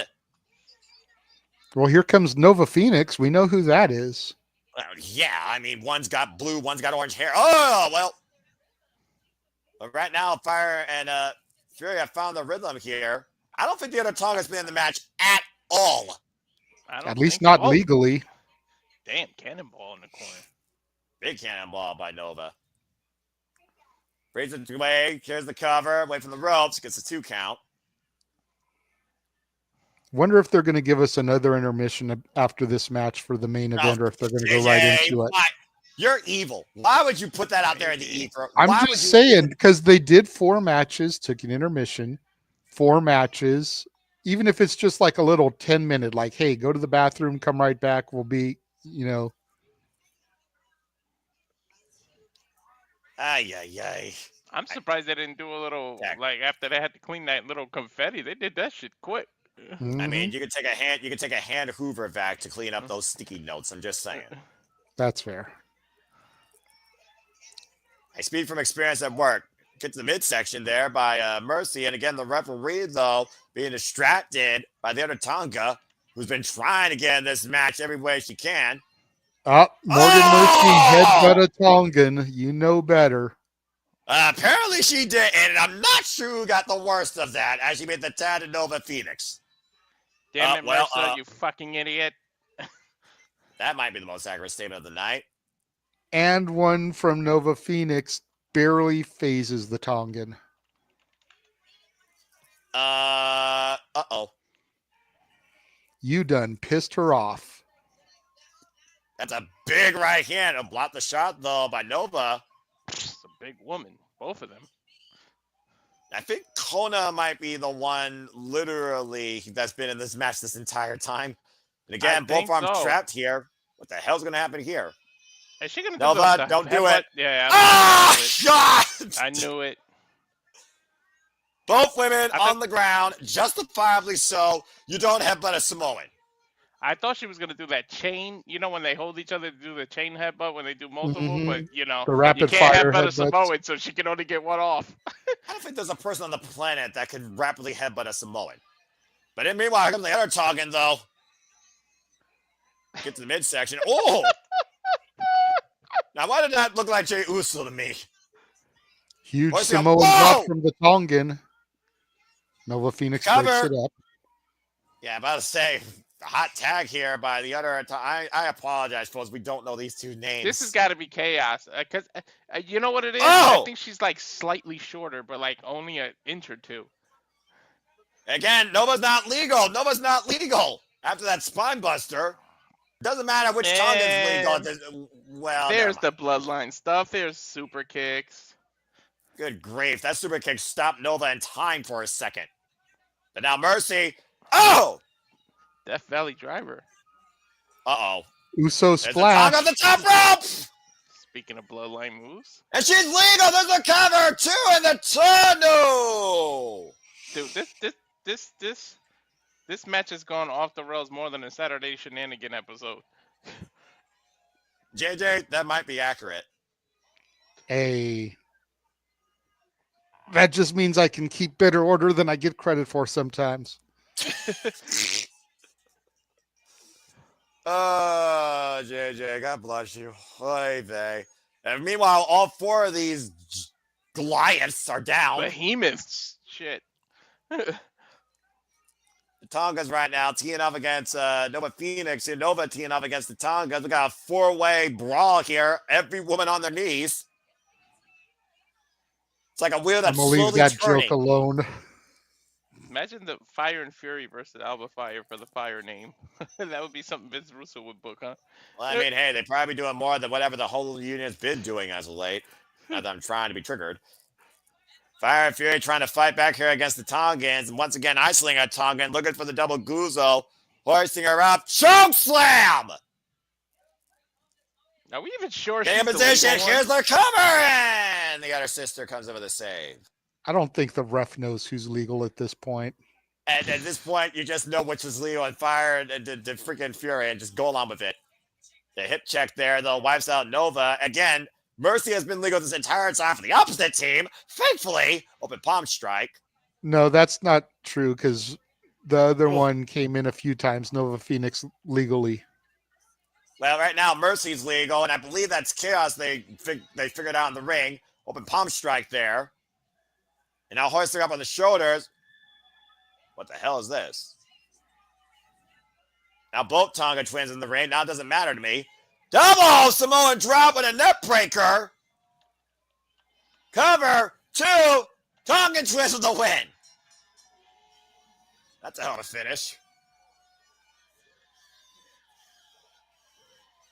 But I will say this for the Tongan twins. That was quite a impactful return to VIP wrestling. This is some badass. I mean, again, badass Samoans is almost as natural as day and night. Well done to, what were you saying? I would not want to fuck with either one of them. That's accurate.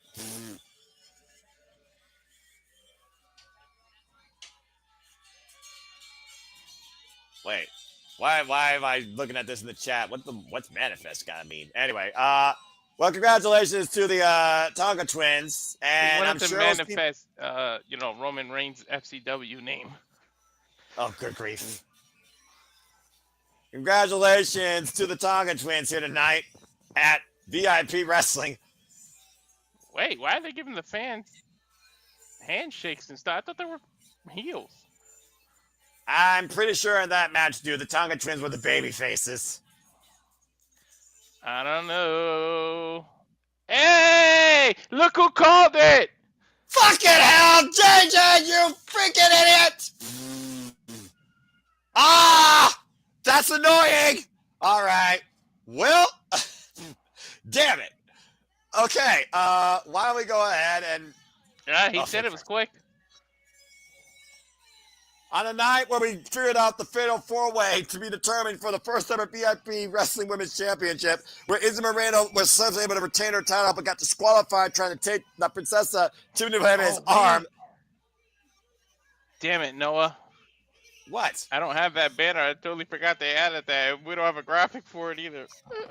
You can just type it at the bottom if you want while they're literally doing the introductions, because here we go, Walter. And thank you to those that have been tuning in. Please like, comment, tell a friend. And again, if you've enjoyed this, we'll do this more often over a monthly period. Who knows what promotion we'll cover next. And again, please support my friends, support their PayPal, support their passions. And if you want to take the conversation, super chat as simple as that. As it's time, gentlemen, this is why we're here tonight. It is time to crown the first ever VIP Wrestling Women's Champion. And the first one to qualify was, of course, Maya World. Wee woo, wee woo, wee woo, woo. Maya World. You went back to watch FCW? You heard, JJ? Huh? You went to go watch FCW? Yep.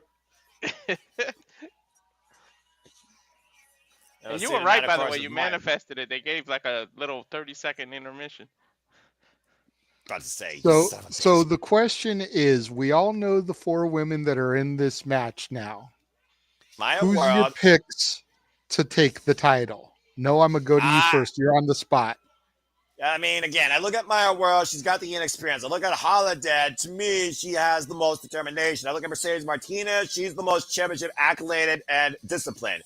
And then you have Alejandra, who, of course, has that entourage in her corner with that manager. But I look at the fact we're in Texas. I look at Holidead's resume, and I think, honestly, this is Holidead's night. I think Holidead becomes the first VIP Women's Champion.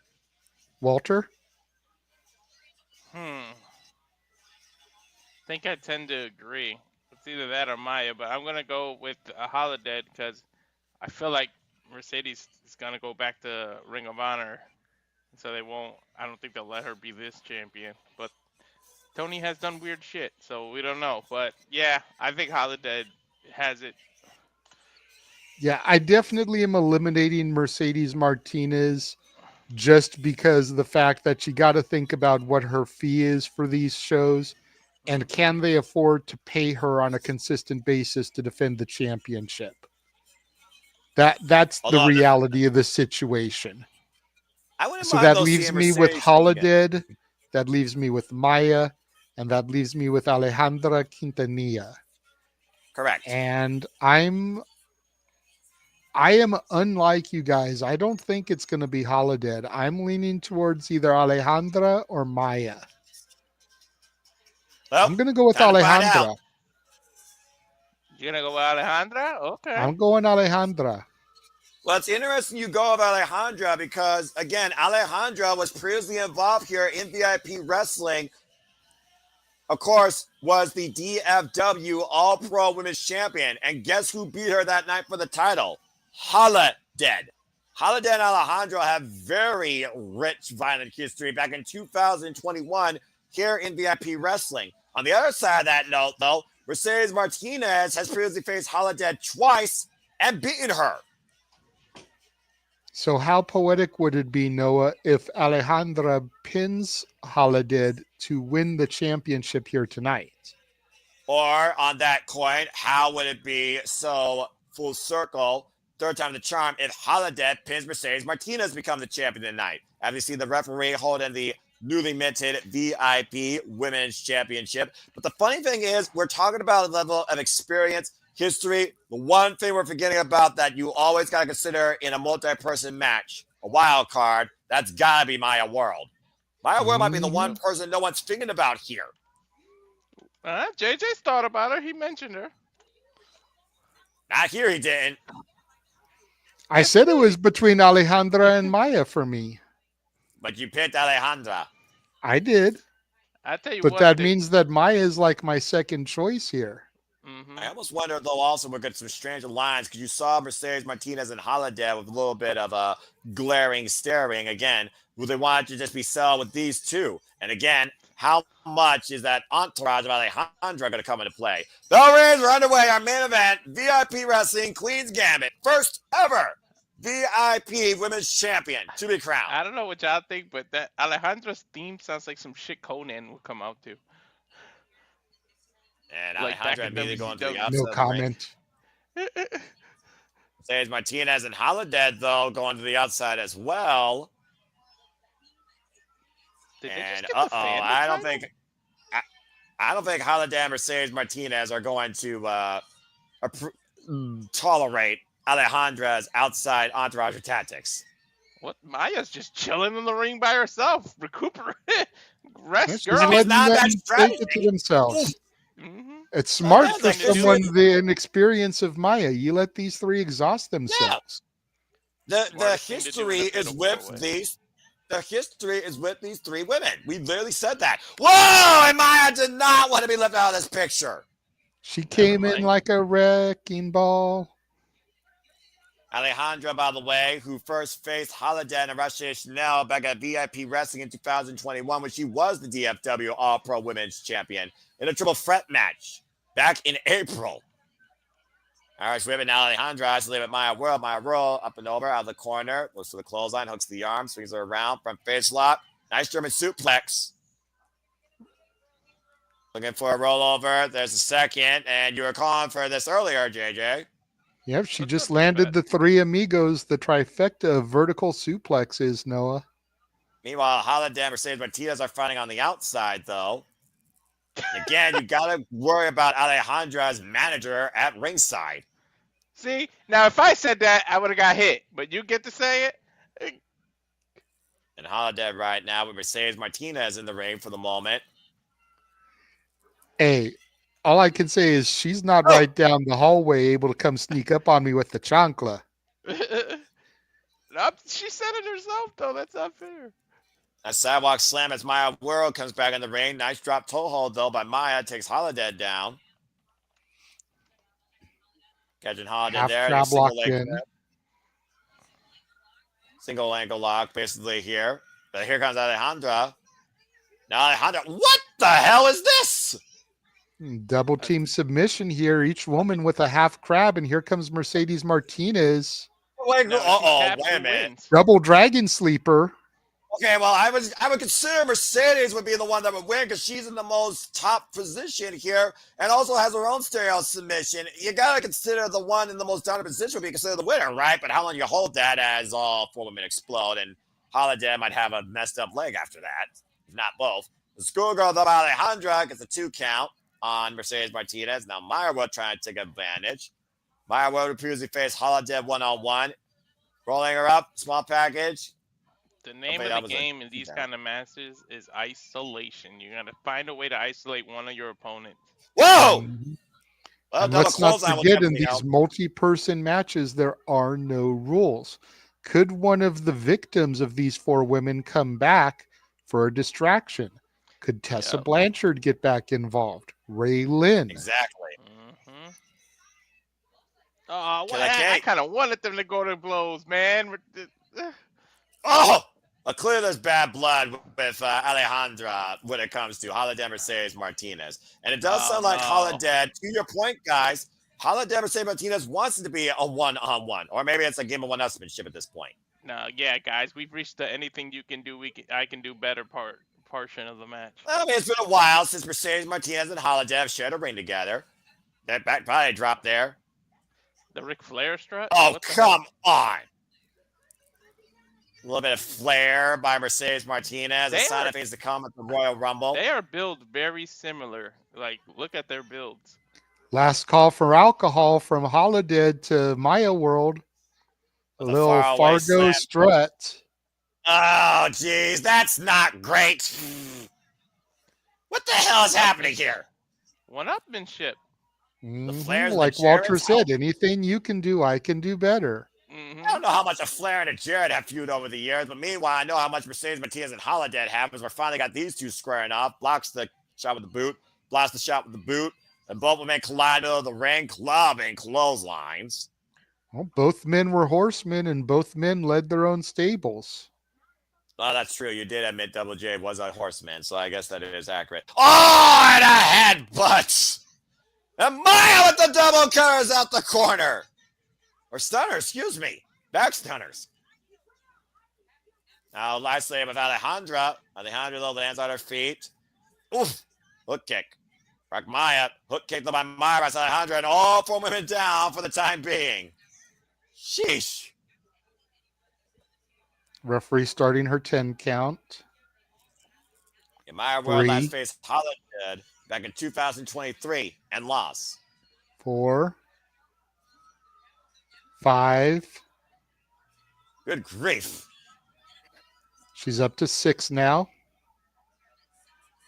Again, you got to consider 7. again how important this is for all 4 women to be the first. You set the precipice. You are the presence. You are the standard to beat or to meet in VIP wrestling. Wait. Gentlemen, what is the point of counting to 10 if all 4 win? Like, it's a fatal 4-way. Nobody wins the title. I'm sure the first referee person to their feed would win it, though, Walter. If only one woman answers the 10th count, they'd automatically be the champ. Well, clearly there's one woman that many people don't want to see win here tonight, apparently here, and that's Alejandra being triple team and not the fuck out. It's like, it's very clear people didn't want Alejandra to win. And Tessa Blanchard was the baby face in the match, Noah. I'm just saying. That's like saying water is wet, that people don't want Alejandra Quintanilla to win. Right. And Maya World just kicked the manager in the huevos. And the huevos. DDT off of the turnbuckle. Good job, Noah. Taking the guy around the world. Mercedes Martinez strategy outside by Alejandra, and Holidead, though, he's the focus on Alejandra back inside the ring. Swinging to miss. Chop block. First kick. Maya World, though, trying to take advantage while Holidead's been taken down. Reversal, though, as Maya World sends to the first of the ring pose. And just like that, Alejandra has retaken full control of this match. Around the world, around the world. And Alejandra right now focusing her attack on Mercedes Martinez here for the moment.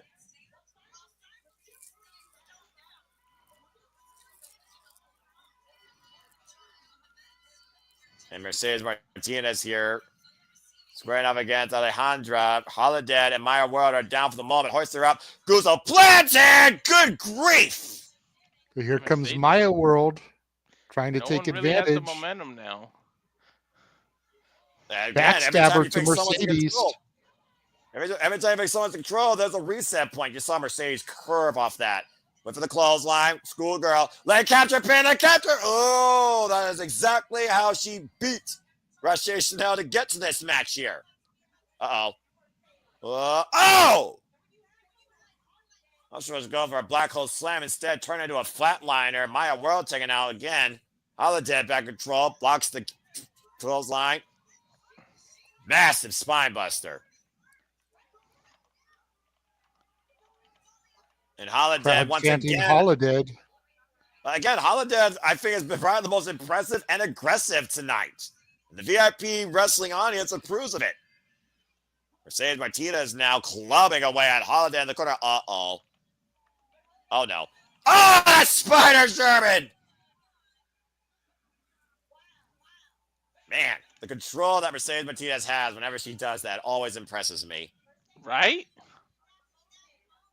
But look, as soon as you think she got control, watch somebody. Oh no, she's got control for now, I guess. Yeah, Alejandra literally crawling on her knees while Holiday and my world once again nowhere to be seen. This is Alejandra's opportunity to take advantage of the matchup here. We wanted one-on-one action. Here we go. Yeah, once again, now the isolation that we was talking about. And looking for possibly Lions Prey again. Mercedes able to scout it though. Planted! Spine Buster! Uh-oh, this could be it, guys. Setting her up for the surfboard. Got the arms, can pull her up, pull her back. And there's the Dragon Sleeper! There it is, that's it, she tapped! Mercedes Martinez wins! The one we really doubted, all three of us doubted that one.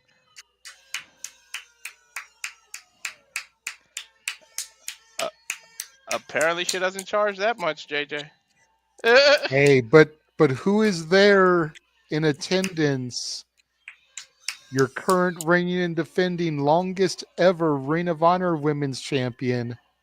I wonder if this couldn't spiral into something. Yeah, as the right. streamers get thrown into the rain.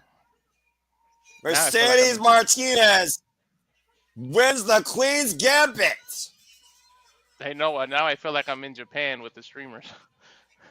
Yeah, right? Congratulations to Mercedes Martinez. Another title accolade in this journeywoman's career. Congratulations.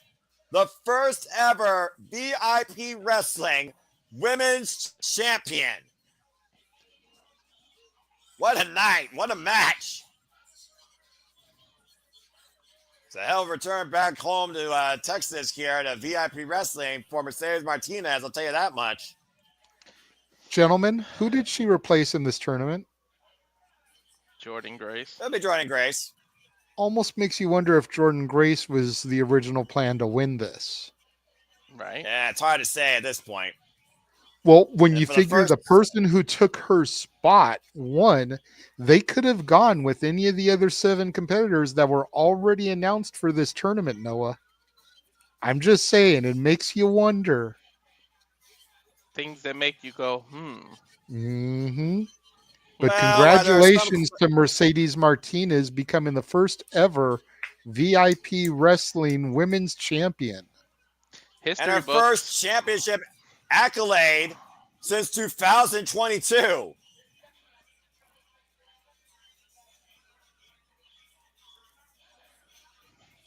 Getting caught up in the streamers there as she rolls to the outside. And a little bit too much celebration. A little bit too much celebration and excitement right there. Of course, embracing the fans that attended tonight VIP wrestling. Not bad for this 24. Not bad for this 24-year disciplined journeywoman of the game at 44 years of age. You know what? I think it's her veteran status that they know she can carry this. That's why they went with her too. Well, I mean, to be fair, I mean, it's one of those things where do you look at youth to lead something brand new, or do you look towards the past to lead in the future right now, too? But that being said, Queen's Gambit has officially concluded, and a champion's been crowned. Mercedes Martinez has won. The end has finally been found. Thank you all for tuning in once again to the Super Studios. There's a hell of a Saturday ahead for us. So for the Mega Wrestling J.J. Williams, for the Mr. Reliable himself, Walter Cruz, I'm Noah Foster. This has been Women's Wrestling. This has been VIP Wrestling, Queen's Gambit. It's been a hell of a fun night, but until literally the Super Reliable Top 10, we'll see you tomorrow. Today, technically for us. Yeah, right, East Coast. What's up, JJ? Traditionally, after these type of things, you guys do a simple summary. I wanted to know if you wanted to do one really quickly because there's quite a bit that I want to take away from this. Go for it. I mean, yeah, go for it. First of all, God damn it, respect women's wrestling. This company just gave you another reason why you shouldn't take these female competitors lightly. I think top to bottom, this was a solid show. For me, top 3 matches of the night were Tessa Blanchard versus Alejandra Quintanilla. I think the Izzy and Tiffany Nieves match and the triple threat for the Ladies Night Out title. I agree.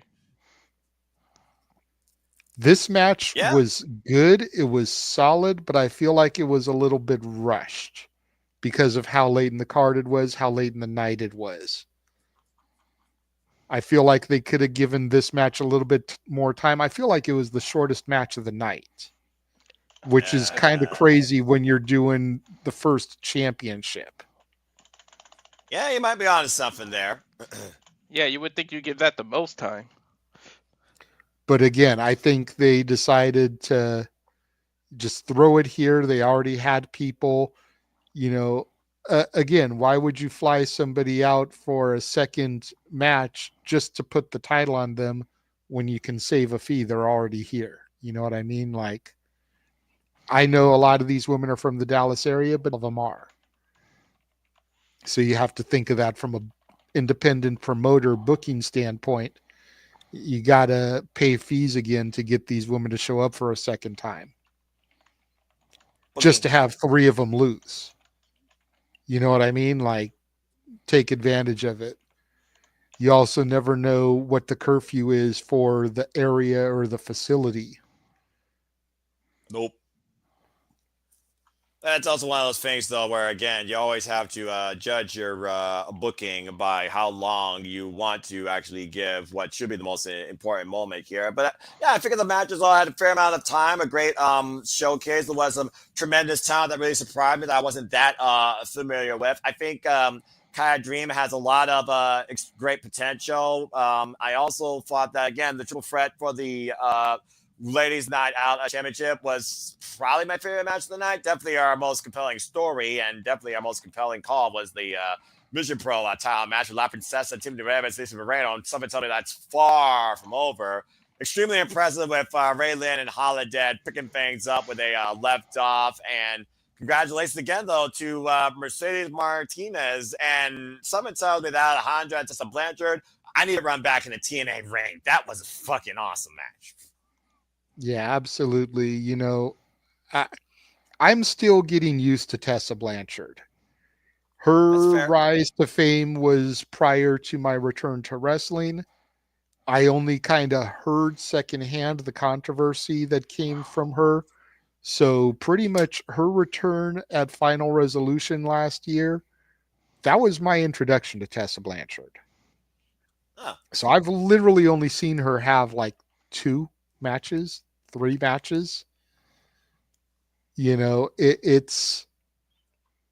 I'm very impressed with her and her work. Separate the artist from the drama. The in-ring competitor is a hell of a competitor.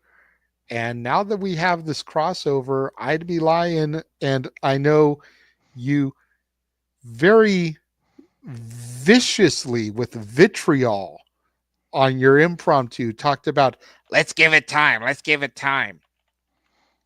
Give me Flair versus Blanchard or the two of them as a team with this partnership. I'm just saying, either way, let's fucking go.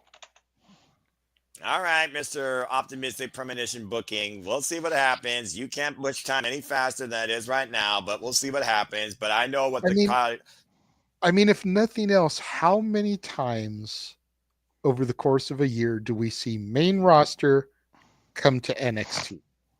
Fucking Bailey is challenging for the NXT championship. I'm just saying. appears it was involved. So in for NXT. Charlotte to come down to NXT for some reason isn't out of the realm of possibility. It may be, in the words of Aaron Rift, highly unlikely in all likelihood, but it's not out of the realm of possibility. And if NXT is where the TNA crossover stays, that's where you would see Tessa. Charlotte already showed up a few times at NXT via backstage. I mean, we didn't see her, but she showed up and already embraced a few people. I'm just saying, much like all I wanted was Santino and Ariana to have that moment. Give me just a backstage interaction. You know, to Walter's point, let Charlotte be walking through the NXT locker room and there just happens to be Tessa Blanchard standing and they exchange a look and Charlotte keeps on pushing. Give me that moment. All right, we'll see. That's all I'm going to say. We'll see. But I know we're also going to see you all extremely soon when we, of course, do our top 10, the Royal Rumble, the Saturday Shenanigans, and bring you into February for what's ahead in the Super Bible Studios, too. I am going to put you on the spot here. Do any of these matches that we saw this evening, the 9 matches, scratch the surface of contention for your list tomorrow night? Both of us? Either one of you. I'll say no, just because we'll get accused of recency bias. If a match is good, a match is good, damn it. Mm-hmm. Well, that's why it's being done on February 1st, and it wasn't done on January 29th. That way you had all of January. Yeah. And we had all of January, but again, I've already rearranged my top 10 like 3 or 4 times and my 3-4 honorable mentions. But compared to my standards globally at professional wrestling fan, not quite. Fair enough. Not quite for me either. If I was doing a top 10, Alejandra Tessa would definitely be on there. Probably the bottom half of the list, 10, 9. But it would definitely be there, just from my standpoint. Mm-hmm. That's fair. I'll tell you one thing. I don't think it's over between Izzy and oh no. And La Princesa, because something tells me they're gonna go at it again. I'm telling you right now. I'm telling you right now, from what little I have seen, considering this is only their 3rd match, Izzy and La Princesa is going to be Mission Pro's version of Brett versus Sean. They are going to be that long-standing, heated rivalry that really helps put them on the map. Izzy in the role of Brett, or excuse me, La Princesa in the role of Brett, and Izzy in the role of Sean. Because Izzy's the one who's got something to prove. More so than La Princesa. La Princesa is the highly decorated, world-traveled veteran. Izzy is that young, fiery upstart who got disqualified tonight in order to keep her championship. One wonders, did she really get hot-headed, or did she just try to save her own ass? Or is this the seeds of a potential Izzy heel turn? Time will tell, guys. Because she cheated to win. And to my knowledge, Izzy has never cheated to win. Correct. Tell you one thing, though. She's 17. I have a 17-year-old son. I'm about to reevaluate his life. Izzy's on TV wrestling, making this money. We got some talking to do, son. Hey, I'm just saying, don't be surprised if come All In Texas, we don't see Izzy Moreno on our TV screen. She Hmm. will be 18 by then. And there is history, long standing history between the boss and the number one super fan. Well, time will tell, but as far as time goes, I think it's time for us to literally bid everybody from the opposite of hello. We got to get some rest. We're going to survive Saturday Yes, one way or another. Plus, I that's already know fair my enough. mom's going to wake me up early. So I'm going to go ahead and millionaire horn this thing into its final stage. We're not going to re-show because that would be redundant. So again, Yes, thank you all for tuning in. Respect women's wrestling. Support VIP wrestling. It was a very fun show tonight. Hope you all enjoyed when you watched this live on demand. And until literally the Super Bible Top 10 and the Royal Rumble hype, and Kapaza and Pat's in life, and whether you're East Coast, West Coast, or somewhere else in the world, have a good night. Thanks for tuning in. yep. We will begin our coverage and see y'all tomorrow starting at 3 Eastern, noon Pacific. Have a good night, For the folks. adios.